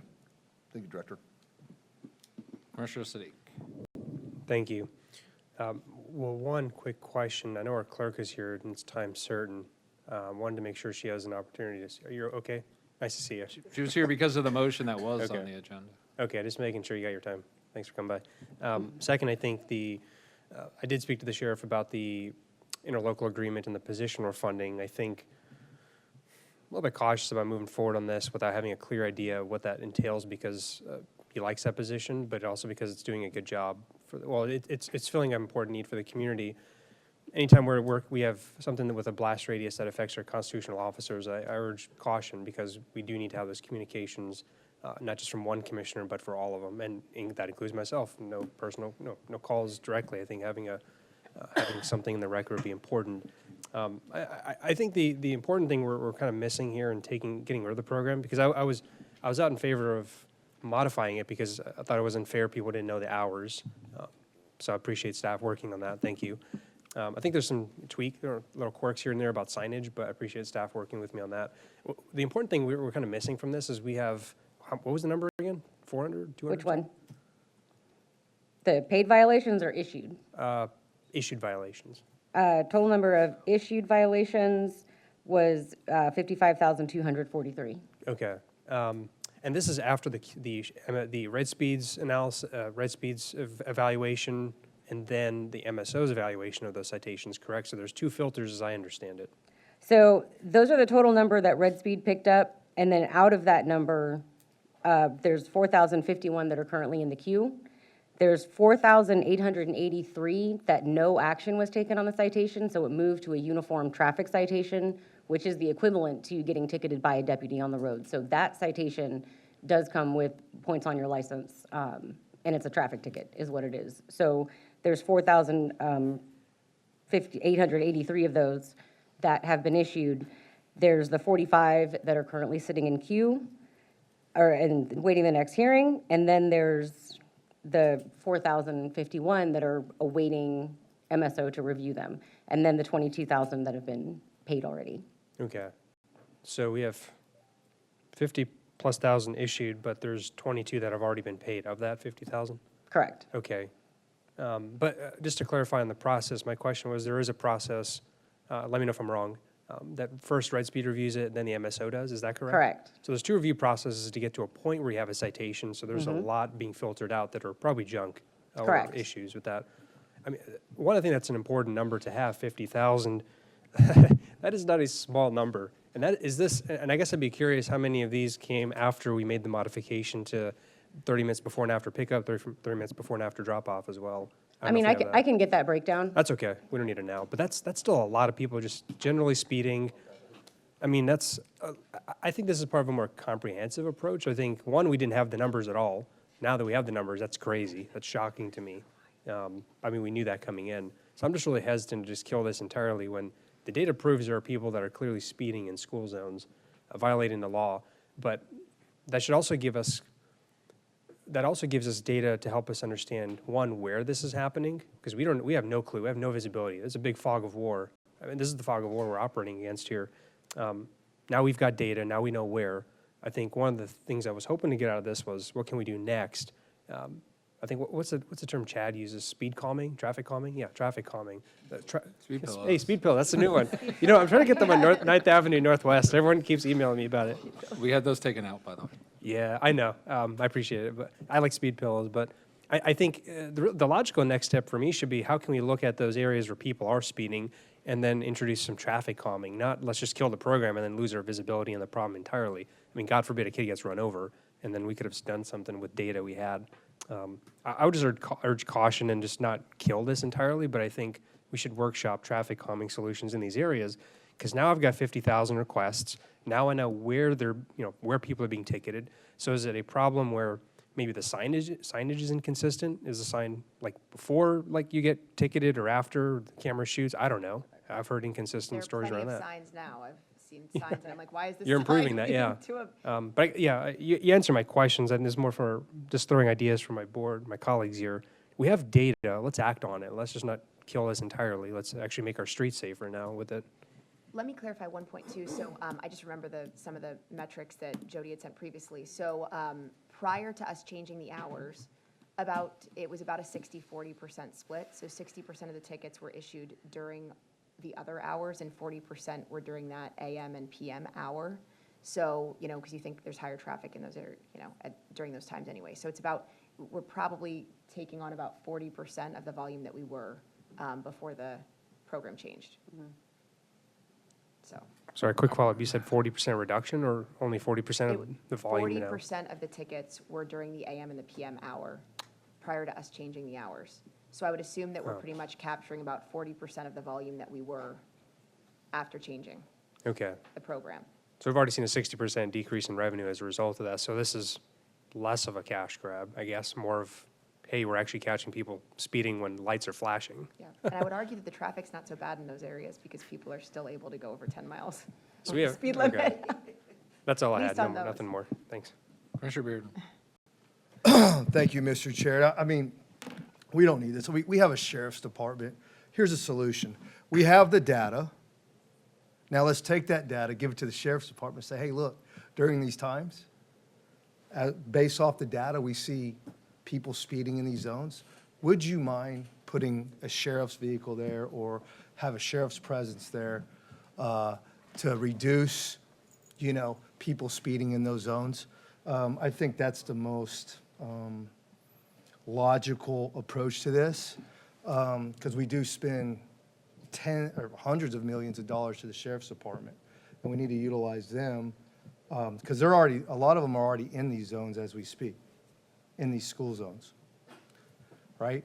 They're already at the schools. So I'm sure this is a conversation we can have with the sheriff, but If the sheriff doesn't think this is a good program, well, then we need to pick up on his recommendation. He's the one that writes the tickets. He's the one that authorizes the tickets. So let's utilize our sheriff's department. Thank you, Mr. Chair. Commissioner Sadiq. Maybe a dialogue easier. I think I understand the conclusion. I think the challenge is we're already understaffed anyways, the MSO. I think they're short, I don't know how many deputies. Sheriff Wells always tells me that. So we can't even keep, and that's what the incredible amount of growth that's been approved over the last few years, we can't really keep up with. So I would hesitate to take some deputies off the roads patrolling northeast of the river, even in, for Anna Maria, that's in my district. When the camera kind of does that for you in a sense, I think there's definitely a solution here for certainly funding the sheriff for more deputies, but they're shorthanded already.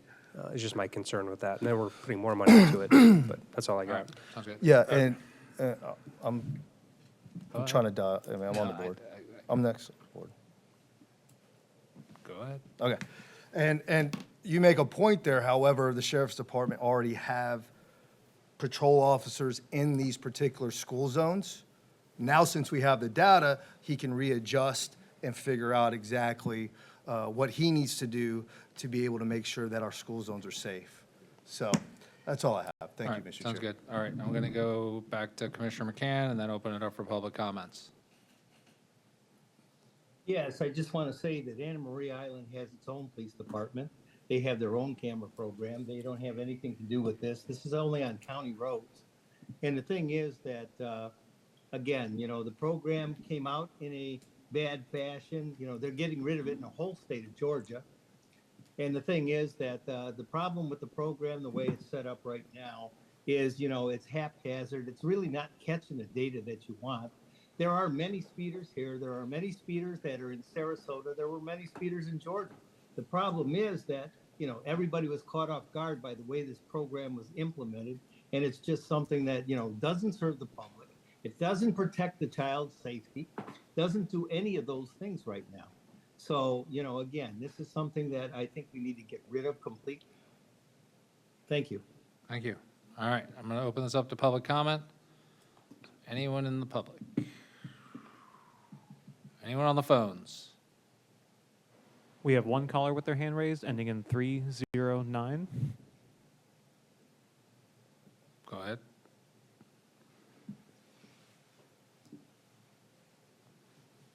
Hey there, how's it going? Dalton Nelson, Manatee County. Hey, I just wanted to pop in real quick and say that I have not received a ticket for this program, but I have seen how it has been implemented. I've seen the revenue that it's generated in the short time that it was active in the beginning. And yes, the way that it was implemented was horrible. And then the other thing that I wanted to address was that even after you guys have changed the hours, I've seen numerous people posting on Facebook and other things that say, I was ticketed after the camera was supposed to be shut off. Now, does it excuse him speeding? No. But at the same time, when, the camera was supposed to be off and they said, well, the lights weren't flashing, and I received a ticket for being in the 20 zone when it was actually a 40 zone. I don't know, exactly how that works. If the camera just picks that up on a certain time, and if you're in the zone when the lights are supposed to turn on, that it pops you for, doing 20 over, whatever the case is. But, it's generated a lot of revenue. I mean, $900K in 3 weeks is a lot of money to begin with. And if we're not funding it to the sheriff's department to, help retain some of those employees or get new employees our way, then the program's really not doing what it's supposed to be doing, which is helping the community.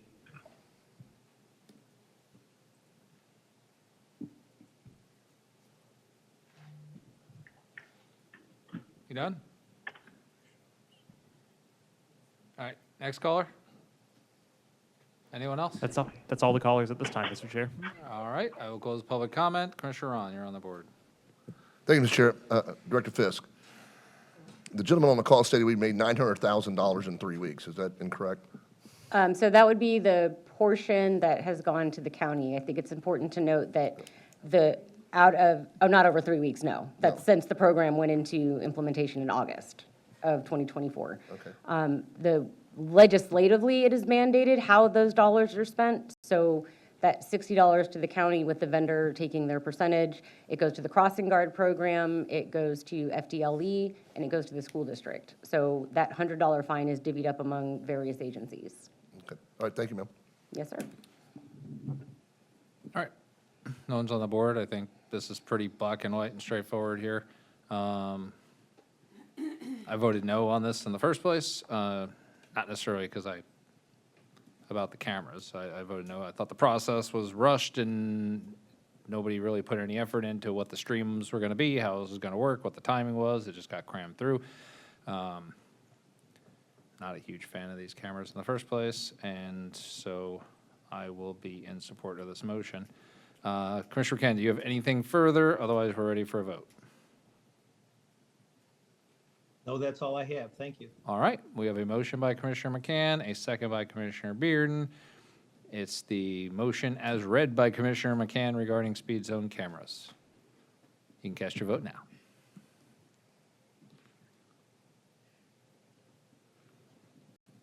And it passes 5-2 with Commissioners Sadiq and Ron in opposition. Now we're going to jump to item number 49, Manatee County US 41 beautification project, a continuance from a work session where this was supposed to be presented 2 weeks ago. How do you want to handle this, Mr. Chair? Go ahead. Thank you, sir. I appreciate the opportunity to bring this forward today, along with Stu Henderson from Foley Bryant and John Osborne. Actually, the name of it, it's Vision 41. And we saw part of this process down when we were at the chamber retreat last year. This was a tabletop item, and we got a lot of great ideas from the folks that were there, the business folks that were there. But just to give you a quick overview, US 41 is the gateway into Manatee County. We did spend some TIF dollars to build the new sign, says Manatee County welcomes you, which is a great sign to have there. This whole process, the first segment is going to go from University Parkway to Bowleys Creek. And what we're doing is we're trying to attract, businesses, economic development to the 41 corridor, which would be great for us. We have shareholders are involved, or the county, of course, both colleges, the airport, the chamber, EDC, and FDOT. We're going to break this into 3 segments. The first being, like I said, from University to Bowleys Creek. As you all know, that we have the airport has become really avionics centric ecosystem where we're going to have about 500 jobs there very quickly in about the next 3.5 years, all paying very high competitive salaries. We have new housing going up on US 41 to clean it up. So I'm going to let the experts take the ball, but this is a great opportunity for us to collaborate in a public-private partnerships to make US 41 a better place to have businesses, for families to be in the area, for the college students, and for the airport. So with that, I'll let Stu Henderson and Foley Bryant take charge. Good afternoon, sir. Good afternoon. Thank you, Stu Henderson, owner of Foley Bryant Architecture. Great introduction, and thank you for your leadership, Commissioner Ron. I appreciate being here with all of you, and appreciate the opportunity to present to you our packet today. I think you've received the packet and hopefully had a chance to take a peek at it.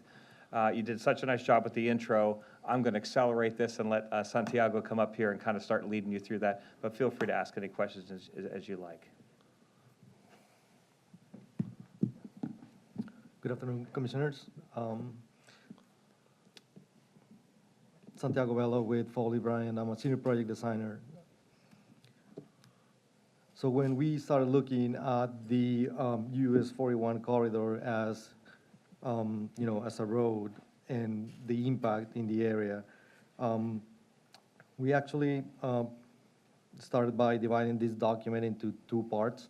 We have the streetscape component part, which is kind of like what we focus on, as Foley Bryant focused on. And then we have the land development regulations update, which I'm going to hand over to John Osborne from Green Street Associates. So the US 41 roadway, as we know it, is a historic roadway with roots stretching back to the early 20th century. It connects Tampa to Miami, and across the Florida Everglades. Still, a Boston artery lined with the diverse mix of businesses, restaurants, and cultural attractions. It serves as a gateway to some of the region's most popular destinations, including downtown Bradenton and Manatee County. It also provides access to the Sarasota Manatee Airport, and then later in the presentation, we'll see how that is relevant. Currently, it faces several visual and functional challenges, including insufficient shading and vegetation, also outdated bus stop shelters and infrastructure, exposed utility boxes at intersections, imperceptible crosswalks, and then some other concerns that help with the lack of appeal for pedestrians in general. So moving quick to goals and timeline. Our main goals when we started developing this document was to foster community pride, improve public safety, boost economic development, aesthetic improvements, and also promote sustainability. The timeline, as you see it here, might have slide a little bit due to timing and trying to put everything together and get in touch with all of the stakeholders along the corridor as well. For the streetscape component part, we're going to start with this slide. On this slide, we were trying to convey the scope of the study. So you'll see, in this case, north is to your left. You will see on the right, University Parkway, the extent of the full corridor from University Parkway to Cortez Road. Also, we wanted to highlight in here, you will see a yellow and black line, which denotes the pilot area, stretching from the county line to Bowles Creek. A couple of things that we also need to point on here, like the darker red line that you see along that dashed black and yellow line. It's actually a 50 mile per hour speed limit. And then the rest of the segment or the rest of the extent of the road is actually a 45 mile per hour limit.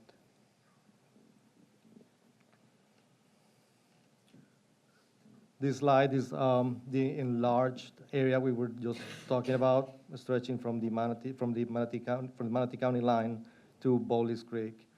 We started by looking for opportunities of improvement and beautification, and also trying to put those in two categories. Those categories, as you will see here, are A, intersections, B, commercial frontage, C, vacant lots, and D, some other urban components, which might be minor scale, but still impactful.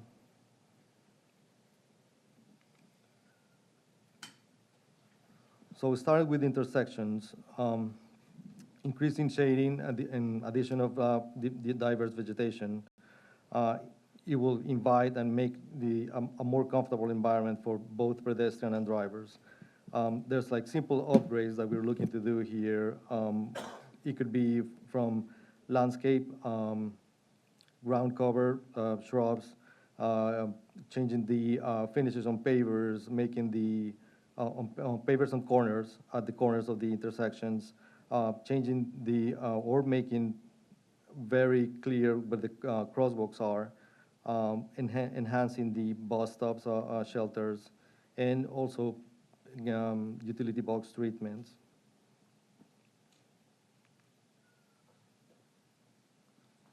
These slides is actually just a quick parallel between what the 50 mile per hour potential road section looks like and what a 45 mile per hour section would look like as well.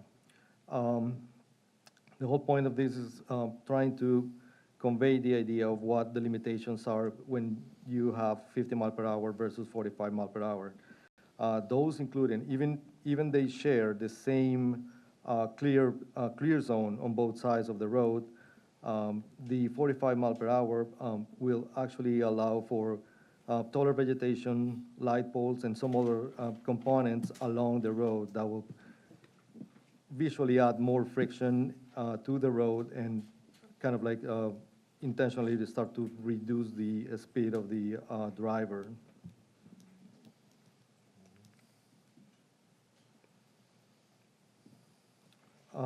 This is also a quick visualization. This is just a concept that we created, like with all those things in mind.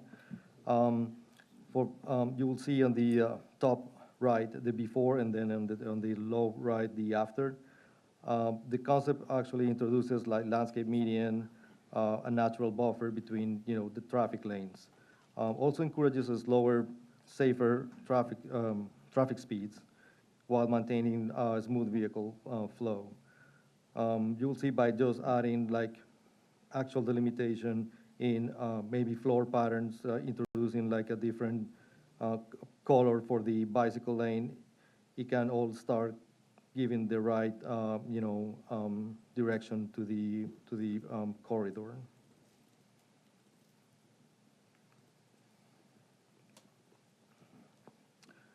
Same subject about potential road sections. This is a little different. For this one, we were reimagining,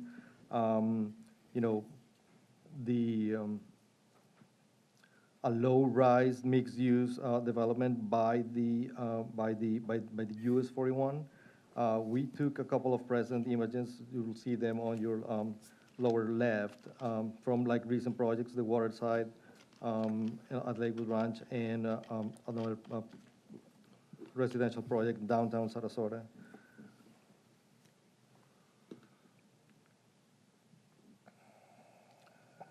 For the commercial frontage, we also kind of like envisioned, we recreated a before and after of a random like business frontage.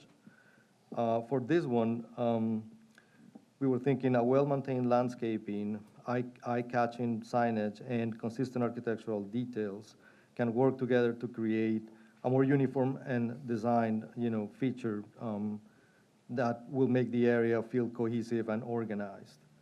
This could be an effort, between establishing kind of like the rules of the game along the corridor for the business owners, and maybe finding the right opportunities for the county to assist them while they kind of like improve their facades and their businesses in general.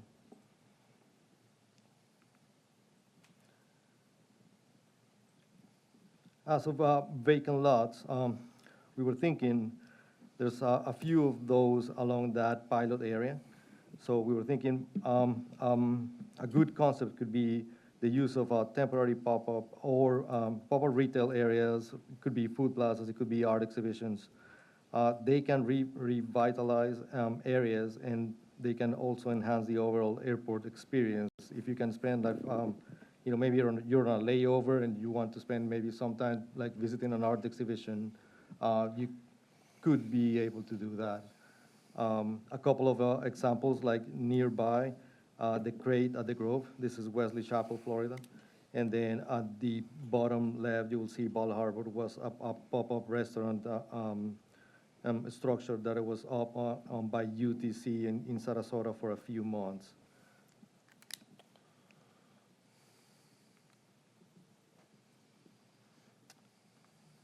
And then some other U-brand components that we think that we could start like thinking about and how to make them part of the whole like cohesive like development of the corridor. Like those will be figuring out a way to screen or maybe make use of the utility boxes. We know the limitations. We need to still have access to them. So most likely it could be just an applied kind of like solution to the box. Also trying to introduce like the light posts and what we can do as signage for historical neighborhoods like Whitfield Estates or Valentine Manor. To the bottom of the screen, you can see a quick visualization of what a new concept for the bus stop shelters would be. And then again, we're just thinking how to make this a multifunctional structure that could serve for your bike rack, trash disposal, communications from the county, and also provide shelter from the elements. And then to the right, you'll see a couple of images that we're trying to think about how do you experience or how do you use the stretch of the berm by the airport in a way that you can introduce some artistic piece, and thinking also about having the two universities just nearby and maybe having them take part of this development as well. It could be a potential area to introduce art along the corridor as well and make it very unique piece. With that, I'm going to hand it over to John for the land development regulations update. Thank you. Hey, Mr. Chair, I think, does anybody want to ask any questions to Santiago, or are you going to the end? Okay. Thank you, Commissioners. Good afternoon. John Osborne, Green Street Associates. Thank you for the opportunity to work on this project. I really appreciate it. And as a former county employee, this is near and dear to my heart. I worked on a lot of this area for many years with different county commissioners, and I feel like we got there, inch by inch, every board made decisions to make it better. And we hope this effort also really not just takes it forward an inch, but takes it forward another few feet, actually. But you don't have to look that far. Down in Sarasota County, just past the county line, US 41 looks a lot different than it looks in this initial pilot segment. 4-lane divided, roundabouts, buildings close to the street, very walkable, very pedestrian friendly. This is, again, you're getting closer, down south towards Ringling College and that kind of thing.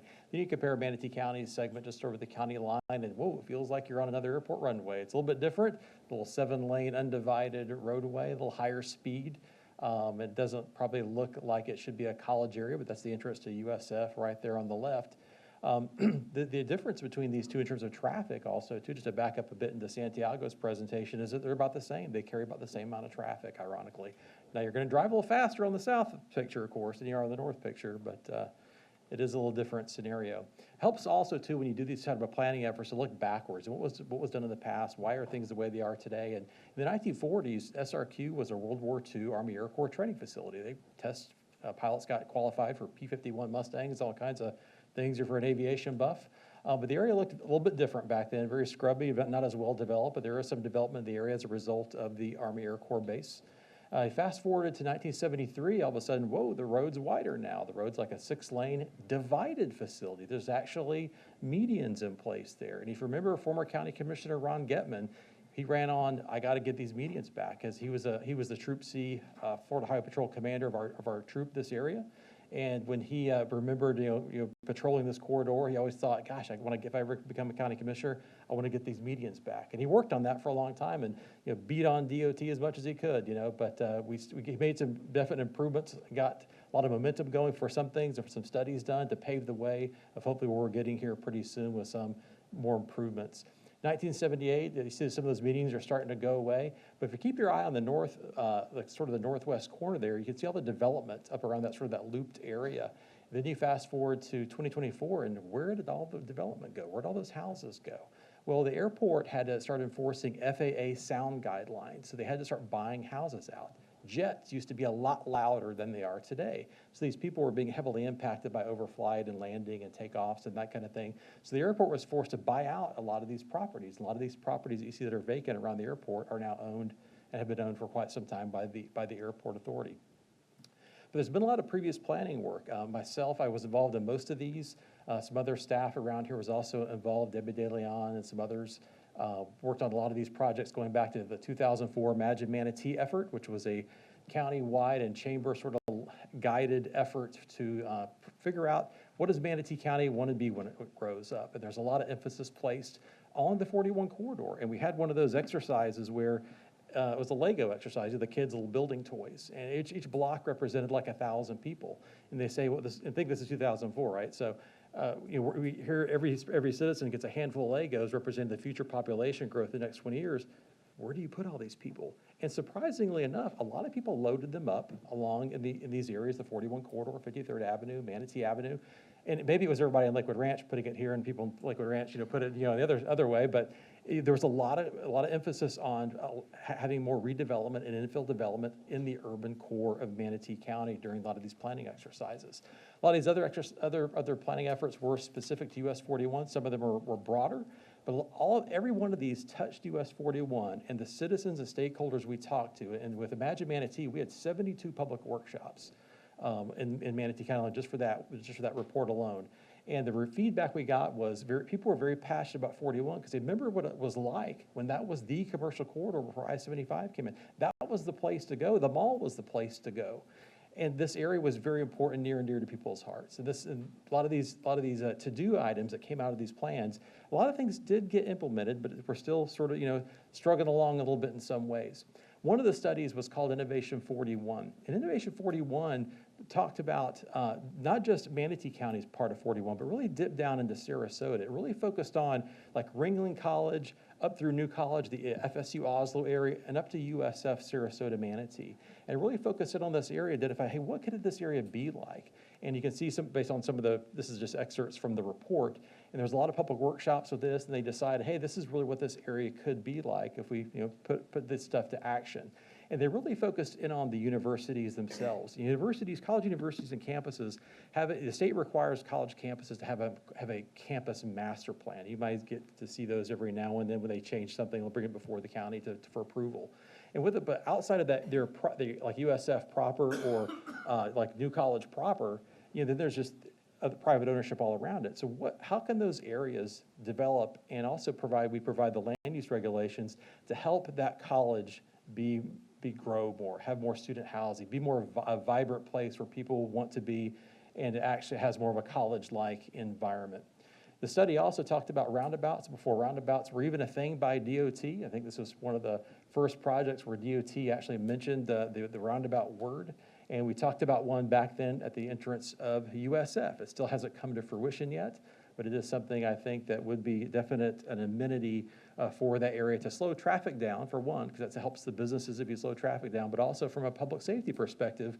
I remember meeting with USF when I was in county employee several times, and they had students that were Iraqi and Afghanistan war vets that were going to college, and they were handicapped. They had to get off the MCAT bus on the other side of 41 and make their way across 7 lanes in a wheelchair. And that was very discouraging. But there's still some needs, obviously, for some improvements like that DOT is aware of and working on. DOT did take a lot of this information over the years and did incremental improvements up and down the 41 corridor. We have some good continuous sidewalks in places now. There are some street lights in places. So progress is being made. And this most recent study by them really identified bringing back some of those medians that I showed you that existed in 1978 on the previous slide. And this is an active project that is underway by DOT to bring back some medians in areas of the 41 corridor as well. So given all these things that have happened over the years of the past couple decades, why are there still challenges? What is still going on? Why haven't things really happened and redeveloped and in a way that is more progressive like it's happened in maybe other parts of the county, or it's happened maybe like in Sarasota or St. Petersburg or some of these other places? Well, in Manatee County, we do struggle a bit with some existing development that was platted and built, after World War II, essentially, before there was a lot of zoning regulations. The lots don't meet a lot of our zoning standards. The uses don't meet a lot of our standards for access, for parking. So a lot of times when somebody owns a piece of property along the corridor and they want to go get it to redevelop it or change the use, they end up having to go through the plan development rezone process. And sometimes that is just too much for a mom and pop property owner to comprehend and to pay for and hire consultants, traffic studies, all this stuff to go through to try to get your business use changed. Also, the plan development process is not always as predictable as one might think. Sometimes you make this a big investment, and I remember talking to people that come in for pre-application meetings, and they say, oh, if I apply for all this stuff, does it mean I automatically get it? And it's like, no, we have to go before Planning Commission, they vote on this, there's a public hearing, we send notices out, and their eyeballs just go, what? You mean I spend all this money and it's not a yes? It's like, no, it's a risk. It's the way the land use regulations work in the state of Florida, unfortunately. And unfortunately, our regulations, perhaps in some of these areas, could be more flexible. And that's one of the end results of this effort is how can we loosen these handcuffs a bit more with also respecting what the neighborhoods that live along the corridor, but also the businesses that operate along the corridor, the property owners. How do we bring these people together at the table and our major stakeholders and come up with some changes potentially that make things a little more predictable, but also perhaps a little more easier as well. But like every other jurisdiction in the state of Florida, we have the same land development regulations. We all have future land use elements, we all have future land use maps, zoning districts. You guys see this every time you have a land use hearing. But if we looked at, we broke apart the corridor, and you see 3 ribbons there. The first ribbon, I'm going to walk you down quickly from Cortez all the way to University, well, all the way to the county line. And the first sort of ribbon there is future land use designation. The second is zoning. And the third one is you can see the additional overlays and special areas that are also impact land use regulations in this area. So there's a lot. So the first ribbon is future land use. And most of this area you can see is retail, office, residential, or ROR. And that is one of the more flexible land use designations we have, which is good. It provides some decent density, it provides a high floor area ratio, and a wide variety of uses of zoning districts can go into there. And you can see the zoning would exist today. It's everything from general commercial, heavy commercial, and you'll start to see some PDCs in there. And those were the properties typically that they couldn't make it work, change the use, do what they needed to do with the existing zoning, so they had to rezone it through PDC and go through the process. And it looks like, unfortunately, they got approved to do that. The third ribbon is overlay districts, and off down the corridor, you're going to see reference to like the urban corridor overlay district, or like the urban service area overlay. And the urban service area is not what you typically think of. So back in the early 2000s, we were working on this. Concurrency was in full bloom, and it was a different day in the Florida statutes what concurrency was. It was very challenging from a traffic study perspective to redevelop anything in this area. But Florida statutes provided you with a few ways out: transportation concurrency exception areas, urban infill redevelopment areas. There's a few other ways you could kind of help people get there, especially mom and pops, people trying to change uses, people that really weren't adding a lot potentially of traffic to anything. But the traffic studies back then were very complex, very technical. You're analyzing intersections up and down the road. I remember doing a pre-app with a mom and pop daycare center, and we had a traffic methodology meeting, and what they had to do, they left. They decided they weren't going to do it because they couldn't afford the traffic study. But that was a different day, different era of concurrency than what exists certainly today. Going down, the first one, let me back up. So that was Cortez, basically to the Red Lobster, 57th, if you know where Red Lobster is. And now we're gonna go Red Lobster, go south all the way to like Anna Maria Oyster Bar. So Anna Maria Oyster Bar, you can see we have a lot of retail, office, residential feature land use, which is good. That's one of the more flexible ones. Zoning is a lot of general commercial. It has a lot of flexibility as well. But we're starting to get into some other overlay districts you'll see on the next slide.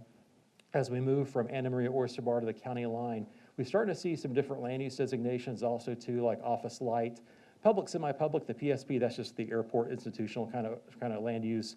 Zoning, you're starting to see some different things, but also the overlay district, you'll notice one that's specifically related to airport impact. An airport impact overlay is the implementation of the FAA Part 77 rules. And what that is basically there's certain land uses that you cannot have anymore around airports. There's certain heights of buildings, and that's obvious, you can't have around certain areas of airports on the approaches and this kind of thing. So those are there for a good reason. But it does make some areas of the 41 corridor, based upon the trajectory of the runway, a little more challenging from a height perspective. And what this overlay district does, if you could almost think of this as the runway, like the football field in Tampa Stadium. If you sit anywhere around watching the Bucks in Tampa Stadium, in your bleacher, the area beneath, wherever you're sitting, is the area you could put a building. So as you get further away from the football field, you're sitting higher up, so the building could be a little bit higher than you were if you were on the 50-yard line, 3 rows in kind of thing. So it puts this like artificial area around the airport runway of how high the buildings can be and what type of use can be there. You don't typically have a lot of uses that have a lot of people in them. You don't put public schools and airport approaches and obvious things like that. So the rules are there for a reason. So when it comes to land use classifications, this dives into some of the details a bit. I'm not going to go into all this, but there's also there is a good overlay district that we did put in place called the urban corridors. It was a good step in the right direction. We're going to talk about sort of the success of that one here in a second. But the urban corridors came out after the How Will We Grow effort in like 2015, 2017. The Board of County Commissioners loosened up the handcuffs a bit, gave us some direction, and said, hey, try to make things a little bit easier. We had a presentation actually before this came about by the Chamber of Commerce. Actually, there used to be an urban infill subcommittee of the chamber.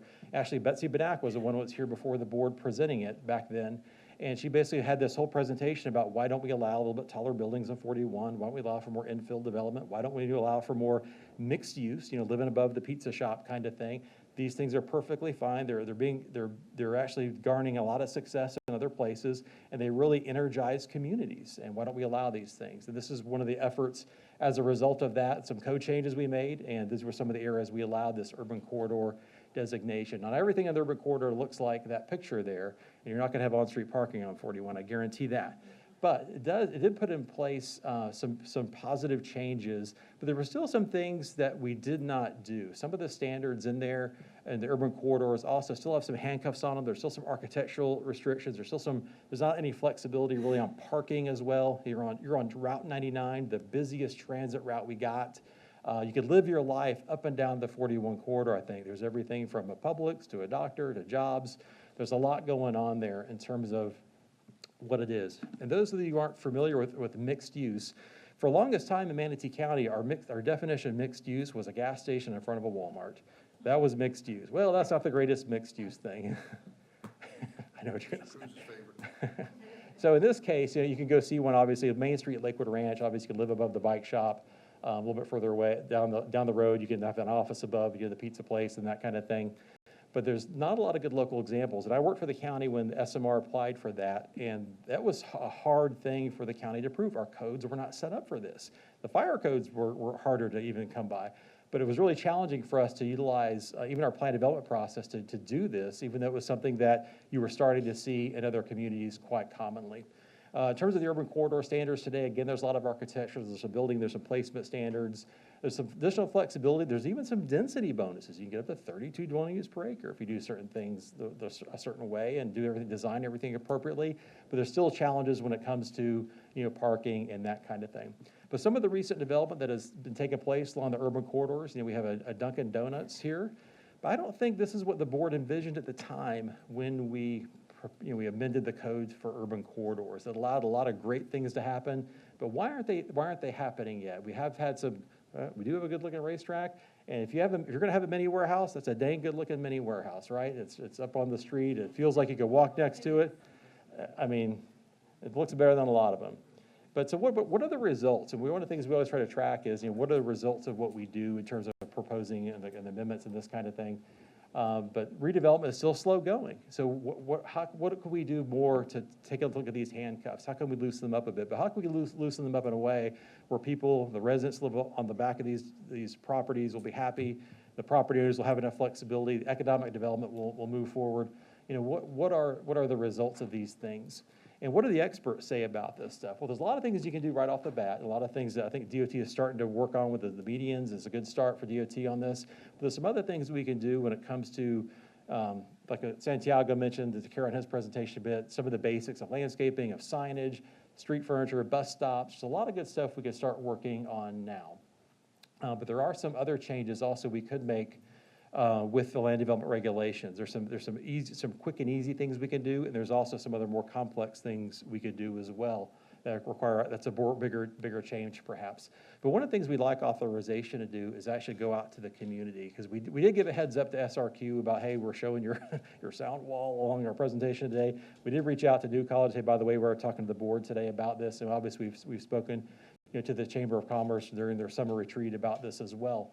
To give them a heads up that this is coming. And they proffered some assistance also too in getting, if we do get an opportunity to do public workshops, to help us get the word out to the businesses and property owners along the corridor. But where the big ask is to move forward with the public and talk about this effort, talk about the streetscaping, what do they see, what do they envision the streetscaping to look like, but also from a land use regulation perspective, what do they envision any change looking like? Because there's still some blighted conditions along the 41 corridor. What can we do to sort of loosen the handcuffs a bit? What would they accept as a community perhaps in terms of land use change behind them? But one of the more important things we can do is also ask the development community that does this type of work, that does a lot of urban infill and redevelopment work, why have you come here? Why haven't you asked? Why haven't had a pre-app with you for a property on the 41 corridor? NDC is a good local example. They build a lot of urban infill mixed-use type development. There's also some companies that did in Sarasota and St. Petersburg. Why aren't they here? And that's what we want to find out.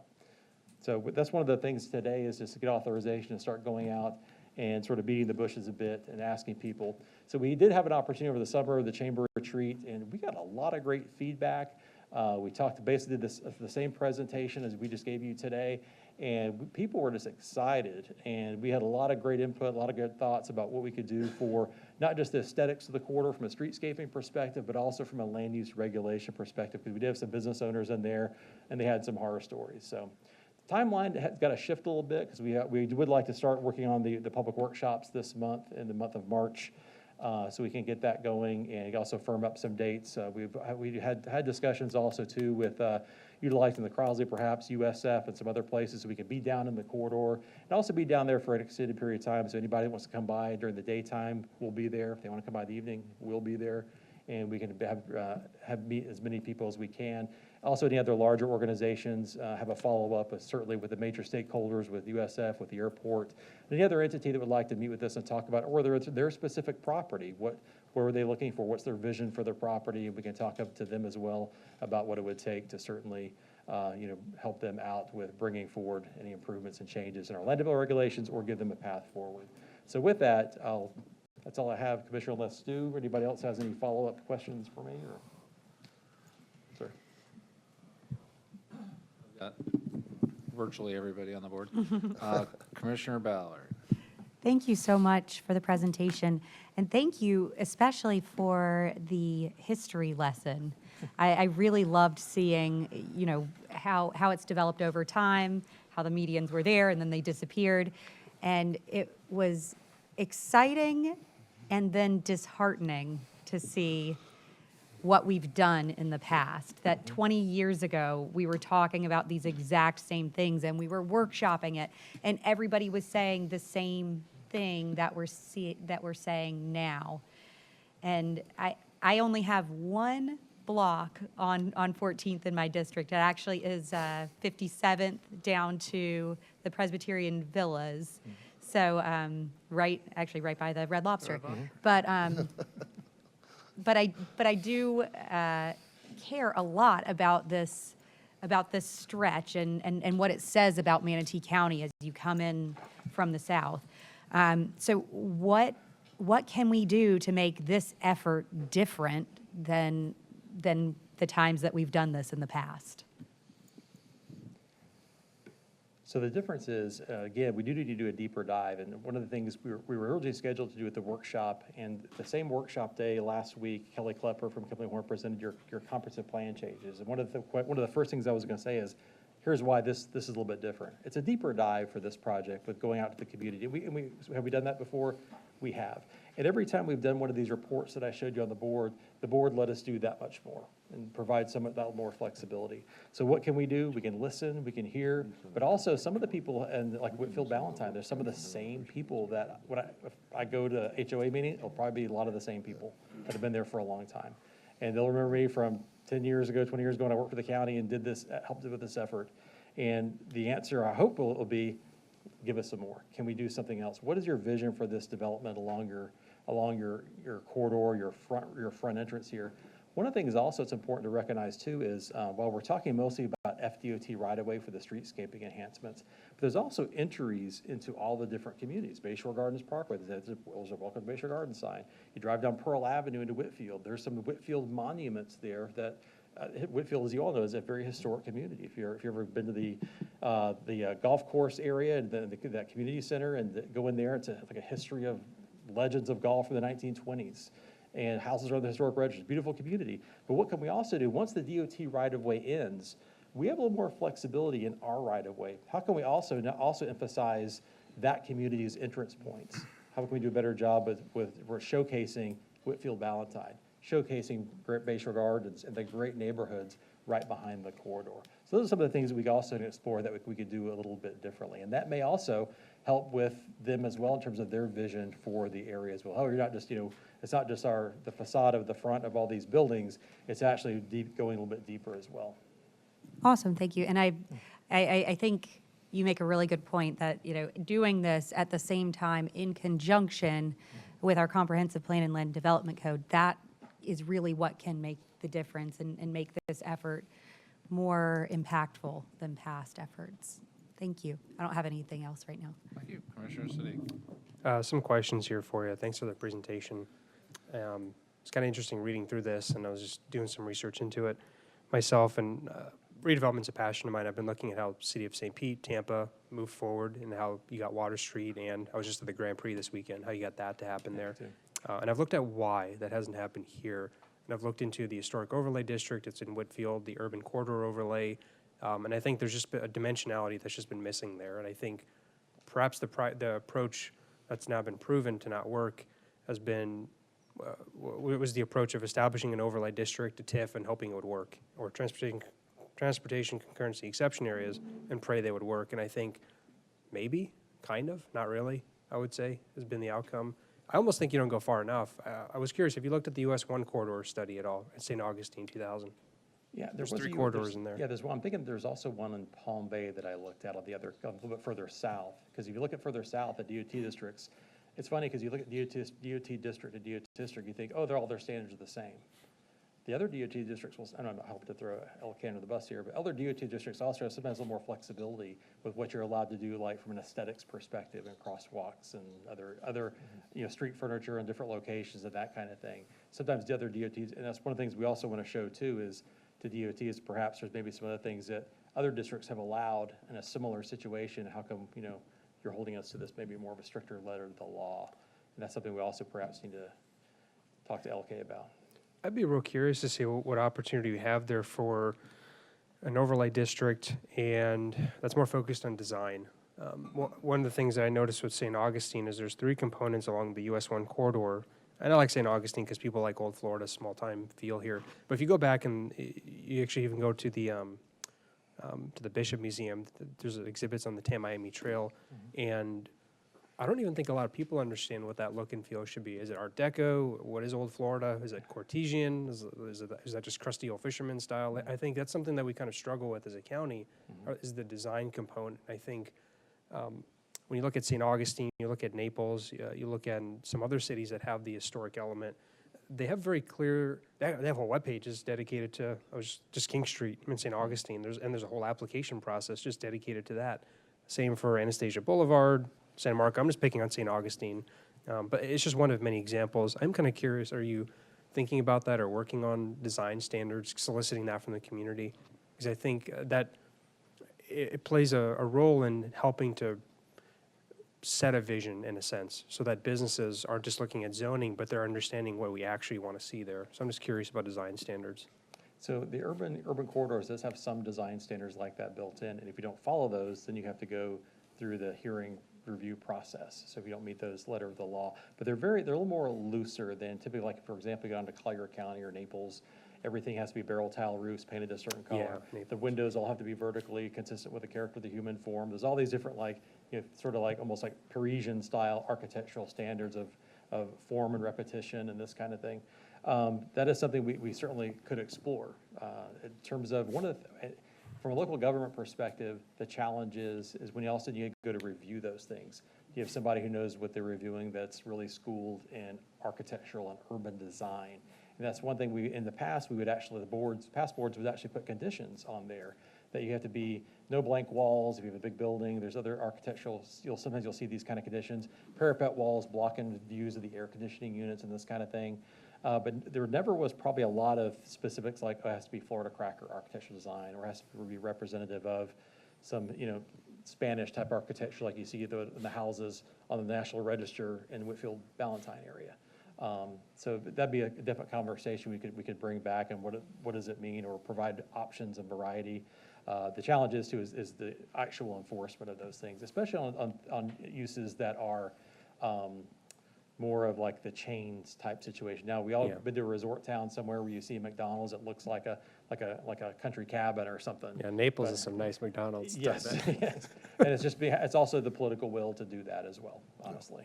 I definitely would be curious to see that at some point. I know it's not part of the work here today, but I think it's just one more piece of, from talking to former mayors of some cities, councilmen and women, it helps give developers an idea of what you want beyond the zoning. Because one thing we've learned with storage units is you can zone it for commercial, but commercial can mean storage units or Starbucks, something along those lines. It can mean a lot of things, and I think it's not quite form-based code, but it's a design standard. Maybe it's form-based code, and that helps.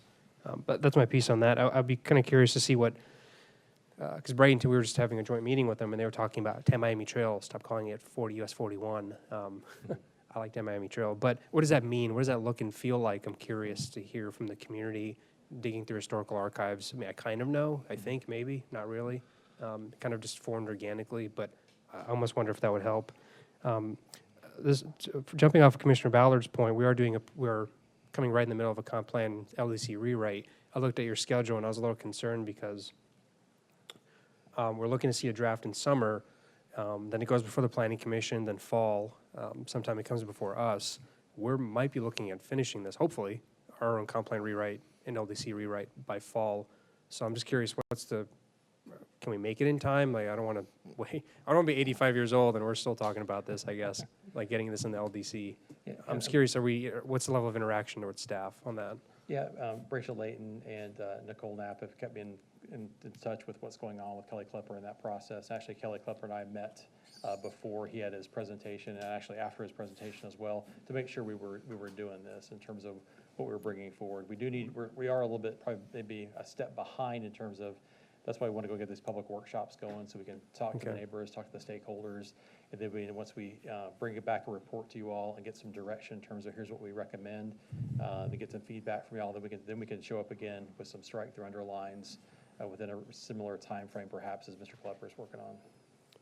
Something to go along with the lines of okay, well, that's good to know. At least there's some collaborative communication going on there, which is good. Something to go along with the follow through on the thread around overlays.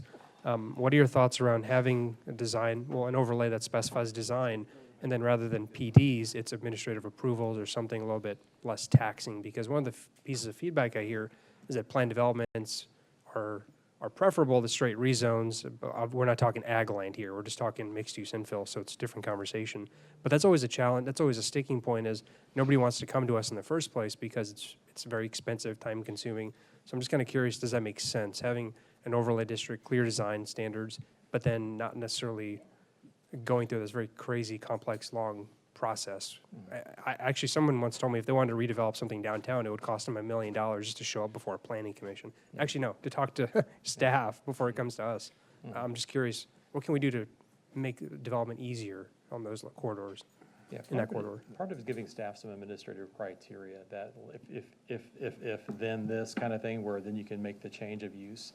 That'd be very helpful to a lot of the small, especially a lot of the small businesses along the corridor, when their tenant left and it was let's say it was a furniture store, but they got a planned development commercial for the furniture store because it was something else before, and now they want it to be a pizza place, and now they got to go back before the board again.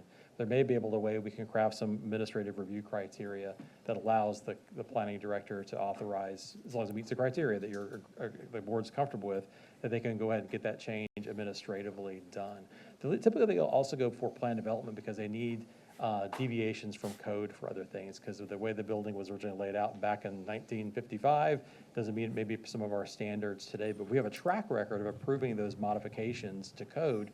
Fire marshal's comfortable with it, our traffic people are comfortable with it, parking ratios may be a little bit less than where we'd like in greenfield suburban areas of Parish. But it's a 41 corridor. It's also a different area that we have to, just to really help redevelopment happen, there are some things we would need to also have waivers on or deviations from code approved. And again, there's something we could probably work out with staff in terms of being very specific of what those conditions are and when that applies. And if they meet those things, then perhaps that could be an administrative. Urban corridors was envisioned to be an administrative way to actually get development approved, through that process, as long as you did certain things. But obviously, as we step back now, 5, 6, 7 years later, it really hasn't been as successful as we had hoped. That's kind of the similar story I've heard with other cities and some counties. It's just saying everything should be an admin approval isn't the right approach. Neither is saying everything should be a PD. There's some kind of a thing in the middle. And one thing that I've found is kind of interesting is there's usually like I was talking to someone about redevelopment infill in Bradenton area, and they were saying, what would really help is a packet that just helps me understand and granted it's a little bit outside the comfort zone of what we typically do, but something that helps guide us to better understanding your LDC comp plan codes, that type of thing, because otherwise we'll always attract the same developers in town. I'm just curious if there's been any thought around what can we do to make that on-ramp easier in this corridor? Yeah, we do have an administrative procedures manual that we crafted actually back back when, I think it was around the time maybe you came, Nicole, that was created as a way, because our land development code is very technical. If you're not in the profession, it's challenging to understand if you don't deal with this stuff every day. So we did create an administrative procedures manual that also maybe could be taken a look at again in terms of how to get people from point A to point B, and really lay out in layman's terms, what it takes to get there, and add on to the manual. We have a pretty good manual you can download online today. It'll walk you through some steps but I'm not sure the public hearing part is covered in that manual. It is? Okay. It's been updated since I last saw it then. So there are some things we can take a look at there and make sure that is in alignment and it's easier for people to understand, because that is a great tool to use also for the general public and understanding, when some project comes up near their neighborhood, they can look at the manual and maybe get a better idea of what the process is and where they're at in the process and what are the next steps are before they see, dirt being turned. Got it. I think that'd be pretty helpful. It's just something a constant theme I always hear about. It's how can we make it easier to just get in, can developer get their foot in the door more easily and bring a novel concept? I think it'd be helpful. I'll just end with this quickly because I know there's other people on the board. Public art. I've seen some cities implement public art funds as a condition for a developer to pay into that. St. Pete did it. Taxpayers aren't paying for it, but it goes into a fund. We can then bid that out there, put it out there and see what happens.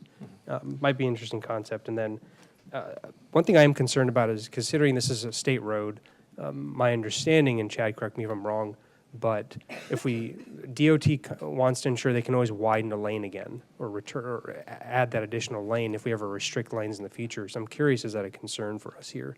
Let's say if we put a bike lane in, take out a median or something like that, what's the risk for us there? So the risk is, I don't want to speak for Chad, but back when we spoke to DOT about this in the past of doing a lane reduction to 4 lanes, for example, from the county line north to like Whitfield Avenue as an example, what that would look like. But also we want to make sure we did it with striping, that we weren't doing a project where we would move the curbs, because underneath the curb is your stormwater system and your utility lines and all the big expensive stuff you have to move. But if you do it with basically striping and paint and test it out, see how does it work? What is it like now having a bus-only lane or a bike-only lane or whatever it is you're adding to the outsides?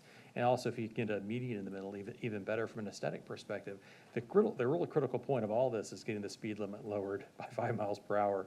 And I believe DOT is working on that for us. That's just such a critical thing. It changes your whole landscaping palette from just ground cover and fancy grass to legit trees and things like that. Got it. Thank you. Yes, sir.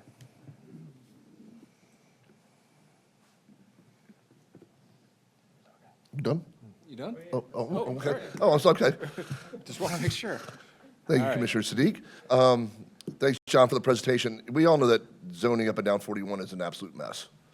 A good friend of Commissioner Bearden's and mine, he owns a restaurant on 40. If it burns down, he couldn't put it back because of the zoning, the way the zoning is today. So we need to look at that component. I know we're going through the comp and LD, the comprehensive plan right now. What my envision is being all up and down 41 is ROR or general commercial that would allow to bring the businesses like Commissioner Sadiq is talking to incentivize people to come there, because right now, the average mom and pop can't pay for a rezone on 41. It's just impossible for them to do that. It's just, the cost is out of control to do that. I know we had just had a project last year, a piece of land right there across from the racetrack that we voted in land use to go ROR. And they haven't really put anything there yet, but that was a good first step in the right way. With regards to traffic, yes, we are requesting we go down to 45 miles an hour. It allows us to create a different street scene. It allows us to create multimodal lanes, because now we have electric bikes and biking and everything like that. That would allow them to get off the sidewalks and safely travel in the on the road lanes. Right now, FDOT's had a traffic study out there forever on this section. There will be probably a roundabout somewhere around the USF area that would slow down that traffic also on racetrack 41. So what we're trying to do here, this is an urban area, and we want to create a really cool urban design to it with design standards and things like that. Like you see right now what Castle's doing with both their projects on US 41 right there. So I want to keep the board, I'm not asking for any action today because we have this in the work schedule, and there's money in the TIF to, if we need to do some little things here and there. But what I would like just further encouragement to keep moving this process forward. We have the Stu and crew road shows getting ready to go out, and we're going into Whitfield, Ballantyne here very shortly to do a presentation to them, because they're kind of the most affected neighborhood, and they are an old neighborhood. Bobby Jones used to play golf there. He used to sell lots in Whitfield, Ballantyne. So it's a historic area. We want to create just an area around there that keeps it historic. So I just want, like, the reason for the presentation today was to get the board's just enthusiasm about it, give us forward direction, just help us keep us pushing forward until we can get everything finalized. After we do all the after we do all the community engagement and all that kind of great stuff, bring it back and say, here's where we're at. This is what the public wants. Let's move this forward. I was remiss, I didn't mention one of our big stakeholders is FPL, because they hold a lot of the right of way along US 41 there. And we thank them for all their involvement. But this is a great opportunity for us to create an urbanized area along US 41 that's going to benefit the taxpayers, benefit the citizens, help control traffic abatement and slow down traffic on US 41. Plus, when you make that right-hand turn into Manatee County, it looks great. It looks like Golden Gate Parkway down in Naples. But thank you guys for your I appreciate all the hard work you've done and listening to all my craziness when we're talking on the phone. So, but that's it for me, Mr. Chair. Thank you. Commissioner Beard. Thank you, Mr. Chair. And this might be a question for Chad. I might have some questions in regards to this. I think this is a great project. I'd love to see that whole area kind of improved. I think that there was always a desire to improve that whole section. I think a lot of it has to do with money, the cost.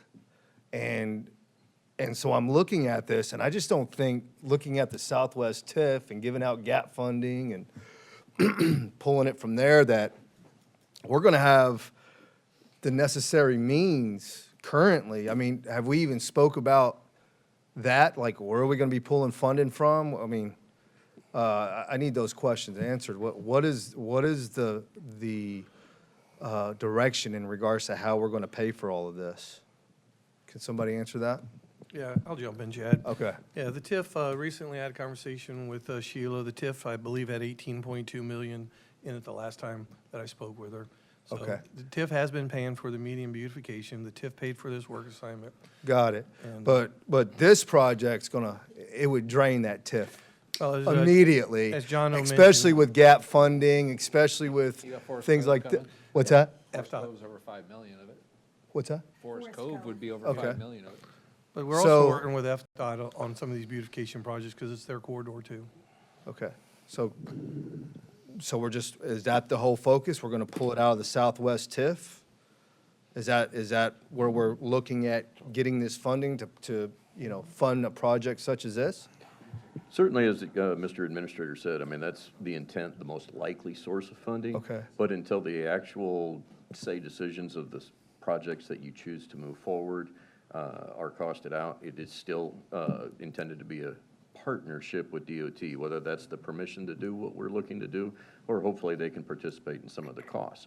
Some of the decisions to either skinny it up, speed management, better crosswalks, better visibility for bike and pedestrians, those are all part of their Vision Zero safety improvements anyway. So hopefully they would participate at a cost level, but also work with us, I think, very encouragingly during the time while the corridor can still function without that traffic demand of that 7-lane cross-section.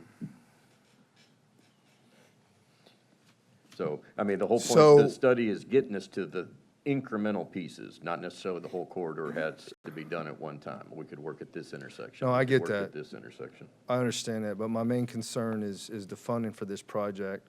How much do we have in infrastructure sales tax right now? Charlie, do you know? No, sir, I don't. Somebody answer that? No one? Okay. I think we might have, what do we typically pull in? Do you know? Off the top of Nope. my head, No, sir. okay. It's always fluctuating. Infrastructure And sales moving. tax, I think it was like 43 million. 43 million per year? Okay. That includes the city portions. The county's a little bit closer in the 35. And the only issue with the sales tax are It's restricted on what you can do So, with it based I'm on looking- the ballot initiative. Yeah. Well, the project list is already there, so Yeah, in theory, it's Okay. already allocated for. You know, we have to allocate a lot of that all over the county as well, so. Okay, so, just so I'm right on this. So our plan is to pay for the improvements of other people's properties, and do they have any buy-in on that? If we left that out, that is not the intent that we were referring to, so. Yeah, go ahead. Real quick, thank you, Commissioner. Yeah. What we're looking to do is basically do a county-initiated land use change. If the landowners want to come and do it with us, they don't, they come in later, then that's on their cost. This corridor is all FDOT, and what we're looking at is FDOT's going to put a roundabout in anyway. We're not asking for any road expansion, any road repaving, or anything like that. It's more of a creation of lowering the speed limit, putting the roundabout in, putting multimodal lanes in. So we're not moving curb cut, we're not moving utilities, we're not doing any of that kind of stuff. So FDOT is going to partner with us on this. They already have their traffic, they already have their plan done. So there's not going to be like we're building a new road, Commissioner. We're not building a I brand get new that. road or anything. We're just enhancing what's already there, making it better, making it safer for the folks that travel along that corridor. So I don't see a huge expenditure coming from us on this. I mean, FDOT's going to carry a lot of the weight. So they're going to carry a lot, and you'll mind if I dialogue with you? So, Yeah, sure, man. Just so they're going to be carrying a lot of the weight regarding the beautification? Well, the beautification, what we can do is that we're going to approach all the business owners. There are landscaping grants that we can help these folks get to landscape. Like Ingman Marine right now is redoing a whole new section. They're probably going to come in for some type of grant for all their landscaping with the wrought iron fences and stuff like that. So what you would see is if you have a new project come in that entices someone to come in and build a new office space or a new restaurant or whatever, they would fall within our landscaping plan of their development. They would have to landscape their property. We don't go in and do it. If there's right-of-way that we need to clean up, like with the airport, we're going to work with the airport on them cleaning up their section, putting some type of new fencing up, hedging up, all that type of stuff. And the airport is very excited to be a part of that. Got it. So we're trying to go out there and say, look, this is what we see, this is what we want to do. How can our stakeholders and our partners help us with this? Okay, so what type of mechanism / calculation do we have in place as far as whoever applies for these grants, what they would be allocated in getting? We're going to work with our community And investments. how do we, hey, I want to improve my property. If I have property on 41, I want $2 million to improve my property. How are you going to give me $2 million opposed to my neighbor who's maybe requesting $3.5 million? And at what point are we going to be able to come up with the right number to make sure that makes sense out of the Southwest TIF? We don't do grants out of the self. We don't do. Well, I mean, I'm just grants, saying but- in general, I mean, that's kind of like, I mean, we're looking at giving grants. Where's that money coming from? I think we would help facilitate a grant. A grant would come from over the grants being, it'd be From federal where? government, state, or whatever, from a nonprofit, or whoever the grant would go Okay. to Manatee County Community Foundation. I think this or- may be way down the line from Way the down the conversation line. we're having. We're having a Yeah, I conversation know, about whether or but, not we like landscape money, medians, so but we're talking money about is grant important. financing. Money is important to this project, obviously. Like, Well, we got to figure out the money. I mean, in order for us to look and say, okay, is this a viable project for us to move forward? Do we have the money? Do we have the means to be able to move forward with this project? I mean, those questions should be asked. Yeah, and answered. I think, Commissioner, I think where you're at in your process, and you're 100% correct, I think where you're at in your process is planning and design. So Okay. once we do community engagement and meet all neighborhoods, then we'll have their input. And I think in the community design part of this, if you look at the graph, I think that's the area where you'll start getting those numbers and saying, okay, here's what we need to do, this is how we need to do it based on what the community wants, the citizens want along that corridor. This is where when they start planning and getting that design work done is when you start seeing those numbers bubble up to what the cost would be. So I think that you would see, we're going to come back and do whatever we need to do. It's got to come back in front of us anyway when we get to finalization and approval. So this still is a kind of a work in progress type scenario that we need to just get out there on the streets. What we're looking for today is just, yeah, you guys keep doing what you're doing. We're not really costing anybody a gazillion of dollars or anything, but just to get us to the next level, we get community engagement, planning and design, Correct. and then finalization and approval. And I don't think it's that difficult to come up with an estimated cost on what this would cost the county and the taxpayers. And I think that's, I mean, we can come up with costs for a lot of other things. I mean, I don't think it would be a problem to come up what the estimated cost of this particular project. Do you, Chad? In the final delivery of options for the results of this study, you would have high-level cost estimates. What has been asked to be presented today from Commissioner Ron is that enthusiasm for the results. The results of this is going to be those things the board could choose to implement to do these objectives and these goals that you have. You want it to look better. We do want new businesses to move in. What are the hindrances and different ways that we can either make it easier, cheaper, or faster for some of those things to be? That would be a litany of objectives that the study will result with, of things that can do in there to make those things happen. But as what John said in the introduction, is the purpose, I think, of what Commissioner Ron said today, of retain that enthusiasm, because this will produce those things that need action upon to be implemented. Yeah, no, and I understand that. You know, I'm looking at this, and it just, to me, in my gut, this feels like a nine-figure, like, project. And so, if I'm looking at Southwest TIF, right, we just can't maintain that out of that, you know, particular bucket with what's being pulled in for that, especially when we're giving out gap funding, you know, because gap funding can only really essentially be spent on affordable housing, right? So, I mean, that's why I'm trying to just dial in on this, and I'd like to see some cost estimate numbers, you know, something. Yeah, Commissioner, Something, just to have an idea of what we're looking at. This is our first dance. Yeah. So we're just getting on the dance floor right now. Yeah. So what you'll see once, like Chad said, once we get the study completed, you're going to have those high-level numbers. They're going to say, this is what we need to do, this is what we need to do. Okay. And how we would go get those numbers, where they would come from, FDOT, come from the Fed, come from, you know, wherever those numbers would come from. I think you'll see that once the study gets done, when they get through the design and planning and design, and we'll have those numbers for you, I promise. All right, thank you. Thank you. So I think Commissioner Ron makes a really good point that we're going to have a lot of funding sources potentially for this as it moves forward. So we'll have FDOT money, we'll have grant money, we'll have potentially money from the Southwest TIF. But my question is actually for staff. So we talked a little bit earlier about design standards, right? I love the idea of certain overlays with design standards. I like visuals and aesthetics and all of those things. My question is, how much of an administrative burden is that for staff?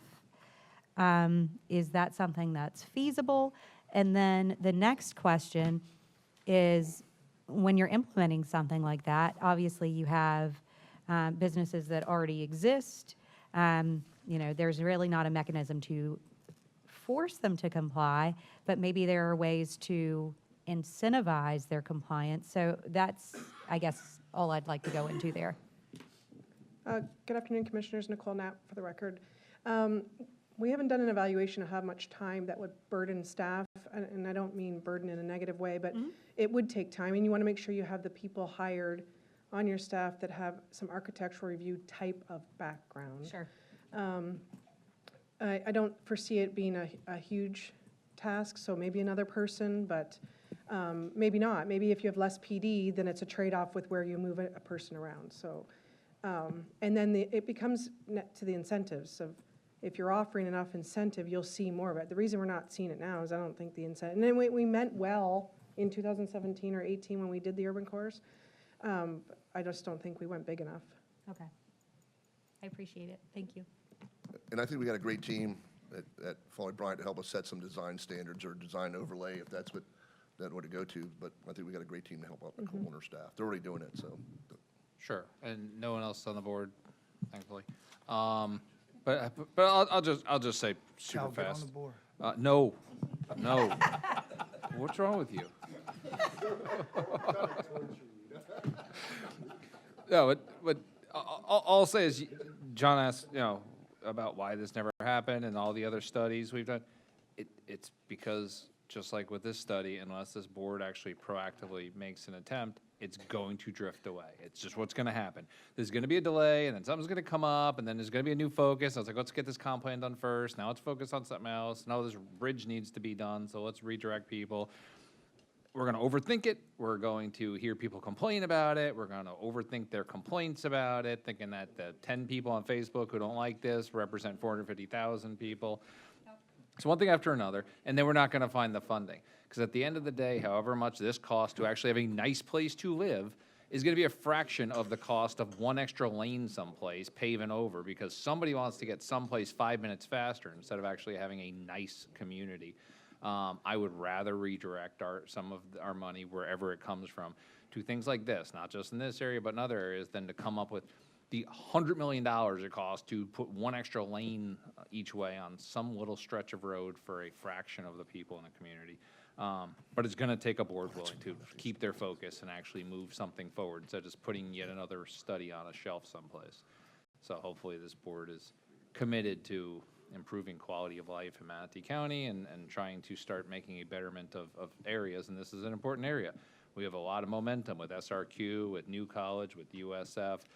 There's a lot of opportunity to build on that, and if people want us to stop approving things out east and up north, we need to start looking at infill, and one way to get infill is to prove that we're willing to put the investment in to make their quality of life better, and Castle is a proof of concept, and if we get behind them, I think we'll start seeing some more improvements down there, and that's where infrastructure, and that's where utilities are already in place, and we're already set to go down there, so I love it, I appreciate it.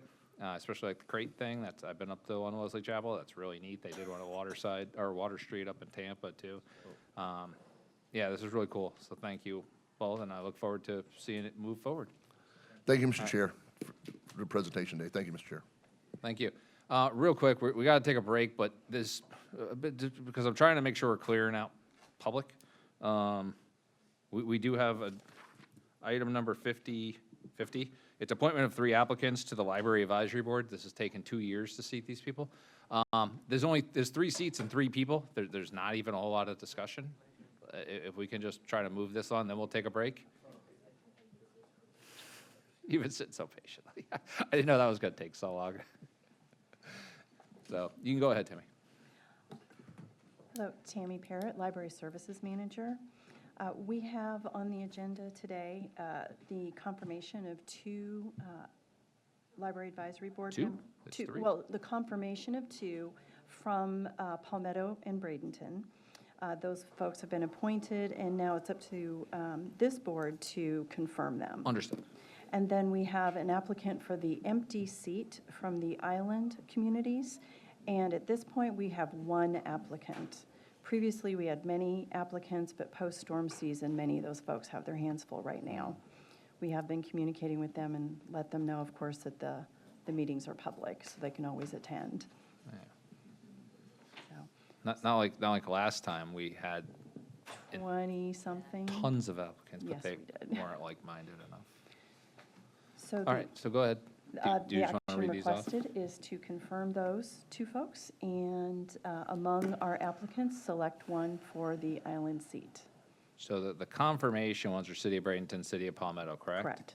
So do we just need a motion to confirm Christine Callahan to seat 1 for City of Bradenton? Yes, sir. Someone else say, so, all right. All right, we have a motion by Commissioner Ballard, seconded by Commissioner Feltz. All in favor, we can do this verbally, please say aye. Aye. Aye. Aye. All opposed? Commissioner McCann? Oh, he said aye. All right, is everybody here? Yes, 1, 2, 3. Okay, that is approved 7-0. I'll take public comment at the end for all of them. I need somebody to make a motion to confirm Patsy Agarde for City of Palmetto. So moved. Second. I have a motion by Commissioner Feltz, seconded by Commissioner Ballard. All in favor, please say aye. Aye. Aye. All opposed? That passes 7-0. Now I need a nomination, correct? This one's a Correct. nomination, for seat 3, resident of the island. There's only one, Ashley Dawson. I move to nominate Ashley Dawson. Good choice. Anyone want to close nominations? Motion to close nominations. All right. We're just winging this one now. It's, yeah. Talbert me out. Okay, we have a nomination by Commissioner Sadiq, seconded by, who seconded it? Felts? But I don't I don't think care. anybody I don't did, care. but All right. I need a motion for Ashley Dawson. motion to appoint Ashley Dawson. Motion by Commissioner Ballard, seconded by Commissioner Felts. No one's on the board. All in favor, please say aye. Aye. All opposed? That's approved 7-0. I will open this up to public comment. Anyone on the phones? No hands, Mr. Chair. I'll close public comment. Congratulations to all of our new Library Advisory Board members. Look forward to seeing you. Thank you very much. We'll take a recess till 3:15, 10 minutes.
All right, we're back from break.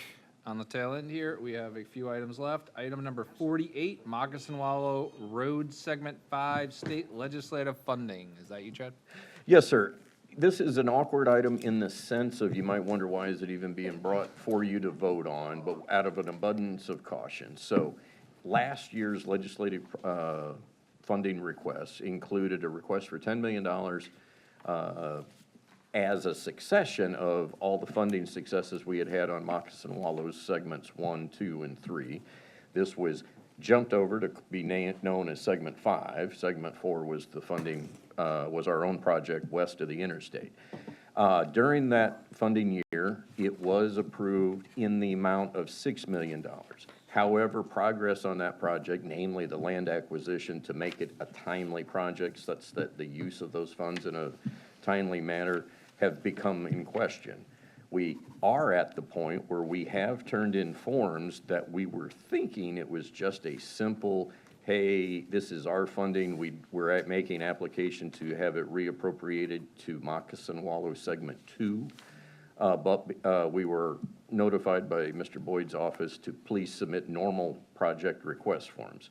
So because it required that, a normal House and a normal Senate form, we wanted, and this project was not on your priorities list, we felt it made sense to officially get notice of the board that there are House and Senate forms in the appropriations request to reappropriate the $6 million that last year was appropriated for Moccasin Wallow Segment 5 to Moccasin Wallow Segment 2. Okay. Motion more, I didn't say that, I'm sorry. Motion to support the request of moving, making our request to relocate the funding from Moccasin Wallow Segment 5 to Segment 2. Yep. All right. So if someone wants to read it, we can move it. I can read it for the record if you'd like. Go ahead. It's in the cover sheet. And let me know, Mr. Butso, if this isn't correct. Is it a motion to approve and authorize the Public Works Department Director or his designee to submit the local funding initiative request for construction funding for Moccasin Wallow Road Segment 2 for the purpose of reappropriating state fiscal year 25 funds for Moccasin Wallow Road Segment 5 to Moccasin Wallow Road Segment 2? Yes, ma'am. Commissioner Feltz, do you accept that motion? Commissioner Sadiq, do you accept it as a second? Yes. All right, then I have a motion by Commissioner Feltz, second by Commissioner Sadiq. No one's on the board. I'll open this up to public comment. Anyone on the phones? No hands, Mr. Chair. I will close public comment. You can cast your vote now. The vote has been passed. It is 7-0. Commissioner McCann, is that your vote? That is my vote. All right, 7-0. Thank you very much, Chad. Moving on to item number 51, which is facility investment fee policy update. Pat said he has a presentation. If you need a presentation, the long and short of this, correct me if I'm wrong, is that we have not done a full facility investment fee, which is effectively impact fees for utilities, in quite some time. We previously approved a updated study just for east of the FDAB, but we have a lot of other land west of the FDAB, which we do not have an updated study to determine that we're collecting proper fees. And you just want direction of the board to allow you to do an updated study for the entire county, correct? Does anyone need a motion on that? I mean, a presentation on that? No? Okay, I already have a motion by Commissioner Feltz, and it's seconded by Commissioner Ballard. No one's on the board. I'll open this up for public comment. Anyone on the phones? No hands, Mr. Chair. All right, you can cast your vote now, and that is approved 7-0. Commissioner McCann? That's my vote. All right, it's 7-0. Thank you very much. I'm looking forward to this study. Now we're moving on to the final two items. They're both commissioner agenda items, so I'll let them present it. Discussion of Citizen Advisory Board for Consulting Groups. Commissioner Bearden, you can go ahead and present what you're talking about. Yeah, thank you, Mr. Chair. No, so we've hired consultants within the county, and the staff has typically made those hires. I get a feeling, and I've talked to a lot of constituents in regards to they don't feel that it has been fair in the past, and I see the reasons why they would make that statement. That being said, I came up with the idea of possibly maybe looking at the opportunity of creating, I don't know if we want to call it a citizen advisory board for consulting groups or companies or whatever that might be. The way that I would, see this happening is the staff may recommend 3 or 4 consulting agencies for whatever particular matter that might be. Those would be vetted by the citizens of the county and then be recommendations to us to move forward in regards to whatever particular subject that might be. So I figured I'd have this discussion with you guys and see if this is something, you guys might want to look at and move forward with. Okay, Commissioner Feltz, you're on the board. One thing for consideration with that, if what you're going for is that you want like a vetting group of citizens, right? Correct. Okay, so one thing that might, just as a consideration on that, instead of a citizens advisory group, you could have a task force with an objective. And then if you have it, well, there's differences because we could have a group with a specific objective and bring people together that if that's what you're looking for, is just a vetting group. And If we're looking at a consultant for this particular issue, you would have a task force that's put together for that. They reach their objective, they deal with that. You have a different task force that might be reviewing and a consultant on a different subject. If you have a citizens advisory groups, they're more, I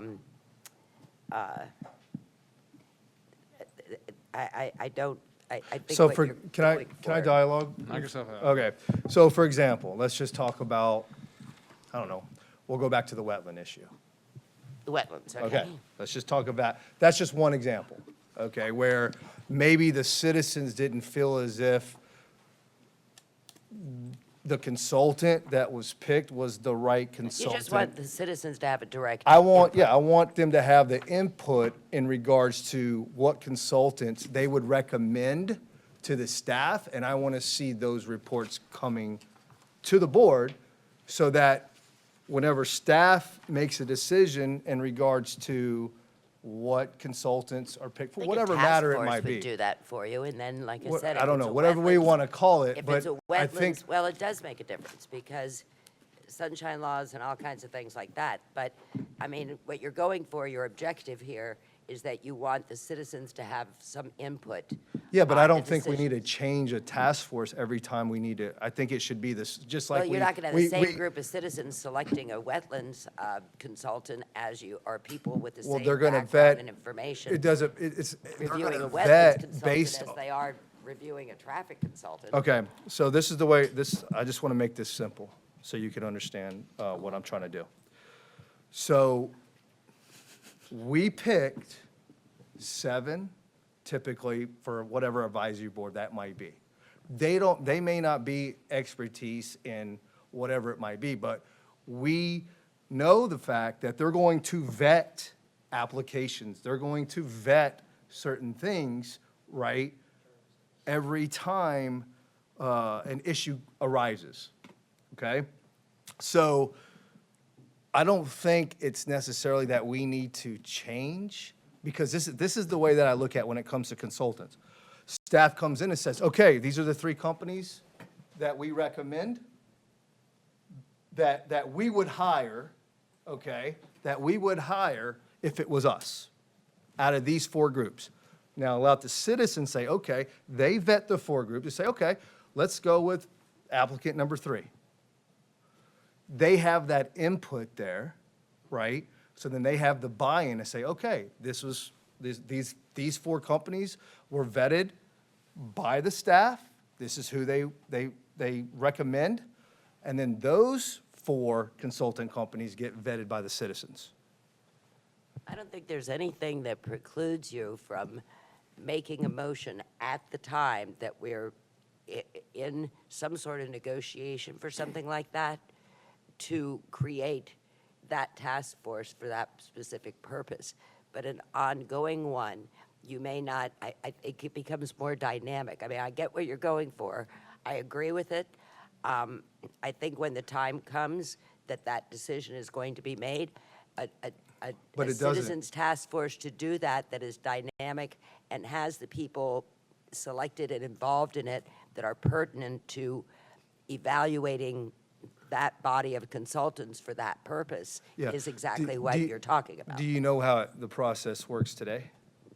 Well, how we pick- how- we are employing professionals that work for the county. They recommend, That recommend. and then and they do select the review. consultants. Yeah, you just want an right? added layer on that. I want the citizens to feel And as it's if they have free. input And it's on free, that. because they're volunteers. Correct, yeah, Yeah, it's not exactly. not a bad thing, but I think your citizens advisory groups have a lot more. Maybe it's not a citizen advisory board, I don't know, whatever you want to call it, But a you can consulting. make a motion at the time that Yeah. say we're making a decision or something like that, and you could make a motion at the time that I'd like a task force assembled to review the 3 finalists, and just to give it that layer of citizen input, I think it's great. Yeah, but I just think that if we have designated people whom we trust, right? But you're not, you're, again. Yeah, I don't know if I agree with you on that, because we're gonna do this every time, and then the process is gonna take that much more longer. So we're gonna pick four or five people, everybody's gonna have their choice of person for a task force. Every single time we have somebody come up, and then we're gonna readjust that, and that's gonna happen every single Just an time. objective, that group reaches an objective, and you get a new group that is more attuned to it. Okay, if that's the direction that the board would like to go in this, I mean, I'm all about it. I get what you're You, going for. you know what I'm saying? I mean, if, Added layer of yeah, citizen that'd be fine. I'd be down, I'm okay with that. Okay. Thank you, Mr. Chair. My concern with this is that we hire so many different consultants for so many different things within the county, be it from utilities, be it to public works, be it to land use, be it to whatever. We have consultants that we're working with right now on Vision 41. Putting another advisory board or task force in place, you're going to have experts from almost every single field that we deal with on a task force. You're going to have to go out there and appoint that task force. You're going to have to advertise that task force.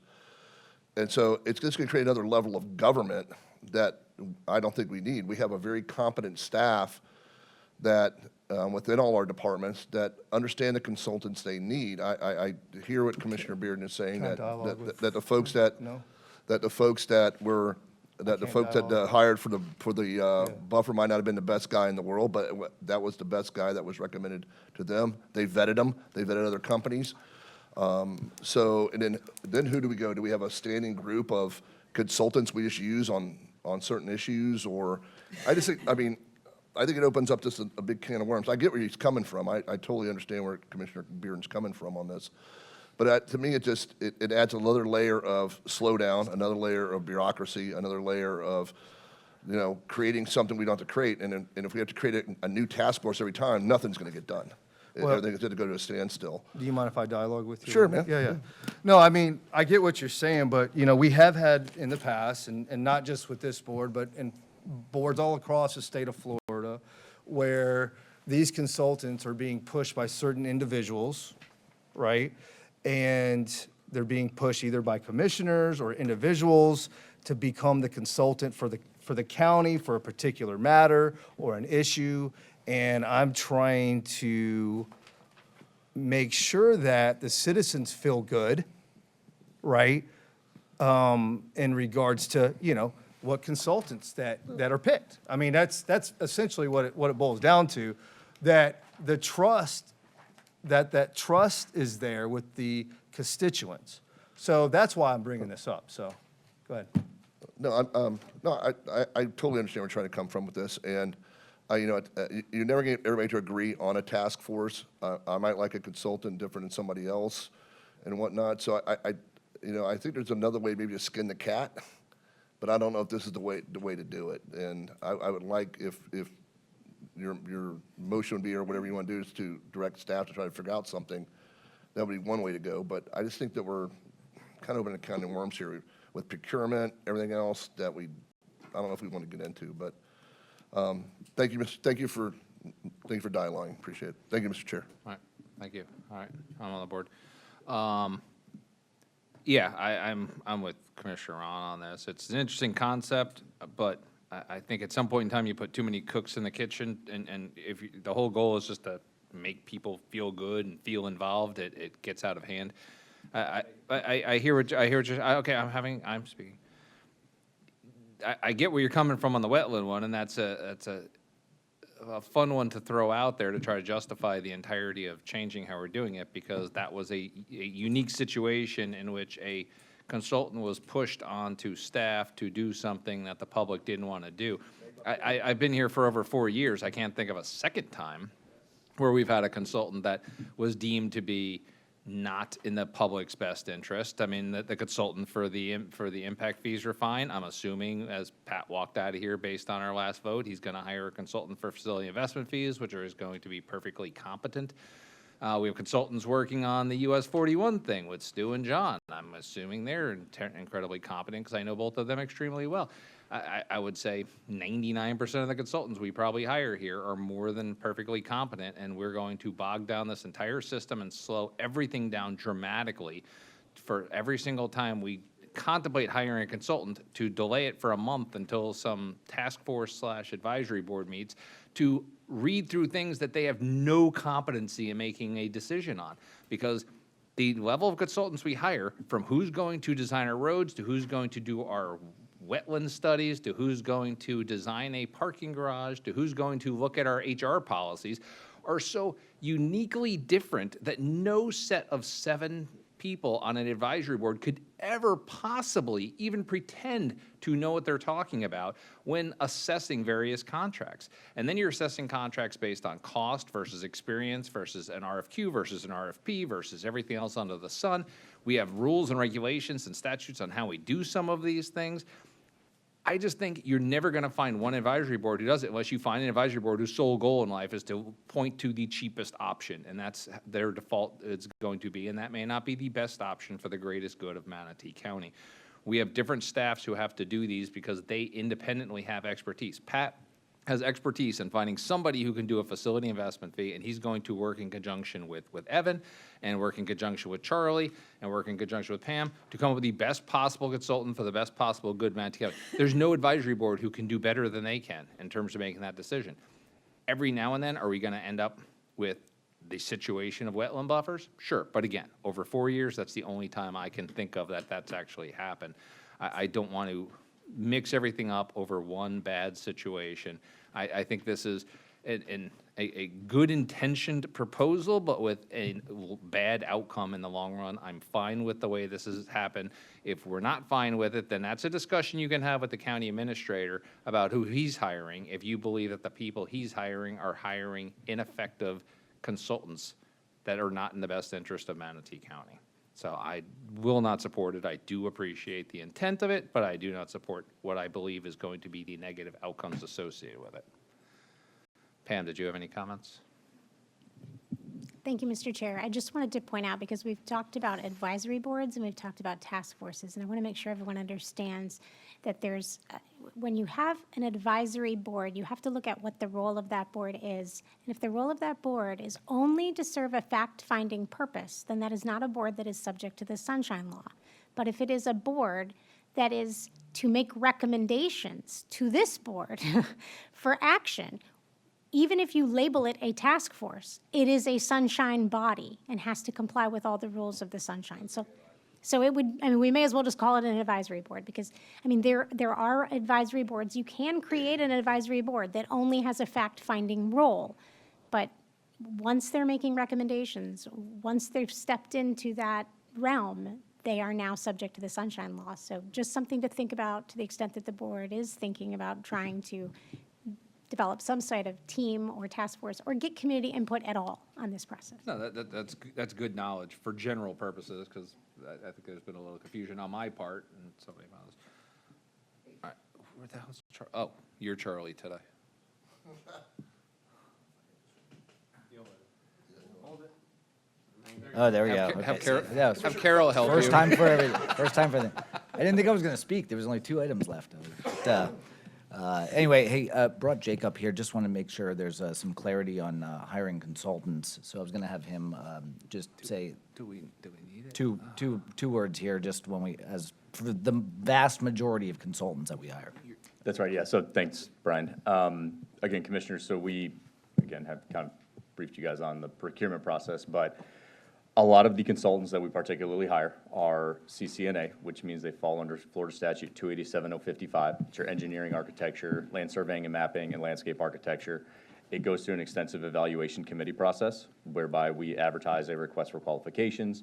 We receive proposals back. In turn, an evaluation committee goes through, they score and rank the proposers that come in based on the evaluation criteria on themselves. And then we ultimately bring that resulting contract to you all for approval. Again, I'm happy to answer whatever questions you guys have about the procurement process and how it works and anything else of that nature. I got a question. Hey, how many consultants do we currently have right now working on different? I'd have to go hired? back and look at it. Hundreds. Hundreds? Probably. Okay. All right. That's all I have. All right. Is no one else on the board? It's your item, Commissioner Bearden. So if you want to finish anything or no motion, all right, then appreciate it. Thanks. Yep. Thanks, guys. We're good. Okay. Is there anything further on your item?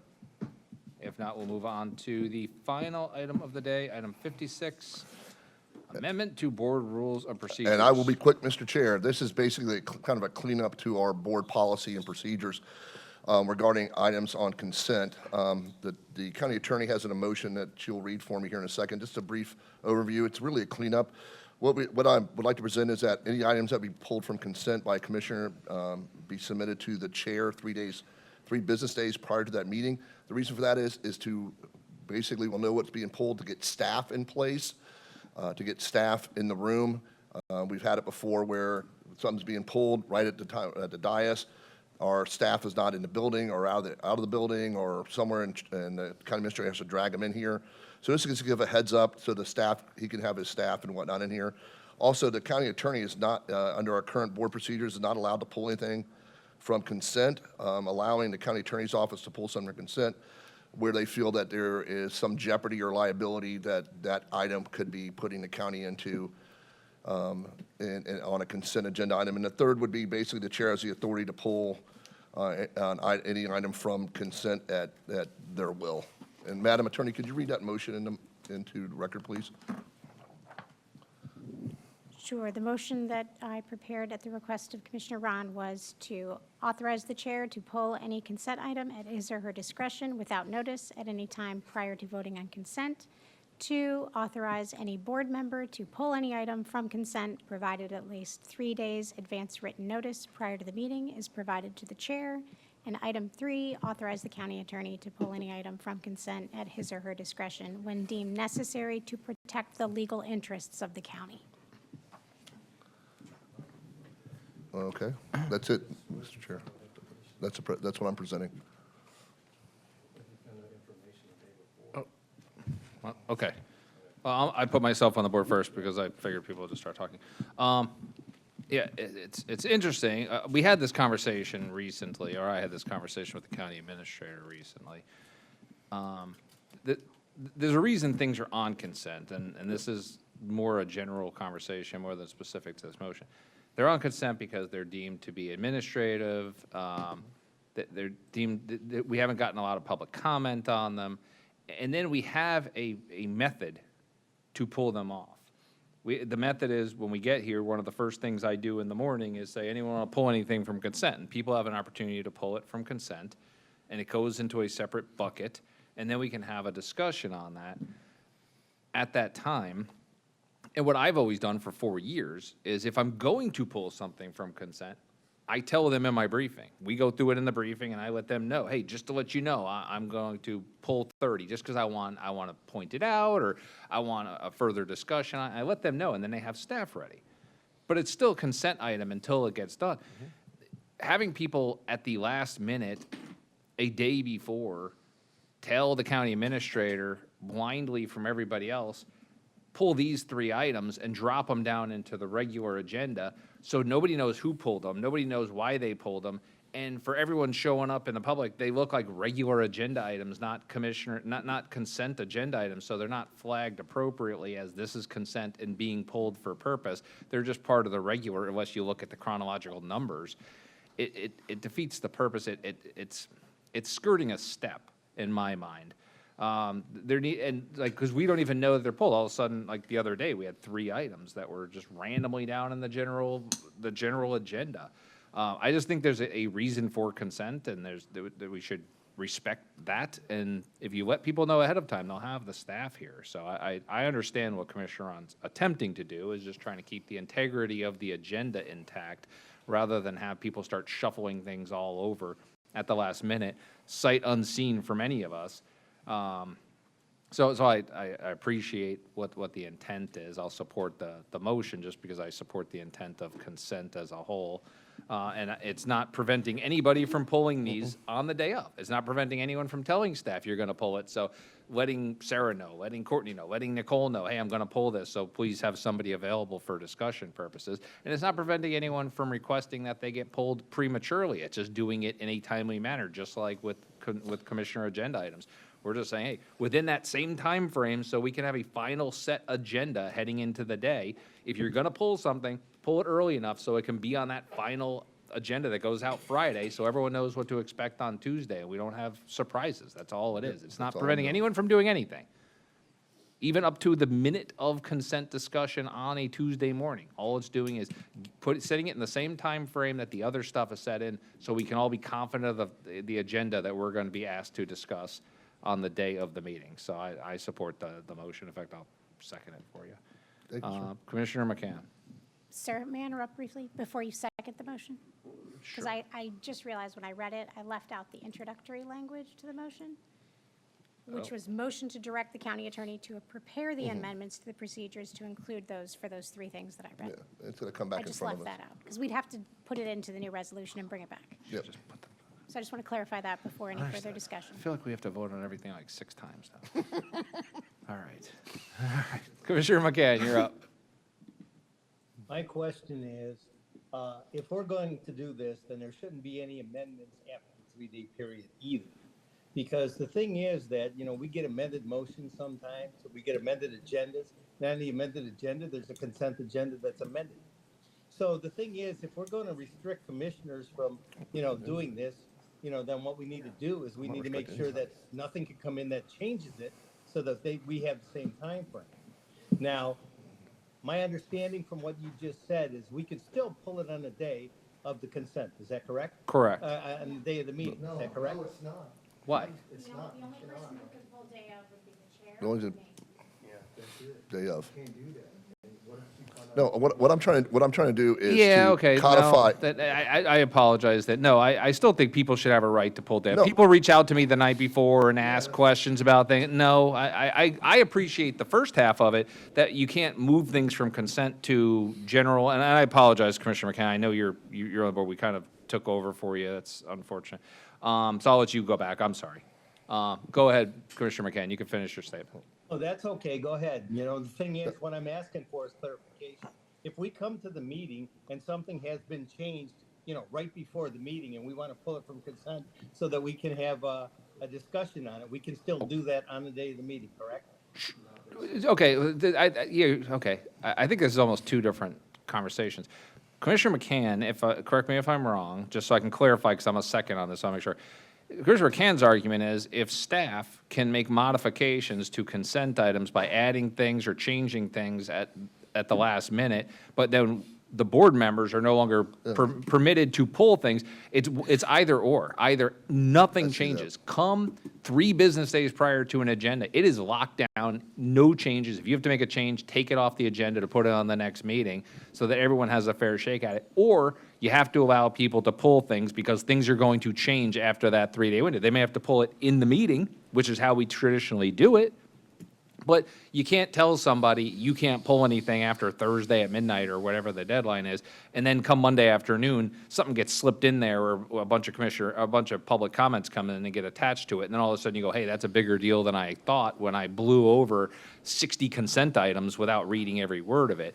So it's got to be an all or nothing. It's got to be, there's no changes whatsoever, or you still have to give people, you could tell people after 3 business days, you can't pull it prematurely and move it so that the agenda's locked, but the agenda being locked is still inclusive of a consent agenda, which still has a pulling from consent component to it historically in Manatee County and in most other places. So you still have to allow day of pulls like we've always had.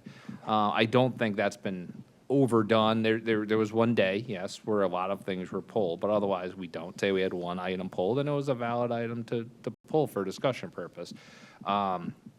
I'm okay with either of those, honestly, but the option that I misunderstood because half of it wasn't read, I wouldn't agree with the fact that after 3 business days, everybody else except for the chair, which granted is my benefit now, but to my detriment for the next 3 years. Yeah, I don't agree with that. I think everyone should have a right to pull anything off consent. I'm sorry. Commissioner McCann, can I dialogue with you? Sure. Thank you. Just on your point of view, yeah, I didn't look at it from staff's point of view. I was looking at it more of them trying to add stuff and pull stuff and move stuff around in the agenda. I was just trying to protect the continuity of the agenda and the consent agenda and how we move that forward with just being able to inform staff if some, when we go to our briefings, they're a week ahead of time or sometimes more than that. Somebody might not say, hey, I didn't think about pulling that, and then right before the meeting, 3 days before, they go, oh, I want to pull that, and let staff know, chair know, and everything like that, so everybody else knows what's going on, and they can prepare for it. So I guess what I need to do, I guess the county attorney and I need to get together and probably work out some other verbiage and figure out how we can and make it a little strong. But I would like to still keep in there that the county attorney has the ability to pull up consent agenda items. Can I change my motion? And I'm sure my seconder will approve it. We'll see. Because if I pull my second, you don't have a second, and then Okay. this whole conversation's over. Well, I mean, what I'd like to do is still, why don't we just bring everything back at a different time? All right, I'll just do that, All right. Chair. Fair enough. Just Yeah, I'll withdraw the motion, and the county attorney, I'll get together. I didn't think about it. Commissioner Cam brought up a good point. I didn't think about that when when I was brainstorming this thing, so I appreciate his I'm gonna let comments. everyone else finish talking, so he has an idea.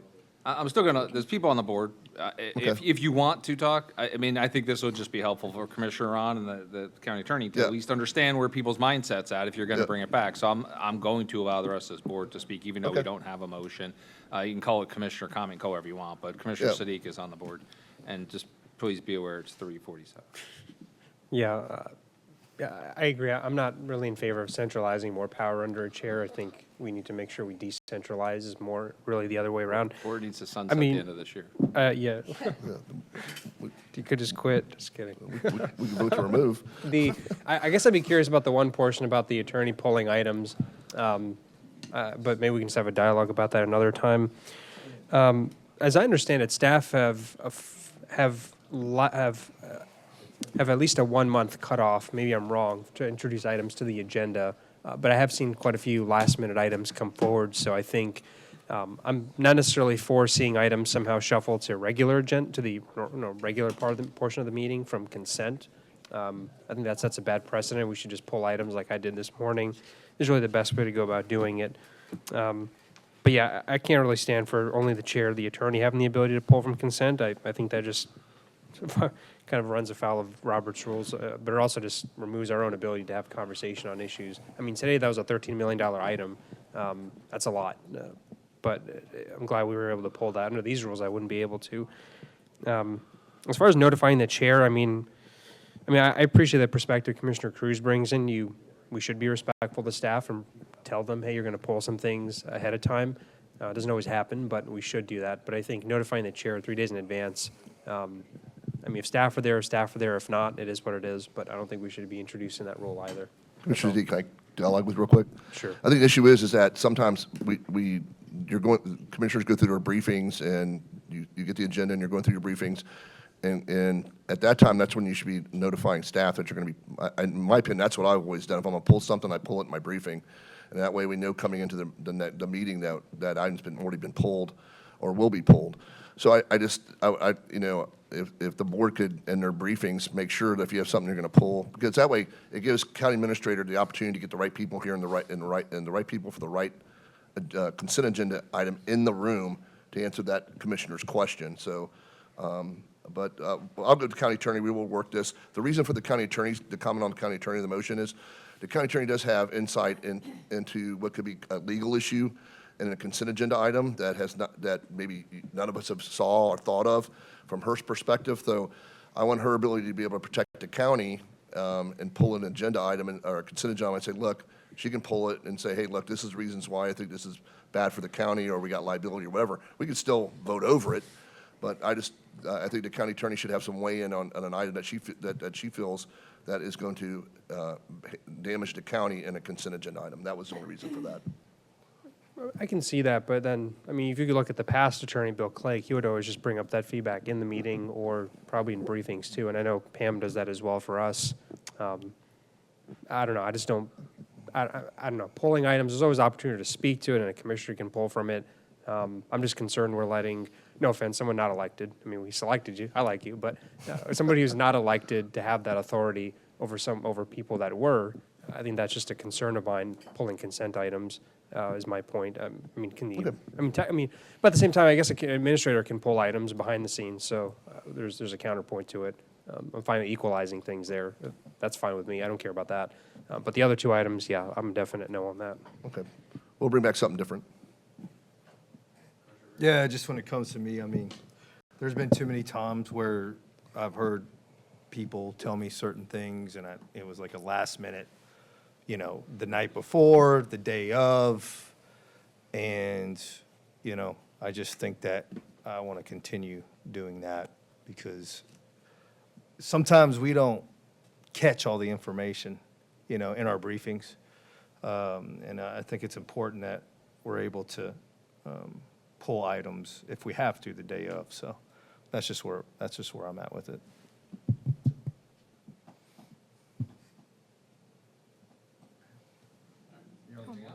Am I? Matt?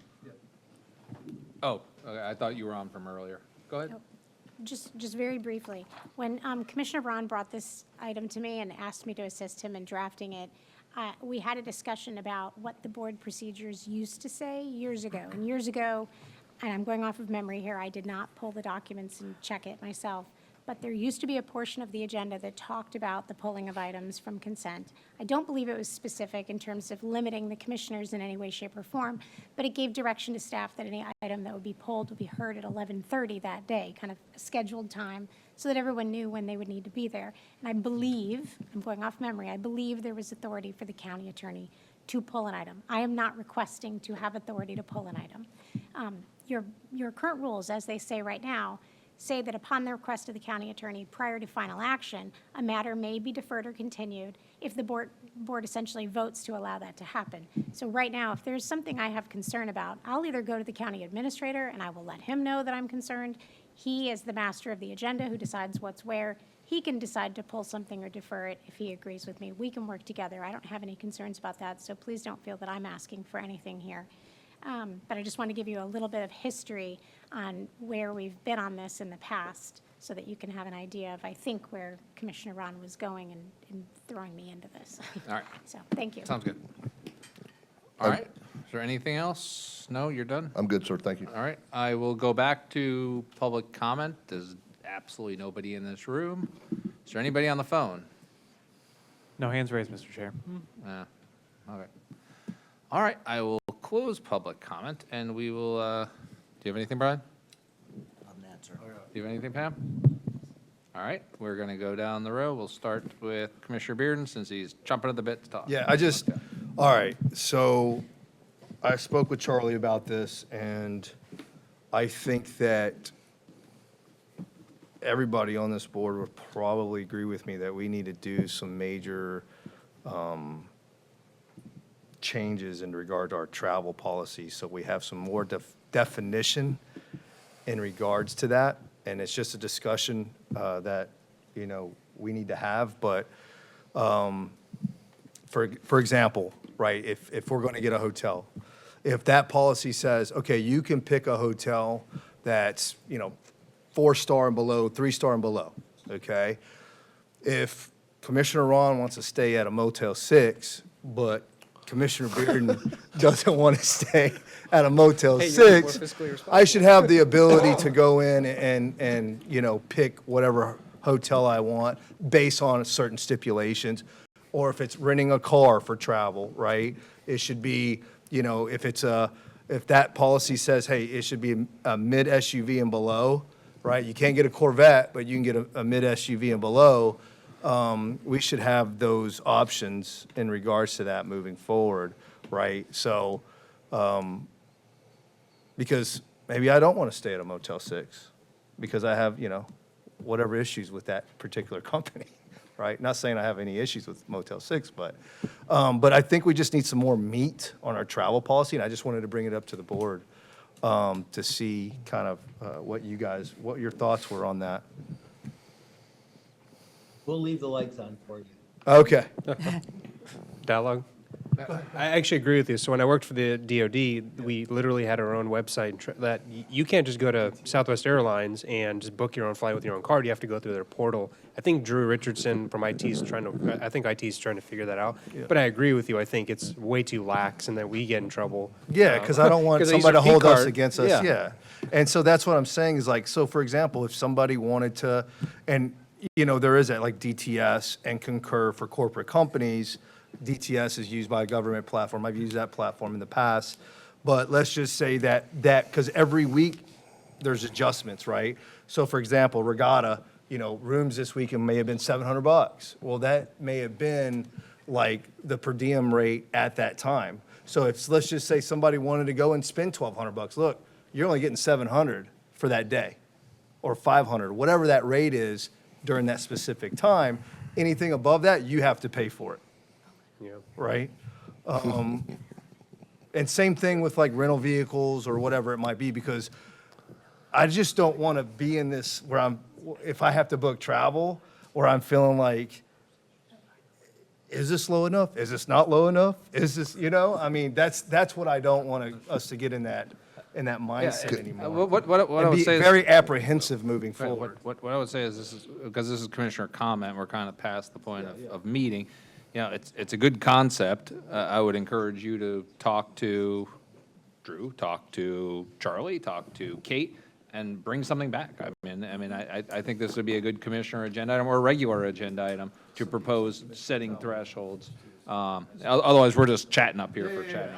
purposes, yeah. Could I let Commissioner Bearden know something? the idea. You can when it's your turn on commissioner comment. Oh, okay. I was just going to respond to his comment, but. Go ahead. I don't really have any comment on anything that I need, but get with I started this process with, when Andy was here, when he was the chief of staff. I got nailed by the clerk, $1,082, because I stayed at a hotel that they deemed was too much luxury, which was just a Marriott. So, What were the other letters? huh? But well, I was told to stay. I think you're on the right path. I think we should have probably some type of travel company that we could book through to get the best deals all the time instead of our aides calling around checking hotels. But we did start the drafting of a new type travel policy that didn't get anywhere because Mr. Butterfield left and it just kind of stalled. But there are some bones there you might be able to pick off of if you want to take that ball and run. Yeah, I'll be more glad to let you have it. All right. Commissioner Ballard. Yeah, I agree. I like the idea. I think it's good to have it laid out and for us to have clarity on what's acceptable, what's not, so we're not always guessing. So I actually went to the FDEM training last week. It was a great training. Lots of information from Kevin Guthrie and others about what we can do as elected officials, senior executives in storms. There was also a pretty robust discussion about the CDBG DR funding. But also, one of the things that we discussed was Elevate Florida. And so I just want to give some information about Elevate Florida. So there is a program overview and application assistance session in Manatee County that's upcoming starting tomorrow. This is through the state, it is not through the county, so I'm just providing information from the state. It's a first of its kind, groundbreaking statewide residential mitigation program. It's led by Florida Division of Emergency Management. It's a program designed to protect homes and communities by reducing damage caused by natural disasters like hurricanes and floods. It will be an informative session on the Elevate Florida program, learn about eligibility requirements, types of projects available, and receive on-site assistance with application. Who should attend? Legal property owners of a residential property in the state of Florida, including single-family, multifamily apartment, manufactured mobile homes, and condominiums. It will be at the Central Library, and they will be available from March 5th through the 7th. And it will be open between 9 a.m. and 6 p.m., and they're going to be doing presentations for the public at noon and 5 p.m., but it'll be open all day for people to just come in on their own. And so you can get more information at floridadisaster.org/Elevate Florida. Thank you. Thank you. Commissioner Phelps. I'm already on. Just want to let everybody know we have the opening of the Parish Park this Friday coming up. That'll be something in District 1 for once, and followed up by the next day with the Chili Festival Heritage Day Parade. And if you could get there in Parish, come join us. Commissioner Ron. I'm good, sir. Commissioner Siddiq. Thank you. My next town hall will be at GT Bray, March 24th from 6 to 8 p.m. Had a pretty good time on the island, so that'll be a first for GT Bray. Come on down for that. Last week, I attended the public workshop for the 75th Street West expansion. Well attended. I'd like to thank staff for putting that on. One bit of feedback, with all the feedback we've collected from those, I think something I'd like to see is just a debrief with either the board or the commissioners. I would say board, do a word cloud type of presentation to us to see what the residents actually said about that. I think that'd be pretty interesting. I don't know if we've ever had that in the past, but I haven't seen it. Could be wrong. But I would like to see that just so we have a pulse in our districts and as a board, especially for something like the Big Six, but even smaller projects, what the pulse from the public is. And then also just to let the public know, hey, we didn't just collect, worthless note cards. We actually are listening to your feedback. And it's just one way to enhance the feedback loop to residents that we are hearing what you're saying. But I took a lot of notes, a lot of questions from residents there, and I was glad to see the attendance and just like to thank staff for that. Very quick, last thing. Man, I just had it too. I had a note somewhere, sorry. Okay, it's March 24th. Yeah, that's all. I'll put it online. Thank you. Okay. Now I have nothing. Tomorrow we have a work session. It's going to be in two parts. The morning is going to be on Robert's Rules of Order and best practices for our meetings going forward. And the afternoon is going to be all things CIP to discuss new priorities of this board and existing members of the board so we could start preparing for the budget and finding money to build all your stuff. So then we have land use on Thursday. So with that, if there's no objection, we are adjourned.